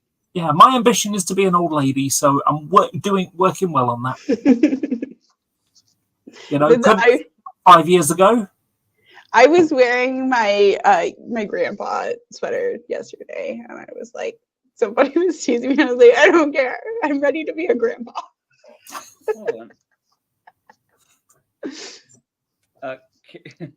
Carol. Or a grandparent. Not the person who we're talking to, by the way. There was another thing you were talking about before, because you were talking about history when I joined, and I struggled to get in. I found an amusing little thing, because I've done American history as well as European. We have an interesting history for sure. Yeah, well, one of the things I discovered as a part of it was, and then sort of like coming across Americans and chit-chatting away, is that kind of like loaded sense of what people's idea of history is. So you were talking about the North and South states and like, oh, well, the Civil War was actually about economics, because we prefer not to talk about the slavery thing, because that's a big problem. A little bit of a sore topic. Yeah, even within the US, you've got that conflict. But the whole War of Independence thing is like, oh, those awful savage, British, and their colonization and no representation, taxation and no representation. Oh, how dare they? But what they completely ignore, and I discovered this, and I was surprised. It's like, that sort of like this bit of the history, which I prefer not to talk about, happens to be that Americans don't get told that the reason the taxation happened is because the British Empire, Britain had tripled their war debt in order to pay to fight to keep the colonies from the combined Spanish and French. Oh, I know. So my dad was a world history teacher. So I know that. But yeah, we teach Boston Tea Party no taxation without representation, and our whole our legal system and our government system is like, there are people who are like, I don't understand why it works that way, and it's like, well, it works that way because we are not the English. Like that's why. Yeah, another part of that the whole thing was fought about taxation. The national debt actually precedes our declaration of being a country. Yeah. Because before they had even formed the new government, one of the first things they did was buy up the debt that all the individual colonies had incurred fighting the Revolutionary War. And they did that specifically so the federal government would have a reason to tax everyone. But they gave us representatives, Purple. You're forgetting. You know, fun fact, do you know in the United States what the big first slam of debt ever really was that put us into the debt we still have been adding on to it since this day? Does anybody know what it is? Well, every war we've ever fought has added to it. Nope. Before that. It's when they decided to start paying the government. The cost of paying everybody in the government, the first go, was $17 million, and it was like in 1800 and something. That debt had started all the way back then when they said, you know what, we should pay everybody in government. Yeah. And now look where we are. There is an amusing little thing I've noticed with the especially American foreign policy. Effectively, World War I and World War II, you turned up late for the party, and ever since then, you've just started him instead. You thought it was easier that way. Yeah. Yeah. That's love fair. Me, I'm a star. I'm sorry, I'm just joking. Don't worry. No, that's fair. Thank you, No, it started. Thank you so much for that clarification. I did make a mistake there. I did not know today was her anniversary, so thank you. Carrie Ann Chrysler, it started well before the Louisiana Purchase. Debt is an American pastime. That's another one of those, like, we're not the English because, like, we won't throw you in jail for debt. We will just let you keep racking it up. I watched a TV show years ago called Northern Exposure. Really love that show. And in one of the episodes, I discovered where the whole sort of Americans are allergic to the idea of being taxed. And in Europe, it's not really a problem. It's just one of those things. You get some, you lose some. It all sort of works in the long run. And in the episode, we hate it here. Yeah, in the episode, it's supposed to be out in the middle of Alaska kind of thing. And so the town dump was like 4 or 5 miles away, and people would get in their cut trucks and chuck the stuff in the back and drive down the dump and throw it there and then drive back again. And Maggie becomes mayor, and she says, well, why don't we buy a dumpster? People can throw their garbage in the town, and then we'll just send it out to be tipped once a week, once a month, however often we need to do it. And it's like, no, because it's slippery slope. Once you get in, once you start, all it requires is, $200 a month. Whoa, no. Once you start in that, it's that slippery slope to taxation for everything. And, and it's like, so when you've got Trump and Hillary Clinton at the, sort of head-to-head who's going to win the election thing in 2016, and she says he doesn't pay taxes and that he just quips, that's because I'm smart, and gets a round of applause for it. That's exactly where that's from. Yeah.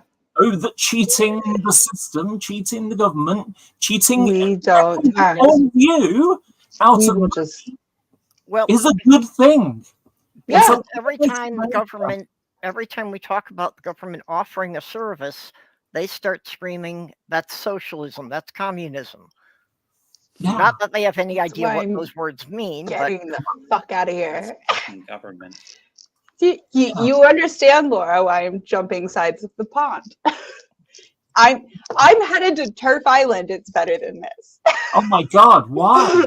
Actually, I'm not on that island. Okay, I'm not headed to that island. Yeah, you're Turf Island adjacent.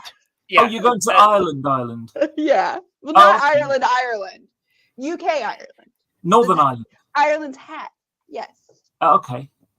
It's still better than Turf Island. Like, basically, you have, this is from an outside perspective, but from what I've looked at as far as like general acceptance of people, it's like it's mainly the England part of the UK that is the biggest problem. So, like Scotland Northern is pretty Ireland nice to us, relatively speaking. Again, relatively speaking. Northern Ireland is not too bad.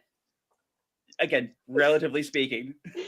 I would like people who are from there to correct me if I am wrong. This is the impressions I'm getting from across the pond. I feel like Northern Ireland has still some infighting. I know as Americans, we were taught like Good Friday Agreement happened in the 90s and that was the end of it. But it is still a disputed territory, and there is still some infighting there between the Protestants and the Catholics. I am American and not Protestant or Catholic, so nobody cares. Do you know what? Aaron Ra went to Northern Ireland, and when he came to visit the UK, I met him at the airport, and I quipped, are you a Protestant atheist or a Catholic atheist? Literally had that question. And of course, he said, yeah, like I haven't heard that joke 48 times this week. That's right. That's literally like, I was like, I'm a Jew, and they're like, okay, but like, are you a Protestant Jew or are you a Catholic Jew? And I was like, well, like I'm marrying a guy who's like technically Protestant, but like his kid is technically Catholic, so like I'm marrying into a family that's already a mixed family. So like, okay, why is that green and orange can mix people? Stop pretending. So you're basically, you guys are basically religious mutts. Yeah. And I'm marrying into a family of religious mutts too. So why is that running me back to the scene in The Wizard of Oz where she's asking, but I need to know if you're a good witch or a bad witch? That is no, Carol. People the discussion was hitting too close to home for her. It was just the panel discussion in general, had nothing to do with anything in the chat. And she said it was her, nothing we said that, we didn't say anything wrong, just something affected her poorly. But no, nobody offended her. Yeah, she's fine. It's difficult for Jenny when we get talking about relationships. Which is why I didn't invite her on panel, because I knew she wouldn't want to stay, because I knew it was going to be too, fair enough. So I need to give Jenny a hug if I ever see her. She's a sweetheart. She's brilliant. I get that. I got to meet her once. Lucky you. Well, Junie drove up from Chicago, and we all met in Rochester.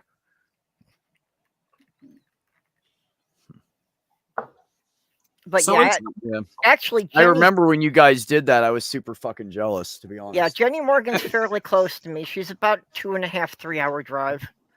Yeah, that's pretty close. I'm going to take this opportunity to jump, but it was really nice chatting with all of you guys. And thank you so much for inviting me back. It was a pleasure. Yeah, Absolutely. You're always welcome. I mean, I just know you've been busy and shit's been crazy, so I was just leaving you alone, and I figure when you came back around, well, here we are. Love ya. All right, sweetheart. Okay. Love you. Good night. Talk to you later. Bye. Later. So carry on, friends. It's coming up Trans Day Remembrance very soon, and there's a thing in Manchester, as always. There's also a trans protest thing as well.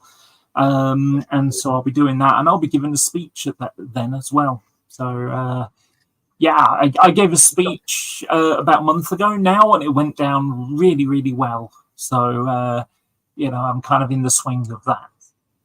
Okay, rock on. Yeah. I don't know if I said last time, but I went. So last summer there was one. And I gave a speech, and the way that I do a speech, I just sort of wing it most of the time. And I'll, sort of have like, blocks of sentences that I say together to sort of, to make a point that I'm trying to make. And they sort of flow into each other. So although I'm winging it as I go along, it's following a sort of a thread. Well, I remember the last one you posted. You did quite well with it. Yeah, that's the only one I posted, so you must be talking about that one. I was wearing blue. Yep. And I was giving out the numbers of, how, our Prime Minister says we're the party that legislated for same-sex marriage, but the reality is that actually the party voted against it, and it was only the other parties that it happened. But and like lots of other things that they've claimed that actually aren't true either. Their reputation that's what the Republicans not are doing here too. Yeah. They're taking credit for all these new projects that are putting people back to work, even though they voted against funding all of them. Yeah. It just baffles me, really. The whole situation at the moment is a mess. We've had protests in London. Like 300,000 people went to protest about, people getting killed by Israeli bombs, civilians and, women and children and stuff like that. But it's been twisted as if you say anything against Israel, therefore you're pro-Hamas, not pro-Palestinian, pro-Hamas, the terrorists. Oh my fucking god! This whole situation in with Israel, Hamas, Palestine is just. I'm just baffled, absolutely baffled, how disconnected our political representatives are from the actual feelings of the populace. It's just like, okay, before Israel did anything in response, just when I heard about the fact that they got attacked, I'm like, I did not think Israel would be willing to let that happen to their own citizens. Because they absolutely knew it was. I initially thought they staged it. And I've gotten out of that conspiracy theory, but they definitely knew it was happening. They allowed it to happen because they need an excuse to attack Palestine, Gaza. I think this is the opportunity. They want to attack the other people. It's always it's how it's always been. It's what Bibi's whole goal is. Bibi can go fuck. He shouldn't even be in fucking office. Yeah. How long has he been on trial for corruption? Goodness gracious. The part of it I don't get is how do they think they can have any allies left when they're targeting hospitals and ambulances? You want to know why? It's really hard to stand up for them after seeing that. Apparently, U.S. officials have no problem with that. Well, maybe it's got something to do with the billions of dollars worth of military equipment that Israel buys from the US. Maybe it's got something to do with that. Maybe it's got something to do with how the Jewish lobbyists, when it comes to elections, are just like really powerful, and that politicians have to pander to the Christians and the Jewish lobbyists and so on. It's all a part of that stuff. You know what? The whole thing with this is partially why Israel even exists in its current state today, but it has a large part, in my opinion anyway, has a large part to do with like religious, like Christianity, especially the fundamentalists. It's just like, for those of you who read the Bible, it's like Israel having a state is kind of one of the requirements for rapture happening. Yep. And so people have an inordinate invested interest in keeping Israel. And I always find that duality quite amusing, because it's like, they hate Jews and they're in charge of, the government and the movies and so on, and the newspapers and so on. There's a big conspiracy about that, George Soros, etc., etc. But at the same time, we have to have Israel controlled by the Jews, because if not, Jesus can't come. Yep. And I think that's a big part of why it's so disproportionate, because one thing in American politics, it's because it's not all Christians, but it's genuinely, it's not all Christians, or not all groups of Christians who really care that much about this. Predominantly, it's the fundamentalists. Yeah. And while the majority of Christians in the United States are not fundamentalists are way, way, way overrepresented in the political representatives. Yeah. Absurdly so. Because they're more likely to vote. So fundamentalists, I'm not going to say are inherently, but trend towards being more pro-Israel. But because the fundamentalists are overrepresented in the government, that's why pro-Israel sentiment is overrepresented in the government. Fundies are no fun. Abso-fucking-lutely, Carol. Abso-fucking-lutely. The problem that we're basically facing with Israel and Palestine or whatever is you have two tribes that both say we own that land. That should be ours. Totally ours. And when you got two groups fighting over the same amount of turf, people get killed. Yeah. And unfortunately, one of the tribes has got heavy artillery and tanks and stuff, and the other one's got stones and rocks and a few crude missiles. Which is why it was a bad idea to take that approach to begin with and bomb them. Yeah. That was Hamas, not the Palestinian people. That was Hamas's fucking stupidity. They handled that totally wrong. But now the policy is basically we need to kill Hamas, and if that includes the civilians that are around nearby, that's okay. But that's not even the actual. That's the stated policy, but that's not the actual policy. Though is the actual policy is we want to get rid of everyone, and we finally have an excuse to do it. Oh yeah, because it's always been how it is, and it's this is what happens when we make a fucking ethno state. Why did we make an ethno state? Oh no, that one's easy. That one's easy. Was World War II happens. Jewish people are treated like garbage. Jewish people, there's still the ones that survived in that part, places like Russia and other places as well, Poland. They're like, you know what? I'm not really keen on living here anymore. Hey, let's go to America. And America's like, whoa. We don't like Jews already, because that was a real horrible pastime back then as well. So I know, why don't we put pressure on the British Empire to let them go to Palestine, because that's where they belong. And then it's like, oh, let's kind of, Palestinian state and stuff. It's like Jewish state. That's what'll do it. That'll solve the problem, won't it? And so 1948, state of it, Israel exists. Now I'm not, I don't care.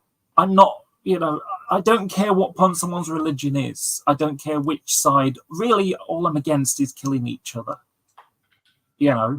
And when you've got, one group that has tanks and heavy artillery and they're bombing children and old people and, just to get to the terrorists, the really, really, the bad ones, that's obscene, But the problem is, you're right. The position is, well, what are you going to do about it? What we're going to do? We're going to send the Marines in. Oh, sorry. You Beck, know? Can you highlight Aunt Drew's last comment, please? Absolutely. Sorry, I just thought that was really poignant. Yeah. Christians are simultaneously anti-Semitic and fetishize Jews. Absolutely. Yep. I agree 100 with that. Yeah. I think the poster child for that is Marjorie Taylor Greene. MTG. That. Fucker. Remember when they just stood for Magic the Gathering? MTG is like the pimp's baby's daddy. I mean, the pimp's baby's mommy. That's what she's like. Marjorie dresses like. That's what she acts terrifying. like. And it's so weird because she's so fucking prejudiced. But I'm like, if you're so prejudiced against a culture, why do you mimic it? Yeah. You're a fucking hypocrite. The thing about Marjorie, I find, it's like, I actually find her, notwithstanding the amount of power and reach that they have, but just on a like the kind of shit they say and what kind of damage they're going to do, I find Marjorie Taylor Greene more terrifying than Trump. Because in Trump some ways, is yes. Trump is just a dumb grifter. Yeah. Like See, but he's an incredibly powerful one, just based like politically powerful. Like he has a lot of people who care about him, and so he's dangerous by that virtue. But as far as his ideas are concerned, it's mere self-serving, just self-serving. Marjorie Taylor Greene is insane, and not a good insane. Like this is a like your conception of reality is so utterly broken. It's I mean, I'm you know the scariest part about her. The scariest part about her compared to Trump is, I mean, they think the same conspiracy theories, blah blah blah blah blah. Right? That doesn't matter. The scary thing is she is this much smarter than Trump. That's what scares me. She's not intelligent, but she is this much more. Anybody a little bit smarter than Trump is more dangerous than Trump. Period. Yeah. The one thing we've learned from Marjorie Taylor Greene is that even meth heads can get voted into Congress. Please correct. Like I can't tell if that was a joke. It was a joke. It was a joke. Like, was there some the record problem is it's so close to it seems so plausible that it makes you think, is that a joke or not? Well, it's also partially because it's like, that's funny. Keep in mind, I live in Toronto. One of our former mayors was a crack addict. True. Still a very interesting mayor. Like he wasn't completely non-functional. It's just the fact that like, so having a politician who has a history with like harder drugs is not an unreasonable thing for me to believe. And anyway, so like the idea that she was a meth addict at one point is just like, okay, well, I mean, it's possible. So are you joking? Lorraine Bobert got into the Republican Party being an escort. Yeah, she. Well, I mean, did the Republican Party get into her first? Sorry. Yes. Yes. Yeah. Basically, she went on dates and back to private hotel rooms with a couple of the, you know, key movers in the Republican Party. Regardless, that was a very bad joke from me, and I have to recount that because that was. Were you talking about Lauren Boebert? Were you talking about Lauren Boebert, the escort? Yeah. Oh yeah. Okay. I want to know. I spaced out on the chat for a minute and missed it. I want to know what happened to Raping with Forehead. Wasn't he getting investigated by the police for like, you know, child sex across state lines or something? What's it called? Trafficking. Child trafficking. Yeah. Oh, child trafficking. Oh, which one are we talking about? Raping with Forehead. What's his name? That comment itself was a comment. In fact, that it's more than once. Because I'm thinking of Gates. Yes, Matt Gates. It is Matt Gates we're talking about. Okay. Yeah. That's his nickname on Twitter. What was his nickname on Twitter? Raping McForehead. Yeah. Raping McForehead, yes. So, Carrie Ann, you're saying Elmer Fudd is more intelligent than Marjorie Taylor Greene. But do you guys remember on Looney Tunes back in the day when we were all kids, they had the little dog and then the big bulldog that was big, bulky, strong as fuck, but he was stupid. He was like, what do you want to do, Max? What do you want to do? What do you want to do, Max? That's Trump. So yes, Elmer Fudd is more intelligent, but Elmer Fudd is way more intelligent than Trump. well, of course. I mean, Elmer Fudd has tapioca for brains. That's more than what Marjorie Taylor Greene has. Yeah, but she's still smarter than Trump, which automatically makes her more dangerous. Like Trump is, see, people think he's playing games. No, he's literally stupid. He didn't learn anything because his parents paid his way through school. He is a ignorant fuck. He is stupid.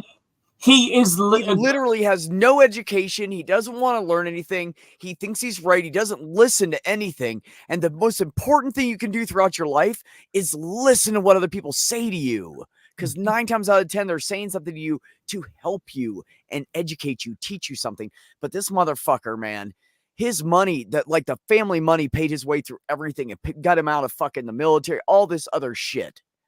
And he's a fucking idiot. He is uneducated.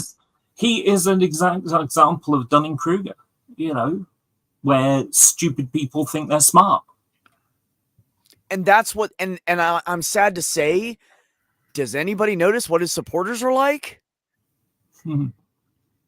They're all less intelligent or as equal to him.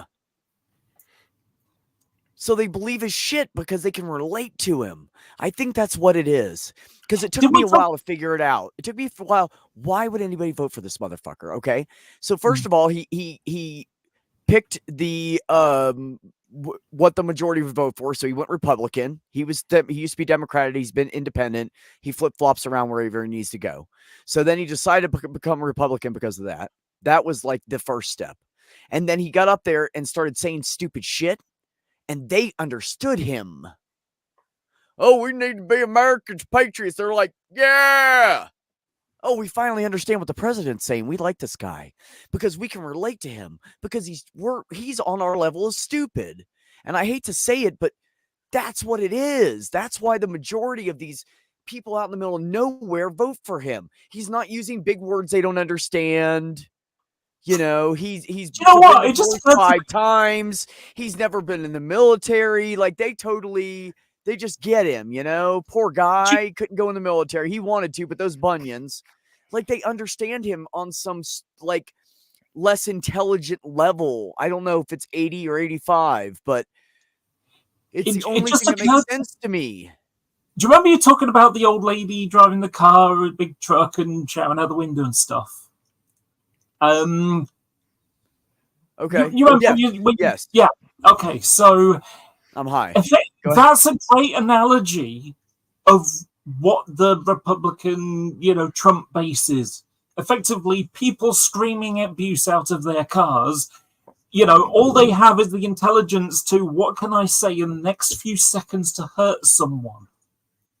Yeah. I've only got a handful of seconds to say something. I need to say something horrible, and that's the basis on how they operate. And everything like contrasting is conspiracy, George Soros or something. Yeah. So speaking of which, Carol, thank you for bringing this up. I was going to bring this up in about 5 or so minutes, anyways. Because I am about done for the night. Maya does come on 7:30 Mountain Time, 9:30 Eastern. The link to her Bad Science Sunday should be pinned. It better be pinned in the chat because I pinned it.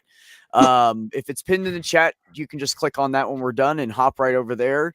It'll give you a good hour to hang out and go piss or shower, get dinner, whatever you're going to do. I know I'm going to go eat, and I need to be in bed in about an hour and a half. So I will fall asleep listening to Maya's show.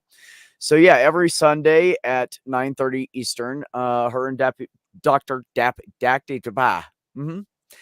Tapioca Weasel over there talking about bad science and debunking the stupidity that roams around Carefree on YouTube. So definitely go check that out when we're done here. Purple, you got anything to shill? Well, just trying to plug my fundraiser, so I've got the money to go and get my van back. Absolutely. Mage, if you could drop that link again, or one of the mods, whoever's probably Mage will be faster than the rest of you. Everybody, I know that like everybody's probably already donated to Purple, and I appreciate that. So if you could just share it out everywhere. Yep. Share it out to strangers. I don't care what you do. Make a Facebook post or something. We just need to get it out in front of more people. Yeah, so they can get that van fixed, because it's going to be a hell of a time walking Sloth Girl to cancer treatment appointments in the snow, because they cannot afford the bus and taxis, and so it's just too expensive. There's too many appointments. Well, and so yes, please share that out. The first place is that after her chemo, she usually needs a wheelchair, so we need to get a vehicle that could accommodate carrying a wheelchair. Yep. Exactly. Yeah. So if you can help, share it out. If you can help, thank you so much. We love you. Sabrina, you got anything? Oh, Purple also has the Wednesday, right? You're doing Wednesday streams? Yeah, Wednesday, 2 p.m. Central. Major and I Thank you. hosted a general chat. There you Pretty go. much an open So room. 3 p.m. Everybody's welcome. Cool. So 3 p.m. Eastern or 12 Pacific over on Purple's channel. Sabrina, you got anything coming up? I've been on kind of a streaming hiatus for a while now, just because I'm much lower energy than I used to be, kind of thing. I may eventually get back into that, but I'll let you guys know when I'm able to get started up again. I do have plans. I have a whole bunch of games that I want to stream and show other people. Mostly queer stuff. There's so much good queer games out there, honestly. Okay. I didn't There know really that. are. Okay. Oh my I'll gosh, come check the it out. indie scene. It's where all the queer game devs have gone, because like the mainstream doesn't really care about them, so they all go to indie, and you get like these wonderful gems. One game, you know what? I gotta show this at least. This one game that came out recently. I saw another streamer playing it, called Thirsty Suitors, and the main character is it's very steeped in both South Asian culture and like bisexual culture. The main character is this basically disaster bisexual girl, and she left town a while ago, came back, and all of her exes are kind of like, what the fuck's going on? But the thing is, this is a huge genre mashup, because it's a battle RPG, a skateboarding game, and a cooking game. And it's just this weird mashup of things, and it works so fucking well. And it's That's just awesome. absolutely. What's the name of it again? It's called Thirsty Suitors. With a name like Thirsty Suitors, I think it'd be a porn game. Yeah, you'd think. Oh, but now no. I can't end now because Jenny's here. We're gonna talk to Jenny. Okay, so I'm gonna let you guys finish chilling, and we'll talk to Jenny for a little bit, and then we'll end. I don't want to end now. I've just got to say that game, it sounds like someone's put a hat of ideas and just put loads of things in it, and they just picked the first 3 things out of it. And they were like, okay, this is what we're doing. What I saw, it worked. Yeah, it worked. They were rolling D&D dice. You know. Hi, Jenny. How are you? I'm all right, I guess. I'm glad to see you tonight. Hello. Again. So, any thoughts this evening? Not We that were I want to talking about share. No. healthcare and all kinds of shit. Oh, okay. I've got something that may entice you into it. It's something that's fucked up, and it's a trans thing. So how many of you have heard of Martina Navratilova? She was a lesbian. So yeah, she's a lesbian ex-tennis star.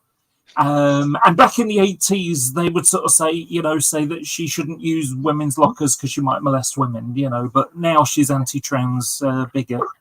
Anyway, so what happens is, as you can see from the bottom bit here, an Alabama mayor, it was discovered that he had a double life and he was dressing up as a woman. I don't know whether it was just cross-dresser or trans or whatever, but either way, because they got found out, they ended up committing suicide. Who's that? So Martina seems this world is better off without this man in it. Some fantasies, okay? And people are like, you're happy that someone committed suicide? Yeah. You're celebrating someone committing suicide, and not this. Yeah. Hold on, I know about this. Yeah, okay? Hammett Meta covered this. Yeah, I've watched a whole bunch of different stuff about this, first of all, and he was not a trans woman. He was a cross-dresser. Yeah, he was a drag queen. He was a drag queen. He wanted to dress in girly stuff, and it was a kink between him and his wife. He was not a trans woman. So that redux whatever is a false fucking, to begin with. It's false. Yeah.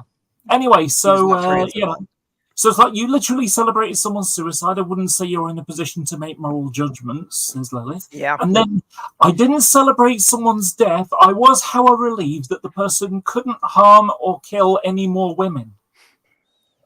As if he's been harming and murdering women. What the fuck? No, he never showed any kind of thing that he was dangerous to anyone.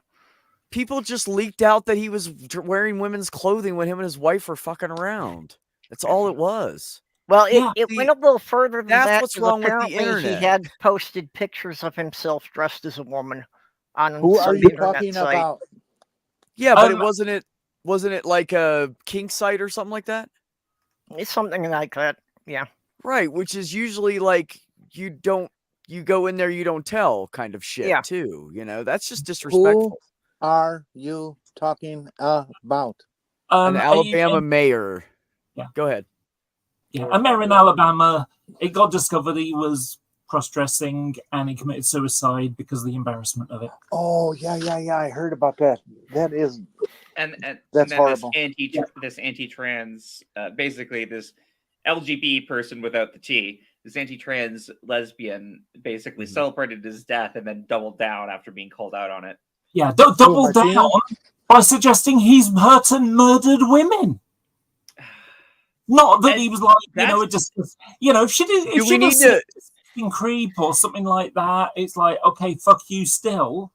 But instead, it's implying that he's murdered women. What the fuck? Yeah. Do we need to bring up the sexual assault and shit abuse and who does what?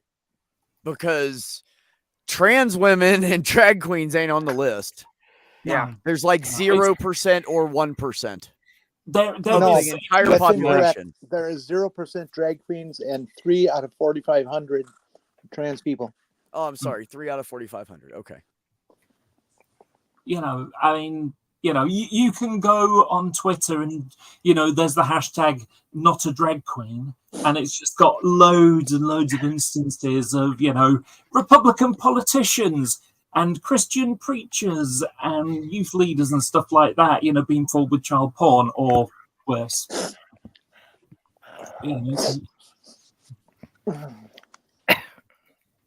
Pardon my sniffles. So Jenny and I actually went over that one stream and showed all the charts and everything. And the numbers are, the high numbers are religious people that are in some kind of a service position, like priest or cop or teacher or something like that. And they're Republican. Those are the overlaps. Carrie, you can go to the website. It is whoismakingnews.com. Yeah, I'm working on getting the link here.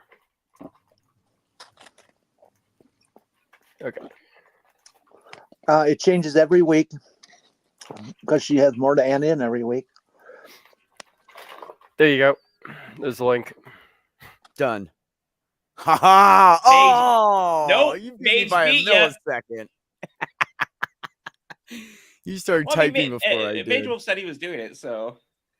So, anyways, if you go to whoismakingnews.com, go to that link, and there is. Go ahead, Jenny. I'm sorry, it's your shit. You tell it. No, I'm done. There's 4,500 reports last time I was there, but it's been quite a while, and they change every week. The charts are clear, easy to understand, and you can download anything on there. You can download. Yep, that's all. Okay. Something else that's worth pointing out in these sort of molesting children kind of stuff. The Catholics do tend to get a real grilling for it. However, when you actually look at the data, it's across the board. It's not a Protestant thing or a Lutheran thing or a Presbyterian thing. It's just a thing, Yeah. And the only difference is that the Catholic Church is one big, massive group of churches, as opposed to a lot of the Christian one, the Protestant ones, which are like little ones, Baptist. The Third Baptist Church of Texas or something, which is completely different to the Second and the First Baptist Church of Texas, of course. Carry on. The website is put together by one woman who's a lawyer, also happens to be trans, and she started it because she was irate at all the MFs calling us pedos and groomers and stuff like that. And she said, no, that's not true, and I will collect these incidents and show you myself. And she started collecting them at the towards the beginning of the year, and it just builds every week. She gets them from all over the place because she's a lawyer. She has connections to get those sorts of criminal reports. Yep. and the actual legit numbers too. Mhm. Andrew, I want to say this about this comment. The possibility of being trans is there, but also the possibility of a man who is more of a gentle creature having to deal with toxic masculinity because he's in Alabama might be so great that just getting to be more feminine and not having that stress on him of being the man could be enough to make him want to cross dress as well. Well, I'm remember, just throwing that Alabama out there. still isn't over racial justice, so. Yeah. Yeah. Well, he had Just saying said Thank you, my Beck. point is there's lots of possibilities of what it could be. he had said that was the whole thing about having posted the pictures online. Having posted the pictures online was it just felt so good for somebody to tell him he looked pretty. Mm-hmm. Yeah. That would not be unusual for someone to want to have a souvenir and to be able to get positive feedback if there's going to be such a thing. Yep. Jer mentioned that, well, if the person is saying that it's reducing stress, that's a very common thing for cross-dressers. And it's also a very common thing for trans people who are just getting their egg ready to break. Yep. Yeah. Oh yeah, I can identify with that, from just the times that I was cross-dressing long before I could start transitioning. Mm-hmm. Yeah. I saw someone on Twitter earlier today saying that, we should just talk to them, not just be you versus them, let's talk to each other kind of thing. And that sounds a good idea, except for how much time should I really spend talking to people who want to call me a child molester or, a pedophile or something, that would rather see me dead. I suggest zero. I don't exist, and okay, everybody smoke. It's been 4 hours and 20 minutes we've been going. Everybody smoke the smokes. Well, this chick isn't going back in the egg. The egg is the eggshell is just ground to dust now. I'm not going back.